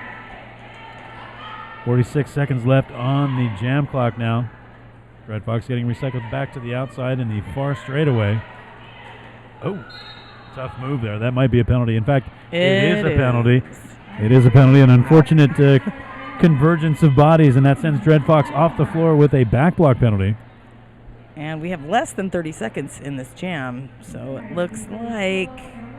That's going to create an opportunity for Ice if she can. Did she complete her initial pass? I'm not sure. I believe she did. Yes, so this is an opportunity for her to Yes, she did. grab some offense if she can. 10 seconds is on scoring. the jam clock. Nice move. Kind of ducked down and found her way through the middle of the pack. Oh, I really thought she had already gotten through the pack. I had to, but it turns out that was an initial pass being completed, and the jam will end on time without Ice being able to score. And Tampa able to put up 4 points on the jam in that last pass, a total of 14, Nikki, in that jam. I must have been having a flashback of another jam, I guess. 64-17, wow. Yeah, that's very nice. Nice 14-point swoop there for Tampa. Tampa having a good first game with their B team, the Bruise Crew. They brought 2 teams all the way out here. They did. And they were probably thinking it was going to be nice and cool in the Bay Area, and it's not. Yeah, it's not a dry heat, folks. No. All right, jamming now for MLC. That's number 504, Louisiana Slamma. Getting hung up at the front of the pack. There are some Tampa defenders. Creates an opportunity for the Tampa Jammer to come out of the box and seize lead jammer. That's number 13, Dread Fox. Back on the track now, lead jammer for Tampa. That was pretty nice work. Taking a couple good hits. Staying upright. More nice work from Dread Fox there. She chooses an outside lane. Picks up all 5 points because Wheezy still stuck there. Both teams set up now the far apex. There you go. And Dread Fox will call the jam off, having put up 5 points there. So 69 on the board now for Tampa, 17 for MLC. Just about 11 minutes and 14 seconds here in the first half. And then we'll take a 15-minute break and come back with the second half, and then we're done for the night. Ooh, they let us go home. Back tomorrow morning. Hey, don't forget about S1 helmets, ladies and gentlemen. S1 is part of the Bad All-Stars uniform. S1 helmets, pretty much the best in the game, I'm pretty sure. All right, we're underway again here, and this is jam number 16. And that's Cookie Jar jamming now for the Bruise Crew. Both teams set up between turns 1 and 2. Pack play slowing to a crawl there. Cookie Jar able to find her way from the back to the front. Just one blocker to beat. 2 MLC blockers set up there now. Louisiana Slamma coming out. There she comes around trying to work her way. Now all Tampa's got to focus on is her right now. There you go, MLC jammer through the pack. Hopping around on the inside. She has completed her initial pass. Meanwhile, Cookie Jar through the front of the pack there, completes a first scoring pass and manages to call it off. Bruise Crew very deftly doing that, very controlling the scoring for MLC. Is that another 0 MLC? Wow. I got another sponsor I want to mention who's taking care of us this weekend, Amy's Kitchen. Amy's is an organic food pioneer since 1987. Amy's has cooked with delicious non-GMO ingredients, making gluten-free, vegan, and vegetarian foods for us all. Love Amy's. They got a takeout up in Sonoma that I go to. It's so nice. They have a restaurant? They do. I didn't know that. Pretty cool. Yummy burritos. And meanwhile, back on the track now, jamming now for Tampa. That's number 701, Dakota Dynamite, and she is your lead jammer. And number 00, Rowdy for the MLC. Dakota Dynamite blasting her way through the pack. Getting knocked to the outside there by number 88, Bell Ringer. Number 137. Oh. Unleash more, heading over to the penalty box.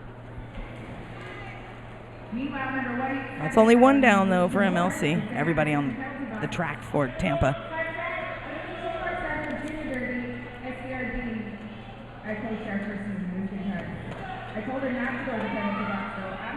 Three MLC up in the front, trying to keep Dakota back. Ooh, nice move.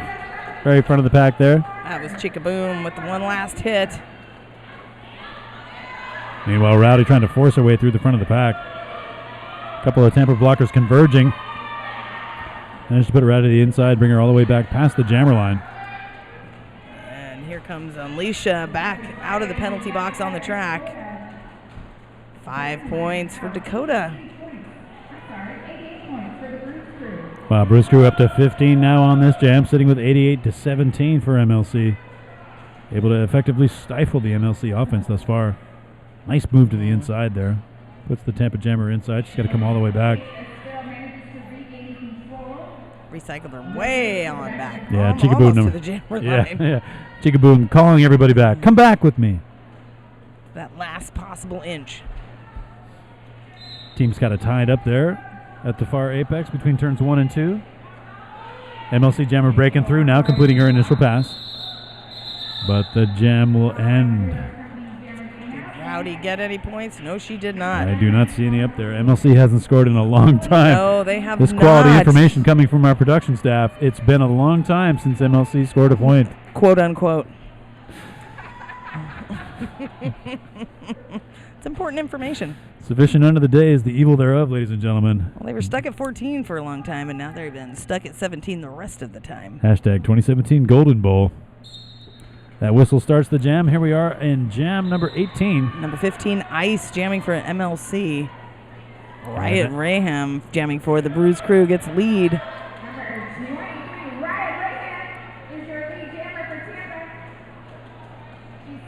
Riot Raham trying to weave her way through those last remaining MLC blockers. Nice move to the outside. Very nice Kind of footwork. back through that hole there and found her way through the front of the pack. 5 points now. Here comes Ice, finally getting out of that pack. Took her almost a half a minute. Riot Raham going to complete another scoring pass and then call it off. Looks like a total of 9 points on the jam for Tampa, and they will pass or at least get to the 100-point threshold. Right at it. 100-17.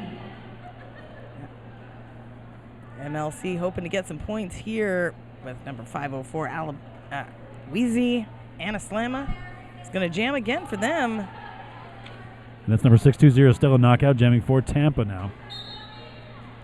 MLC, they really need to score. It's not helping their game, being held so hard at these low points. No, they definitely are looking for any opportunity they can have to generate some offense. Meanwhile, back on the track, yeah, that's number 620, Stella Knockout, lead jammer now for Tampa. And she will approach the pack. Louisiana Slam is sitting in the penalty box. I did not catch what she did, though. Ouch. And that is not going to help.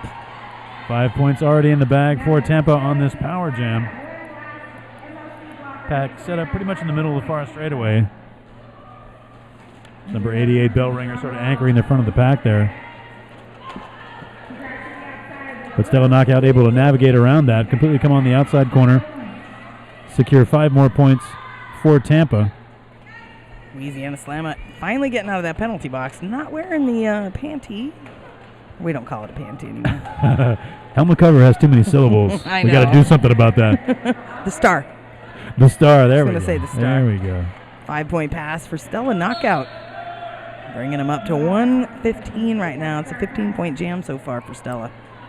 Still looking content, like she might just want to keep scoring here. Wheezy out of the pack now. She's like, yeah, nah. And just as soon as I say that, announcer I'm Jinx, good. I'll call the jam off. It's like she heard you. I'll make the announcer look like a fool. So she'll stick with the 15. Yes, very impressive 15-point jam for the Bruise Crew. 115 now for them. Almost a full 100 points ahead of Misery Loves Company, who seem to be stuck on 17 now. Stuck on 17. Looking for an opportunity to... Oh, thank you. Wow. That's ironic. 4 minutes left before we're going to take a 15-minute halftime. Let's hope that MLC will get some more points before that 4 minutes ends. That would be good for them. They seem to have, there are elements of their game which are extremely effective. They seem to be super effective at putting the jammer out. Mm-hmm. Their walls are strong. They're able to sort of slow the jammer down. But offensively, they are struggling right now to, muscle their way through there and generate points. They it's just are. a continuing problem for them. And their jammers are spending a little too much time in the penalty box. Agreed. That will always be an obstacle to offensive success. Not sure. Do I see anything flashing up there? Okay, no. It looks like an official review for Tampa. Oh yeah. And it looks like we're starting with 2 MLC skaters in the penalty box. Looks like the Tampa side is clear. I can see 2 gray shirts sitting down over there. There you go. So she's going to have to work extra hard. We give a special shout out to a colleague of mine, a skater on the Tampa roster, Mary Chaos. That's a good name. Who is not skating today, but she is also an announcer. Oh, we're going to get some information from the ref here. I'll be right back. We like to know what happens.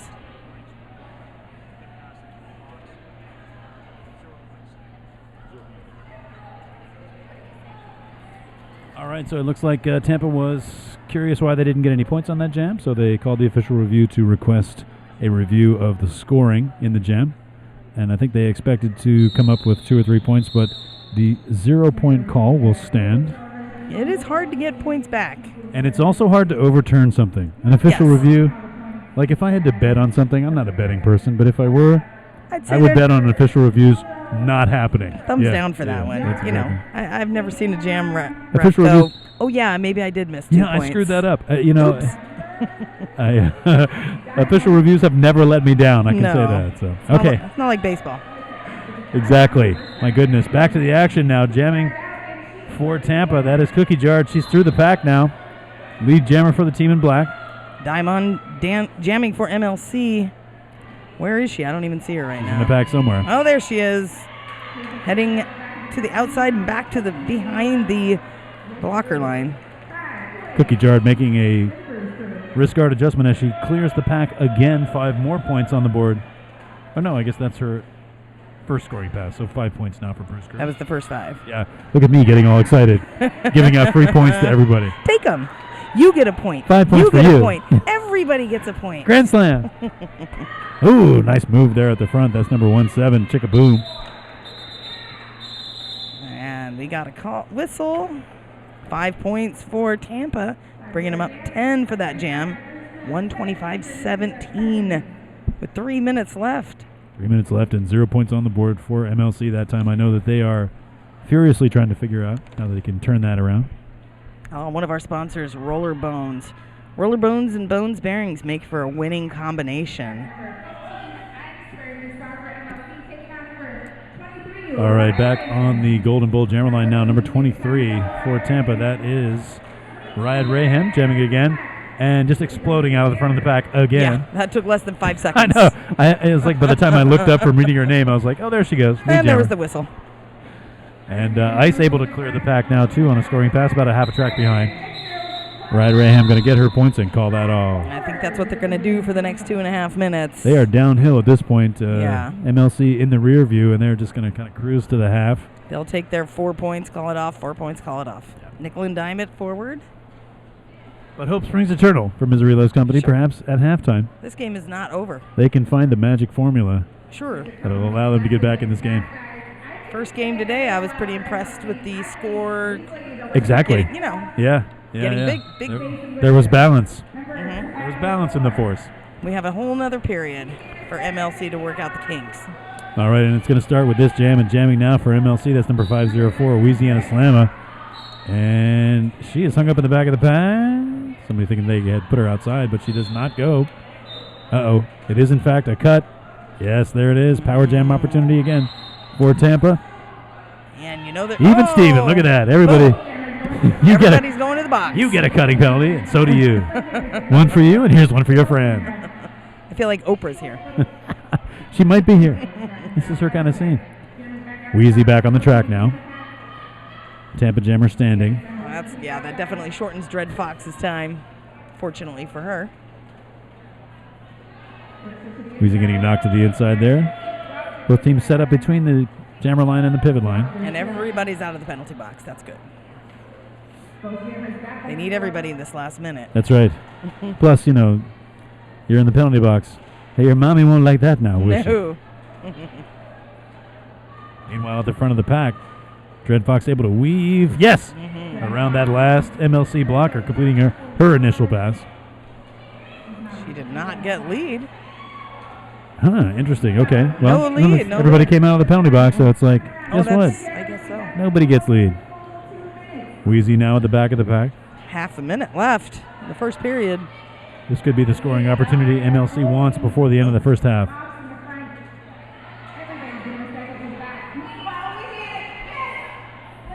Ooh, nice move by Wheezy there.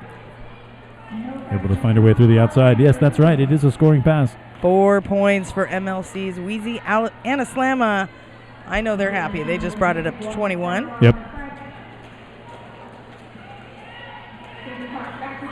Anna's second scoring pass for Wheezy. Look at MLC saving it up for the very last jam. Able to put up 9 points on that jam, brings them to 26. That's good. That's good. Yep.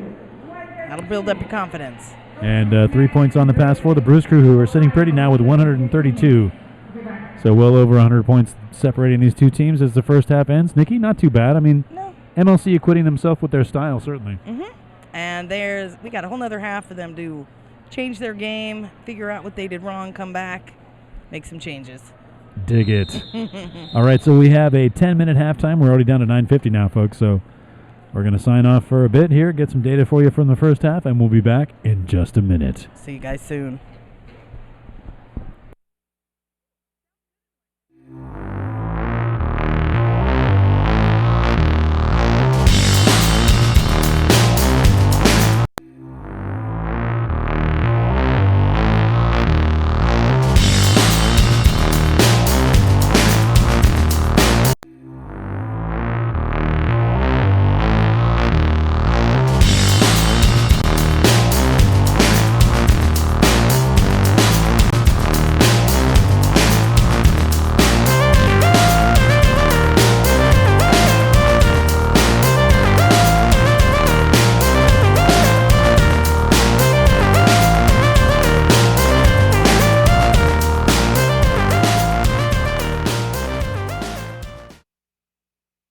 Hello, I'm Demanda Riot, and I skate for Bay Area Derby. And today we're going to talk about guide out hits to the outside.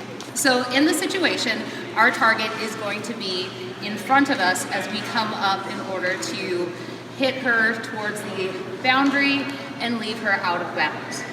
So as you're coming up upon your opponent, you want to eyeball her stance. The idea is I want to make sure that my hips are lower than her hips, and that I'm going to be engaging my target zone, or my engagement zone in her target zone below her hips, really staying out of the way of her upper body altogether. So overall, I'm going to be thinking about making kind of a check mark shape, where I'm going to come in at my own normal skating stance. I'm going to probably drop in lower. And then at the same time, my feet are going to be facing towards the boundary that I'm going to be leading Skatelyn to.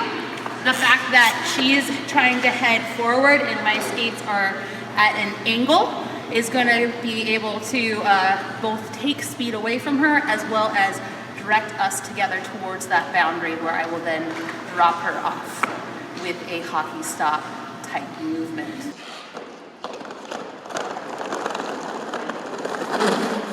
Look for that kind of check mark shape that I make as I'm going in to cut off the line. Coming in, hit up, and the stop at the end.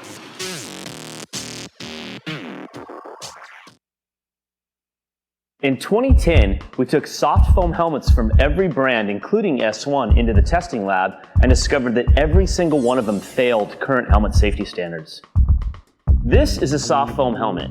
It has a hard plastic outer shell and soft foam inserts. The problem with soft foam helmets is that impact energy travels directly through these helmets and rattles the brain. Soft foam helmets do not pass high impact or multiple impact certification tests. After learning this information, we set out to make a better, safer helmet. What we created was the S1 Lifer helmet with fusion foam. We make fusion foam by blending low, medium, and high density beads together to make our impact reducing inner foam mold. The inner foam mold is what does all the impact dispersion in the S1 Lifer helmet. We batch test every production run of helmets to ensure the quality and consistency of every S1 Lifer helmet made. Get a Lifer, be a Lifer. Hi, my name is Murderin, and I skate with Bay Area Derby. Today we're going to be talking about lock and drive. So for a lock and drive hit, you want to think about three specific things. First, you want to come at your opponents from slightly behind, looking at the space right at the top of their thigh or right below their glutes. So when you come in for a lock and drive, you want to both step and sit, okay, so that they're resting on top of you. Then you want to use your whole legal blocking zone to come across your opponent so that you're pinching them between your thigh and your upper body. And then you want to drive them towards your line with your opposite foot. So you want to lock them here and then drive them with this other outside foot.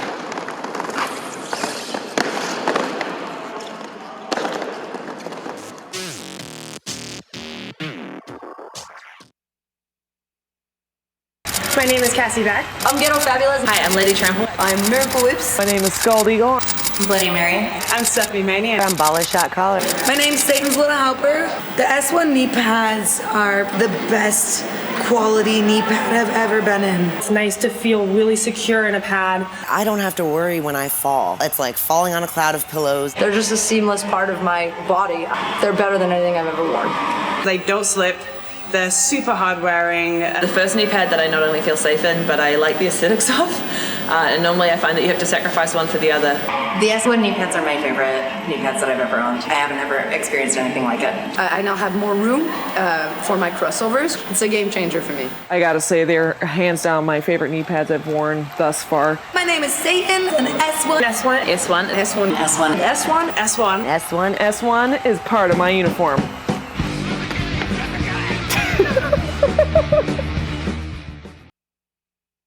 Hi, I'm BA with Bay Area Derby, and we're going to work on like the traditional hammer nail. If a jammer is pushing up against a line and you want to get out of the way, where my partner and I are blocking and the jammer is driving up one of the lines trying to push me forward so that she can take a line to get out of the pack. And what I'm going to do is, as she's pushing me forward, I'm going to try and turn my hips out of the way to give my partner some room so that she can then drive the jammer out of bounds, and I'm going to try to reset behind the jammer since I have position and haven't been passed. So as the jammer is coming up, I'm going to hold her, I'm going to turn my hips, I'm going to say now, I'm going to turn my hips, and I'm going to allow my partner to push the jammer out of bounds. I will reset back, and my partner will come back and reset. Come out. Now, start.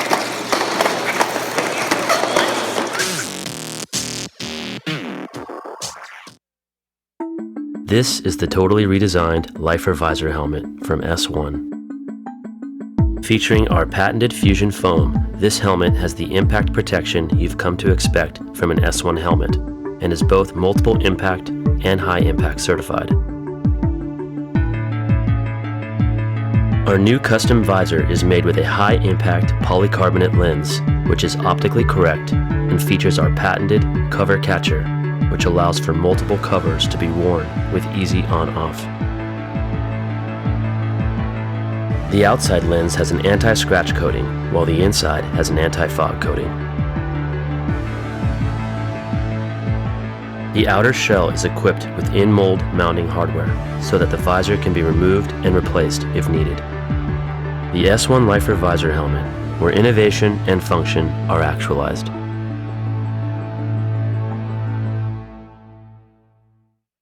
Hi, I'm Stephanie Maney. I skate for Bay Area Derby, and today I'm going to be showing you correct jammer form. A lot of jammers, after they've All right, maybe ladies and gentlemen, been, welcome back. Halftime complete here. Game 3, day 1. Golden Bowl 2017. It's been a pretty exciting day. Bad's game this morning. Well, it was afternoon. It's been afternoon. Bad versus Tampa. That was a great game. That was a good game. Boston versus Terminal City. Wow. Another good game. Yeah, I'm looking forward to tomorrow's games. Santa Cruz is going to join us. They'll be here. That's right. They didn't have any games today, but tomorrow they have 2, and they're bringing their B team. Sweet, the Hellcats. Yep. We got a lot of roller derby. What do we got? 5 games tomorrow, I believe. 5 games tomorrow, that's right. Yep. So it'll be a full Golden Bowl Saturday. Golden Bowl number 7, hashtag 2017 Golden Bowl. Ladies and gentlemen, if you are watching this game, and if you're not, then don't pay attention to this. But go ahead and use that social media, hashtag 2017 Golden Bowl. Let us know what you're doing. All right, I'm going to read this Derby Famous. It's a lot, so please be patient with me. I'm going to read it in less than 45 seconds. Derby Famous armbands. Annual RollerCon sale starting soon. Lowest prices of the year and no shipping charges. Follow Derby Famous armbands on Facebook for the RollerCon sale announcement. You're going to want them. They're the armbands, the originator and leader in custom neoprene roller derby armbands. DerbyFamous.com. Find them on Facebook. You did that with seconds to spare. I did 2 out of 4. I feel good about that. All right, so looking at a score of 132 now for the Brews Crew to 26 for MLC. MLC able to put a couple points together there at the end of the first jam, Nikki. Oh, yeah, that was good to see. And so with that score in mind, we do have some statistics from the first half for you. Lead jammer statistics. Not surprisingly, MLC with 5, Tampa with 16. 16 to 5. Could be worse. That is a telling statistic. It could be worse, right? No. And then jammer penalties didn't seem to impede or make things worse necessarily for MLC, them with 6 and Tampa with 4. Yeah, I thought, yeah. They didn't seem like they were in there too much. They always seemed to go at the same time. Yeah, it wasn't about penalties getting in their way. It So, was about... they shortened each other's times a lot because they would go at the same time. And speaking of which, we are about to get underway here, and that whistle does start the jam now. And look at that, nobody in the penalty box. That's how you want to start the second half. That's exciting. Everybody hold your breath. So jamming now for Misery Loves Company. That's number 15, Ice. And I heard a whistle blow. Somebody's going to the penalty box. Who's that going to be? Oh, it's going to be one of the Tampa blockers. Meanwhile, Ice is your lead jammer. Hot on her heels. That's number Dakota Dynamite jamming for the Brews Crew. Looks like, good job. Looks like MLC took advantage of that little 10-minute break. They did, and MLC not putting points on the board necessarily, and in fact 2 points going up for Tampa there. But MLC got lead jammer. They sure did. So, and they get a cookie for that. That's the next time. Maybe they get lead jammer and get some points. That would be the goal. It's all about how things build and develop. We're building up. That's right. Building to the climax. Something like that. Sorry. No, that's exactly it. All right. And that whistle starts this jam. That's number 6, Diamond for MLC. Riot Raham out in front. Lead jammer for Tampa's Brews Crew. Yeah, Brews Crew absolutely owning lead jammer status today. Yeah. The Diamond out of the pack now, about a quarter track behind. This is a B team that does not mess around. Ooh, did Diamond sneak a point out of that one? She did not, unfortunately. No, I thought she might have picked up one there. It looked like it, but not quite. She was accelerating there just as the jam was getting called. So it was a good last turbo effort. So 0 on the board now for MLC, them sitting with 26. And 136 now for Brews Crew. As we go into jam number 3, 28 minutes left. Louisiana Slamma number 504 jamming for MLC.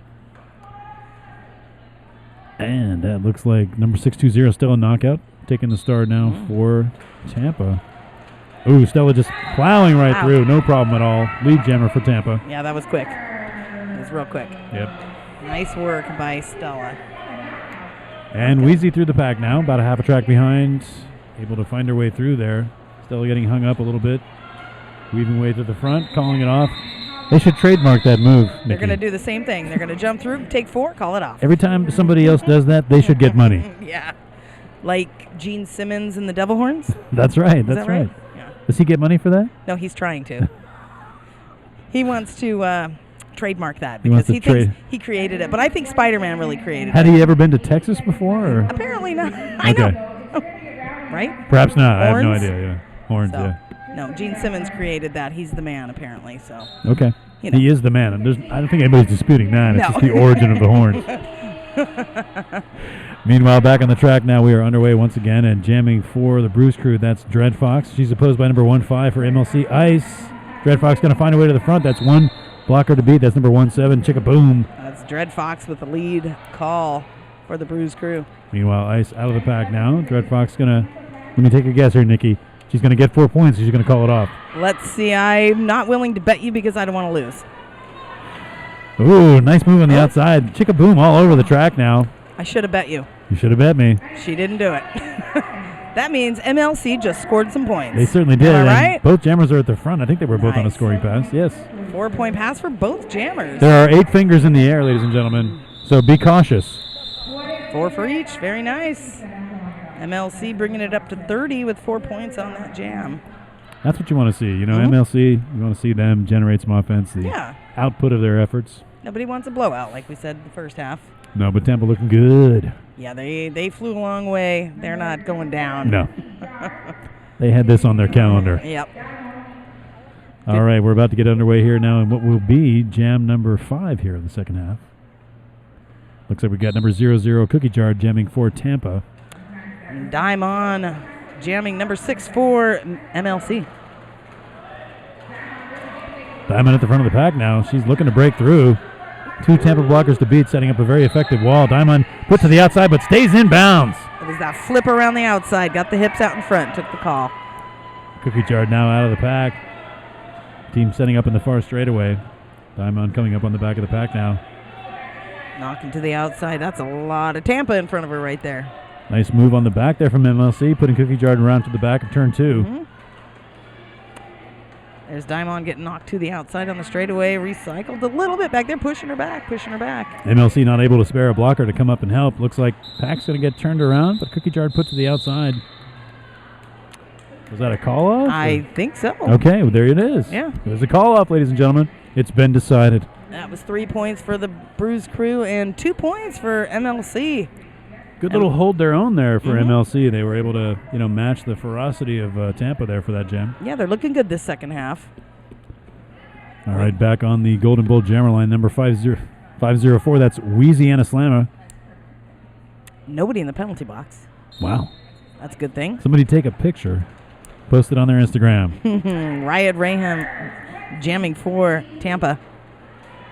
Right, good at stretching the boundary of the front of the engagement zone there, looking to separate the blockers and put her on the outside. That's Chica Boom was the last block for MLC for her to get around, and she flipped right around the inside of her. Chica Boom, the first and last blocker of any exchange. Meanwhile, Riot Raham able to come through on her first scoring pass and put 5 more points on the board for the Bruise Crew.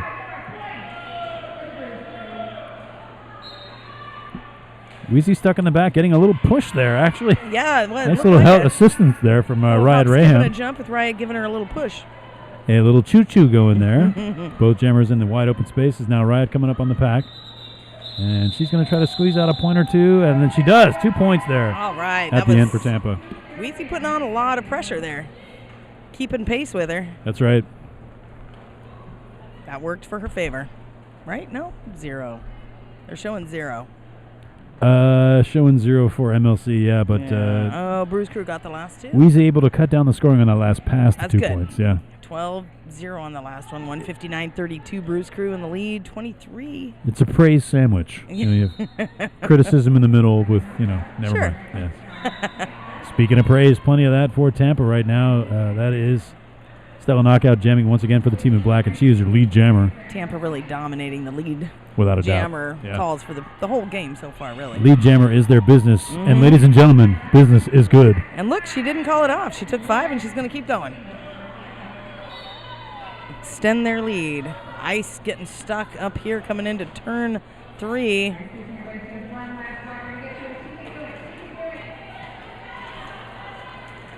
Number 18 for Tampa. Yeah, that's Slamwich. Holding strong up there in front of Ice. Tampa extending the pack all the way out there. Good pack awareness from the team in black now. Nice bridge work. And there's the hands to the hip. That's a 9-point jam for the Bruise Crew. Not too shabby. No, pretty good. Bringing them 168-0 again for MLC. Yes, they appear to have trapped MLC in a bit of a holler here. They seem to be pretty good at that. They are stuck down in that holler, unable to score, but that's not going to keep them from trying. On the jammer line now for Misery Loves Company All-Stars, that's Daimon, number 6. I say, in the first 8 minutes, we've seen a lot less penalties than we did the first half. There you go. So that's a positive. That appears to have sorted itself out. Tampa with only 1 jammer. How many times did we see 5 or 6 sitting over there? There you go. Lead jammer going to MLC, Diamond. And we've got a Tampa blocker headed to the box now. MLC doing a good job keeping their skaters on the track, really. Yeah, that's good work at the front of there. I think that's Rowdy. Yeah, it is. Oh. Double O Rowdy. Yep. Double duty tonight, jamming and pivoting. That's number 88, Bellringer, picking up a penalty for her efforts. Oh, see, I spoke too soon, man. Diamond exiting the track, trying to call it off at the same time. Boom, there goes 3 MLC skaters to the box. I need to just shut up about stuff like that, apparently. I know, there should be like circus music playing right now. Oh, but look at that. There is the Tampa Jammer also headed to the box. So like it or not, that is going to create a brief power opportunity for MLC. Yeah, another brief one, which is good. Tampa set up very strong at the front there. Tampa 4 blockers deep now. Diamond trying to weave outside to inside. Oh, that was a nice flip to the inside by Dread Fox down to the knees. It's going to send her back behind all the MLC blockers. And I believe we have a helmet cover pass for MLC. That's number 00, Rowdy, taking the star now. She's trying. Trying to find her way on the inside. Tampa, nice twist move. Very nice. Tampa looking for a cut there. I don't think they're going to get it. Dread Fox stuck at the same corner here at turn 3. She's going to try to pass it. Nope, she's holding on to it right now. She's got the star in her hand. I think this is her 3rd time going back behind at turn 3. Rowdy on a scoring pass now, hoping to, there she goes. Maybe 1 or 2 points there, Nikki, at the end. Oh, yeah. Looks How many did she get? 3, actually. Very 3 nice. points for a total of 8 on that jam for MLC. Very nice. Good for MLC. Bringing them up to 40. Outscoring the Bruise Crew by 4 on that jam. There you go. There's your positive. Silver lining. Yeah. Hashtag silver lining. It's the little things. It is in a game like this. It really is. You got to take those little things and turn them into a positive and just keep working hard. Never give up. Number 504, Louisiana Slamma jamming for MLC. And that's number 00, Cookie Jard. Taking the star now for Tampa, getting knocked to the inside. And come back to the jammer line there. She is tiny but very strong. You should say that in a Russian accent. She is tiny but very strong. Very strong. Ooh, nice move on the inside there, turn 2. MLC lead jammer. It's Louisiana Slammer. Slammer. Slamma. Slamma. There's no consonant there. Wheezy on the inside now, trying to chisel her way on the inside of turn 2. They're going to have to call it off. Yeah, that's one of the advantages of being lead jammer. Get out. Get out. Get lead. Yep. Call it off. And they again outscored the Bruise Crew by 1. 5 points for MLC on that last jam. 4 for the Bruise Crew. That's like the eat, pray, love of roller derby. Yeah. Get out, get lead, call it off. It is. That's all you need, right? Yeah. It's kind of important. Those are the important. It's important. Pieces that you need. These things are important. What can you do? We're breaking it down to basics this weekend. All right, that whistle starts the jam now. That is jam number 9 here in the second half. 18 minutes on the clock. And Tampa just shredding the front of the pack. And that is... Is that Cookie Jar? Who is that? Is that correct up there? No. No, that's 701 Dakota Dynamite jamming for Tampa. And she has, before I can even figure out what her number is, she's completed a scoring pass. 5-point pass for the Bruise Crew. Dakota Dynamite. And there's Ice jamming. Yeah, we can't see everything. I'm sorry. Waiting for the scorekeepers to catch up. Hey, turn the lights off in here, ladies and gentlemen. We're doing this totally in the dark. Everybody's got a glow stick around their neck. One of the bummers of me being old, I can't read the roster without my glasses on, but I can't see the game with my glasses on. Don't get old. That's my advice. Don't get old. That's right. That's it. Hope I die before I get old, as they once said. And meanwhile, back on the track, it's another scoring pass for Tampa. They're up to 10 now. But MLC holding their own there. Wow. Look at MLC. No points on that pass, but able to put up, that's 16 points 16? on the jam. That's what I think it is. 16 to 11, yeah. Each jam, they've gotten a little stronger. They've They've scored, I believe, in the last 3 jams. Good Misery for them. Loves Company Roller Derby All-Stars trying to find an incremental way to claw their way back into this game. Doing a good job. and having fun doing it. A little more teamwork happening out there. Less penalties this half for sure. All right, we've had 4 whistles real quick. I think that's an official timeout. It is. And that'll give us time to talk to you about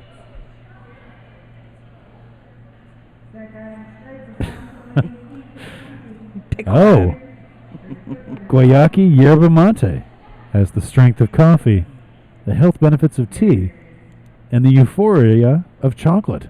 Ooh. All in one beverage.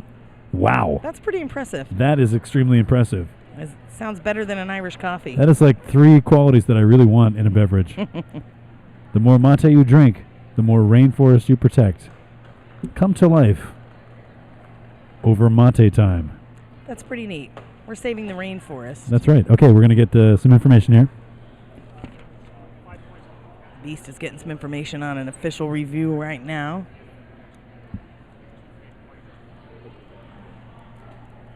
All right.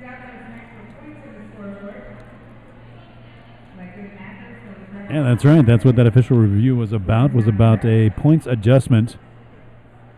So. In what direction? In the up. Up. Somebody got points added. Yeah, somebody got more good. points. Yeah, that's a good thing. It's always better to get added they than earned taken points away. And they got them. That doesn't always happen. No, it doesn't. It can happen the other way. Not happen. No, it's a sad thing. All right, number 6, Diamond jamming for MLC. That's right. And on the track now for Tampa, completely obscured by the MLC jammer. Starts with a 2. That's got to be 2-3 right, Raham. Yep. Yep. There you go. That's there she is. That's her. All right. Boy, that was the longest time between. That's the longest 5 seconds of my life. But we're underway here once again. Right, Raham jamming for the Brews Crew. Diamond for MLC, and Diamond out front. MLC seizing that lead jammer thing, Nikki. Wow, they have totally changed their game, I'd say, in the last 4 or 5 jams. They have. Hot on her heels, Ride Raham trying to close the gap here. Diamond coming into the pack. Ooh. Oh, bodies flying. People pushing and shoving. Ride Raham kind of came down awkwardly on the inside, but I think she's okay. She's standing up now, yeah. That's good. All good. We got 1-1. Each skater grabbing Look at that, 1 1-1. All of that action just for 1 point. For 1 point. But you know, that's an important point. They abuse their bodies for 1 point. You got to have that But point. Sometimes it comes down to that one single point. That's not this game. Well, no. But it could happen. Not today, but so you want to be prepared in case the next time it comes up. That's right. That you're willing to give up everything for that 1 point. Here's my point. Sacrifice your body. It's what you do. It's roller derby. All right, speaking of roller derby, back to the track now, jamming for MLC. That's number 504, Louisiana Slamma. Stella knockout on the line for Tampa Brews Crew. And MLC blocker in the penalty box. Oh. And the pack has decided to gather just outside of turn 1. Lead jammer, Louisiana Slamma, MLC. Nice move. She just went, yes. Tampa jammer making her way through there. No pass, no penalty. MLC looking for another scoring pass here. Wheezy on her own there with 2 MLC blockers in the box. Did she get a point? No. Stella points. came in pretty hard. I don't know if they... No, okay. Nope, she did not get past any of the blockers. She There you ran go. right into the back of them and called it off. There it is. Nikki, I've got some information from the Derby Wire. All right. Both teams with 6 lead jam calls in this half. So Really? even Steven on the lead jammer numbers. Well, that's better than the last half. Yeah, So. that's some growth for MLC. That's them, Definitely. Yeah, that's them coming back from that first half and Well, they're not even now because locking Cookie it Jar down. Uneven. We're uneven again because Cookie Jarred for Tampa just got lead jammer over number 15 Ice for MLC. Pack advantage for Tampa now as Ice is able to make her way through the pack. Cookie Jarred calling it off. Again, just taking the 4. Get on out. They're only 12 points away from 200 right now with just under 14 minutes. Bam. We're coming close. That's right. And we've got traffic and weather for you in just 5 minutes. All right, ladies and gentlemen, don't forget the Golden Bowl 2017. Hashtag 2017 Golden Bowl. That is Golden Bowl number 7 coming to you tomorrow and Sunday. Packing you full of roller derby action. Stay tuned for that. That whistle starts the jam. We're underway here once again. And Dakota. Oh, that is some serious racing going on out there between Rowdy and Dakota Dynamite. Dakota Dynamite bursting through, picking up lead jammer, but Rowdy right behind her. Oh, that was a nice try by Rowdy at the end to try to grab a point, but it just wasn't successful. Yeah, you could tell by her body language. She was like, God damn. But it was good effort. That was my great, point. actually. It was. Outstanding. All That's right. good. I love a good jammer chase. Yeah. And they were speedy, man. They were going fast.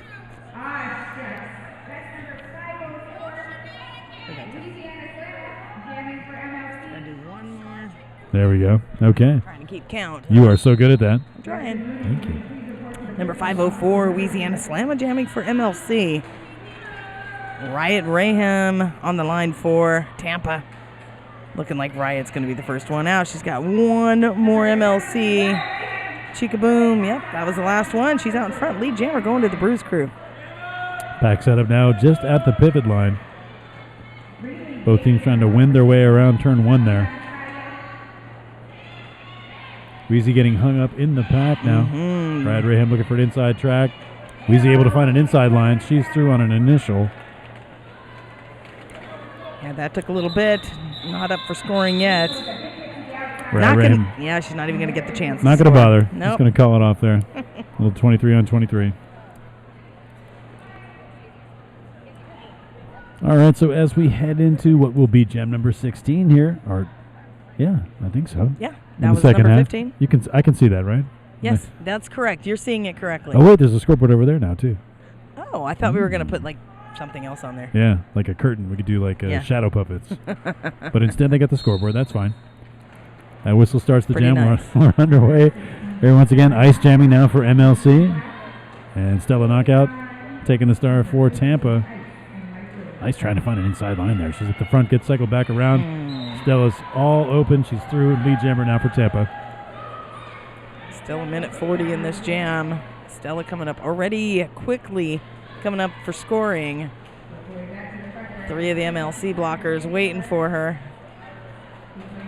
Not really a problem. Stella Knockout comes to the outside. She's going to take 5 points on her first pass of this jam. Scoring pass, that is. Number 59, Dr. Shock there at the front of the pack for Tampa. Doing what they can to isolate Ice, but she's around on the outside completing initial pass. That's good. One less point. That's number 31, Snow Stop, and headed to the penalty box now for the Bruise Crew. 0 for MLC on the whistle. 8 points for the Bruise Crew. They have broken the 200 mark. 201 to 43. Bruise Crew over MLC currently with just over 10 and under 10 and a half. 10-20 left in this game. That's right, 10-20 left in the game, 10-20 left in the first day of Golden Bowl 2017. We are winding down.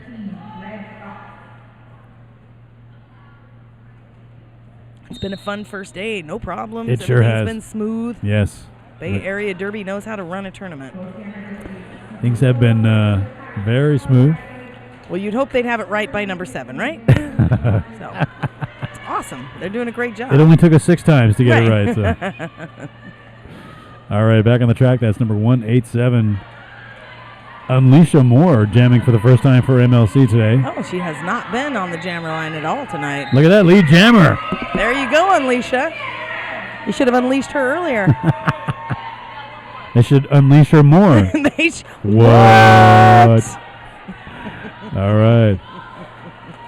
Meanwhile, breaking free of the front of the pack there. That's number 13, Dread Fox. Very nice. Alicia with one blocker to beat. Nice, completing the scoring pass there. Shoulder-to-shoulder contact on that last blocker. 4 points on the board as Dread Fox comes into the back of the pack. Helmut cover comes off of the Tampa jammer. Oh, she's headed off the track. Power jam for MLC. That did not work out for Dread Fox. She took the helmet cover off and then... Boom, got a penalty. I'm not saying those two things are related, ladies and gentlemen. But it did happen that way. I'm just saying 5 more points on the board for Misery Loves Company, Roller Derby All-Stars.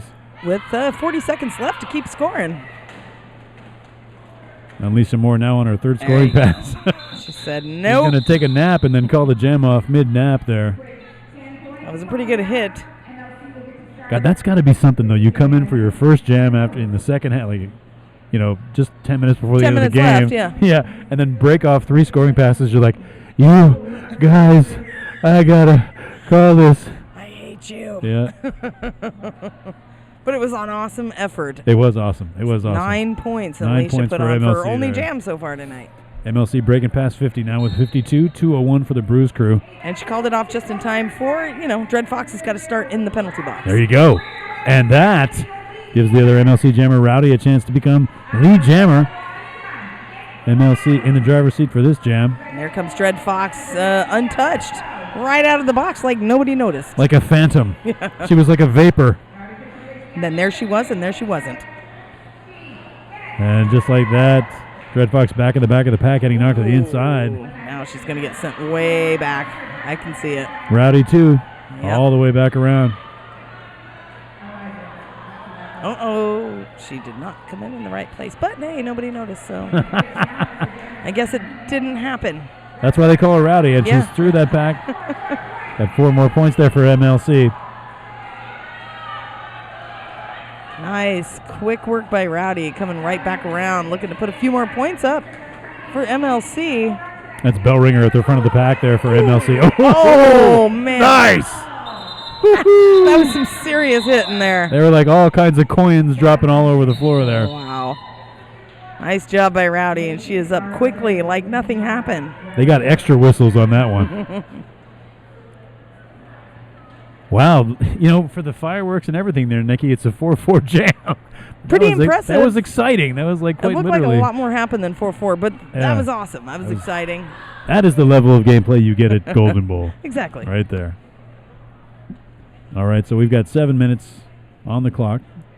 Oh, Jesus, now it's 7:01. What's happening It was here? 6:59, then it was 7:01. Thank goodness I didn't hallucinate that. Woo. You saw that too. No, I Nick. saw it. Okay, You good. did not imagine it. All right. So we're like roughly 7 minutes left here. Yes, somewhere around 7. And I think this is an official review. In fact, it is for MLC. They are calling their official review. Have we hit all our spots here? I think we're getting there. There's probably a couple more we could do. Who else can we talk about? There's 2 more right here. Which one? This one here? Yep. For Derby Famous? Yes, please. Derby Famous, we make those armbands, okay? Those armbands. Proud sponsors of Bay Area Derby and Team USA World Cup Women's Team. What? DerbyFamous.com, or find them on Facebook.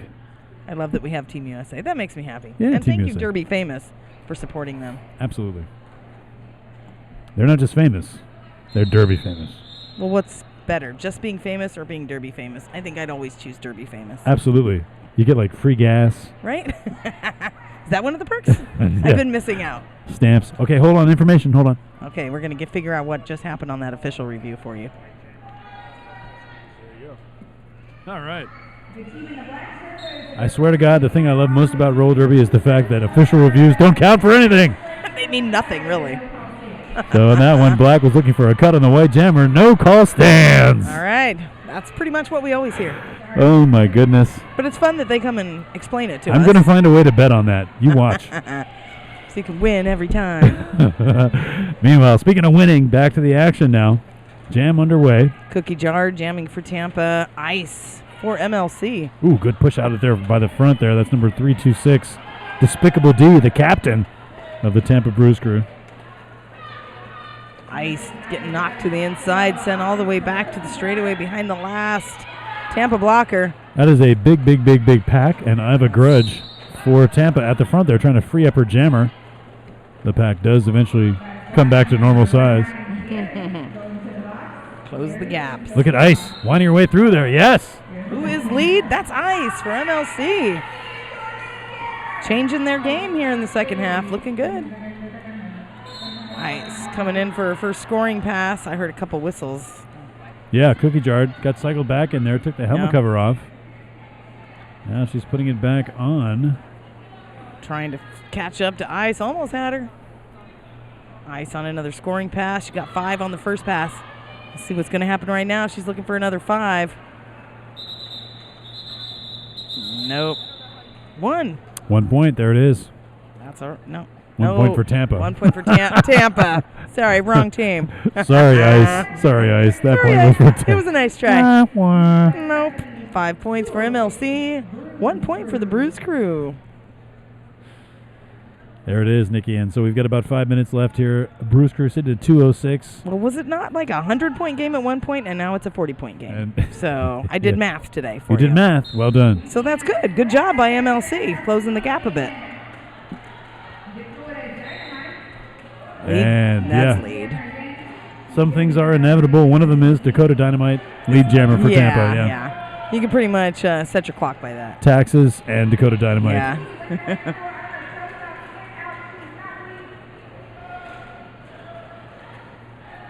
Nice move. Dakota Dynamite on the outside, grabbing 4 points. They're calling it off. Not going to let Wheezy catch up to the pack. Nope. They're just going to use that clock for all it's worth. Denied. All right, on the jammer line now for Tampa, that's Mary Chaos. What? No, she's actually not skating in this bout. But she's my friend, so I told her I'd give her a shout out. Oh, I hope she's listening. Yeah. She must be. No, she's here in the venue. So. Oh, so she's not listening. I told her, listen to it on the archive. Oh, you can put it on your headphone. Then you'll know that I didn't lie to you. Mary Chaos. All right, that whistle starts the jam. Jamming now for Tampa. That's number 23, Ride Raham. Alicia Moore jamming again for MLC, her second time go. tonight. She did so good the last time. They said, you're doing it again. But it is Ride Raham who's able to unleash lead jammer this time. Alicia still working hard to get by Tampa up in the front coming into turn 2. They are not going to give it up easy here. Alicia with 2 blockers to beat there at the front. A third Tampa blocker comes up to assist now. Whoa! Ride Raham trying to plunge her way through there. That's number 137, Killabeezy. Berkeley, what? Jamming for... damn it. Blocking now for Misery Loves Company. Ooh, tough work at the front there by number 9, Katzenjammer. Oh, there managed to stay in. Nice work by Riot Raham. MLC working hard to try to take her out, and that did not happen. Diamond trying to rule things there at the front of the pack. Gets the star. There you go. Exits the pack. New jammer. And Riot's going to see that about half track away and say no. Nope. No. 0. The Denied. Is no, and that is 0 points on that jam for MLC. Bruce Crew able to put up, what is that, Nikki, 9 points? Yeah, 9 points for There the you Bruise go. Crew. 0 for MLC. 2:19.66. 2:38 left in game number 3, the final game of the day 1. Golden Bowl number 7. Woohoo! Whoop, whoop. I'm excited. I am. Good weekend of Derby coming up here. This was a fun day, and it went pretty quickly, I got to say, really. It did. It just blasts right by. Very fast. And with that whistle, we are underway here, jamming now for the Bruce Crew. That is Stella Knockout. And that is Rowdy jamming for MLC. And Look at Rowdy. Look at Rowdy out in front. Lead jammer. MLC is not giving up. Stella Knockout clear of the pack now. MLC with a 4-3 pack advantage. And here comes Rowdy hitting the pack hard. Oh, nice move on the inside. Wow. Rowdy up on one skate. Able to clear the points, did she? She was not lead. That's why she can't call it off. She's there on the floor. She was. Fluttering. I thought. Did she lose? Her name is flashing. Her name is flashing. She was lead. She was called lead. It's a mystery. It is a mystery. Sometimes, oh, they're saying she committed a penalty and they were not going to let her call it off. Oh, there it is. Instead, mystery explained. That makes sense now. Meanwhile, back on the track, Stella Knockout still jamming, scoring with impunity. MLC working hard, trying to keep her, killing the clock, keep her behind them. Did not work out too well. 5-point pass for Stella Knockout. Bringing them at 10 so far with still 39 seconds left.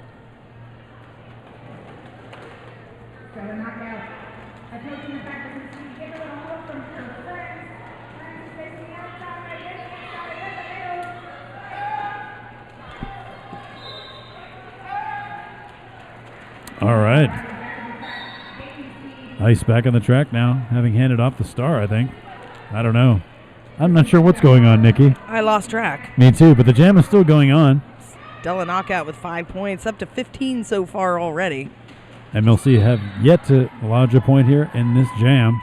I believe we're going to have, maybe if we get a timeout call, we might have time for one more jam. We'll see. We'll see. Because we're less than 30 right now. Unless one of the teams calls timeout. Like if I were coaching, that's probably what I would do. But Not like we're telling you to call a timeout. I'm not saying you should to do extend that, this but joyous occasion. Yeah, you may not want to extend it. Just say night-night. Or do you Yeah. want to get one more jam? Looks like they do not, and we have an unofficial final score. 238-70. Bruise Crew with the win. Congratulations to Tampa. Way to go, Tampa. Totals for the game here for lead jammer status for Tampa, 28 to Misery Love Company's 15. Well, that's a big difference. That pretty much explains the score. Where they were offensively, yeah. And they were able to close the gap there in the second half, as we mentioned. But and then jammer penalties, 8 for MLC, and Tampa with 7. Really? Yeah. That's so pretty close. I not too mean, much. that's not much difference there at all. Yeah. Both teams worked pretty hard. Tampa just worked a little harder. All right. All right. Thank you, everybody, There for it listening. is. Yeah, well done, everybody. Well done, officials. Well done, announcers. Well done, skaters. Well done, Golden Bowl. Thank Day you. 1. Thank you to Bay Area Derby for hosting. Day 1 is in the books. We'll see you guys tomorrow. That's right. First game tomorrow is at 12 o'clock. 12 noon. That's right. And let's see. I actually wrote it down. So a fantastic day of Derby kicking off tomorrow morning. Well, tomorrow at noon, actually. That's kind of morning. Yeah, that's going to be Tampa against Terminal. That is an exciting game. And Yeah, then that's the gonna be good. second game at 2 o'clock is Bay Area versus Boston. Ooh, fun. So 2 marquee matches kicking off Yes. day 2. And then we'll see at 4 o'clock, we'll see this same Bruise Crew team going up against the Santa Cruz Hellcats. Oh, that'll be fun. And that should be very... Those 2 teams seem pretty evenly matched. I think that's going to be a good game. Yeah. Santa Cruz has a great B team. And then the Santa Cruz 18 and Boulevard Bombshells will be going up against Terminal. There you go. One of my favorite teams, Santa Yep, Cruz. yep. My Derby wife is on Santa Cruz. No way. Heloise, that's my lady. Oh, Wheezy. Our 10-year anniversary is coming up this summer. It's a legend. She's a legend. Wheezy is. She's wonderful. And then we'll cap it all off at 8 o'clock tomorrow night with Tampa versus Boston. So, as you can see, Oh, yeah. a full slate of Derby awesomeness at Golden Bowl 2017 for tomorrow. Nikki, thank you so much. Thank you, Beast. What an amazing time. I appreciate it. This was a lot of fun, and we will see you back here at 12 noon tomorrow. Yep.